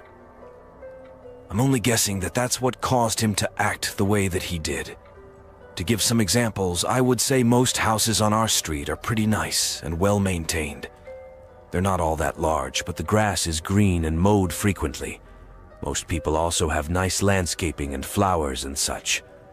The first time I talked to Dan, he insulted our flowers, saying that we should replace them all because they looked bad. He also made bad comments about my car, a Ford Fusion, saying that it was terrible. He wasn't joking either, like my wife thought he was when I told her about it. She soon found out for herself when she was outside in the backyard once. She said that he told her our house was the ugliest on the block. When I went outside after, I saw him standing in his backyard, seemingly drunk, telling me to F off. After these first few interactions, I tried to stay away from Dan. The next time I talked to him was like a month later, when he came over to tell us that we needed to keep our dog inside at all times. We would sometimes have Sparky out in the front or backyard on a leash. The leash would be attached to a stake in the ground. We did not have a fence around our property at all, but Sparky's leash was not nearly long enough to even come close to reaching past the property line. Dan claimed that he hated dogs and did not want to have to see it in our front yard. I basically took my turn and told him to F off. He angrily walked away, and after that, we didn't interact. But he still made his presence known. He would start leaving his stuff on our property. There were no fences, but there were pretty obvious property lines. Anybody with common sense will be able to tell where it changed from our yard to Dan's. He put his old canoe in the backyard, almost completely on our property. He also had an old patio table that he put in our yard. One day, I had enough, and I moved both of these things over about 10 FT until they were completely in his yard. I was even thinking of having a fence put up because of him. I didn't want to let him win, but just the very next day, my wife came inside in the evening and told me that Sparky was missing. He had been out in the yard on his leash like he often was. The leash was still there, as was his collar, but he was gone. At first, we thought he somehow slipped out of his collar. Dogs can do that sometimes, and I didn't know how else to explain it. My wife and I took to the streets and started searching all around the neighborhood for Sparky. We went to several neighbors' houses and asked them if they had seen him at all, but nobody had, We were worried like crazy and didn't know how this could have happened. For hours, we searched the area until about 9 p.m. when we got back home. I just went into the backyard as my wife went inside to call more neighbors and ask them. That's when I heard a faint bark. I thought maybe it was a neighbor's dog at first, but I just had this feeling like it was Sparky. I walked over to where I had heard it, which happened to be in Dan's backyard. I called out Sparky's name and heard the barking again. I ran over and heard that it was coming from inside Dan's shed that he had in his backyard. I tried opening it, but there was a large lock on it, and I couldn't get it open. I ran to Dan's house and pounded on his front door like crazy. He didn't answer, though. I was knocking on his door for like 5 minutes without a response, so after that, I called the police. When they arrived, they heard Sparky barking from inside the shed. A short time later, they were finally able to open it. Sure enough, Sparky was inside, and we pressed charges. He didn't get that heavy of a penalty, though. I think he just got probation, but he did have to move out of the neighborhood, which I was really glad to see. I'm hoping that I never see him again. This happened when I was a kid. During that time, I lived with my family in a 2-story home on a typical residential street. For some reason, I had always thought that our next-door neighbor was creepy. I didn't have a good reason why, because I was just a kid and I never really interacted with him or anything. I didn't see him that often, but I didn't really want to. The guy was short, sort of thin, and didn't come outside very much. He also didn't seem that friendly, but I really didn't know a whole lot about him. All I knew was that he just gave me a bad feeling. Well, one night, my brother was at his friend's house, and my parents went grocery shopping. I was about 12 and was home alone doing homework.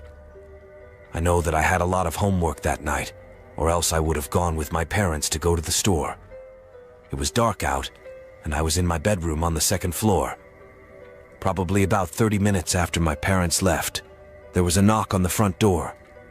Immediately, something about this seemed off. It was like 8 p.m. and dark out. Who would be knocking at this time? I knew that we weren't expecting anyone. I sat there in my room, thinking of the possibilities. Then they knocked again. I left my bedroom and walked over to my brother's bedroom, where there was a view of the front door. When I went to his window and looked out, I saw the next-door neighbor. The guy was standing right there on the front step. What could he want? I didn't know.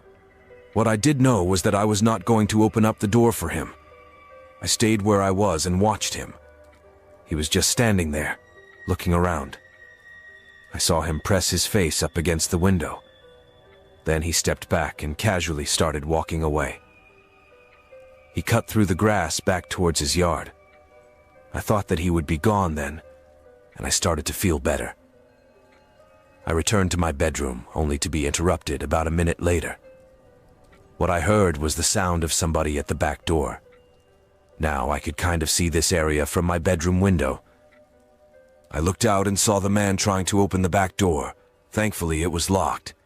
He then stayed at the door for a while before finally walking away. I was really scared now. This guy had actually tried entering our house. I had been right to think that he was creepy. After a few minutes went by, I went downstairs to make sure that he was gone. When I got down there, as soon as I entered the dining room, I saw him looking in the window. He looked right at me and then moved out of sight. That was a really scary moment. I turned and ran all the way back upstairs. I had no cell phone back then, so I had to go back downstairs to make a call. For several minutes, I was too scared to. Finally, I left my bedroom and went back downstairs. Then I called my parents, who luckily were on their way home. When they got home, I told them all about it. My dad went over to talk to the neighbor, but he didn't answer the door. We considered calling the police, but didn't. Honestly, we should have. The next day, my dad went back to the guy's house again. This time he answered and denied everything. After that, I was terrified of him and didn't want to be home by myself. My family and I ended up moving from that house across town less than a year later. After this, we didn't move because of the man. It was because of my dad's work, but I'm glad that we moved away from him. I'm not sure why he tried to go into our house, but I'm really glad that he didn't. My friend Anna and I were staying in an old motel in the middle of Nebraska for the night. We were on a week-long camping trip, checking out national parks and camping in nature. However, on this particular night, there was a huge rainstorm coming, so we decided it would be smart to stay in a hotel room to avoid a terrible, stormy night of sleeping outside and getting all our gear soaked. The closest motel we found was a small, cheap strip of rooms in the middle of nowhere. We booked our room for the night from a redneck-looking guy working at the front desk. The rain started early in the evening, so we ended up staying in our room all night, drinking and playing some games to pass the time. Anna and I went to bed around midnight, and it was easy to fall asleep to the sound of the rain pouring down all around us. At some point in the night, I woke up. Not exactly sure why, but I noticed there was light pouring into our room. I sat up in bed and glanced toward the door where the light was coming from. We had chain-locked the door so it could only be opened just a crack, and as I became fully awake, I realized that's where the light was coming from. A slim sliver of light shone all the way into the room, stretching across the floor to the foot of my bed. A quick glance over at the bed next to me confirmed that Anna was still sleeping, and it wasn't her who had opened the door. Now, fully awake, I decided to get out of bed and check it out. Once I got past the foot of my bed, the doorway came into view, and I was shocked by what I saw. The door was indeed open a crack, just as much as the chain would allow, and an arm was reaching through the crack, fumbling around, trying to undo the chain. That was the only thing keeping the door from being completely opened. Instincts and adrenaline immediately kicked in. I ran toward the door and slammed my full body weight against it, forcefully closing the door on the arm that was still reaching through the crack. I heard a grunt on the other side, and the arm withdrew from the crack, and whoever was on the other side disappeared. Anna, who had been awakened by all the commotion, called the police, telling them there was an attempted intruder at the motel. It was close to 5 a.m. now, and even though it was early, Anna and I agreed to pack up our stuff and hit the road. As we left our motel room, the police were already at the front desk, talking to the worker. A cop approached us and asked if we were okay and if we saw who the culprit was. The man who had been working at the front desk also appeared, repeatedly claiming that he didn't see anyone while he was working. Strangely enough, he was holding his right arm gingerly, and even when he wasn't holding it, pretending to cross his arms, it hung oddly at his side. Before we headed out, we told the cops that we suspected it was the guy working at the front desk who had tried to enter our room. They said they would look into it, and that was the only information we were given before we drove off to continue our journey. I have no idea if they ever confirmed that the man at the front desk was the one who had tried to enter our room. However, it was comforting to me that even if he didn't face legal actions for that night, I had either broken his arm or severely injured it. Hopefully, that would stop him from trying something like that again.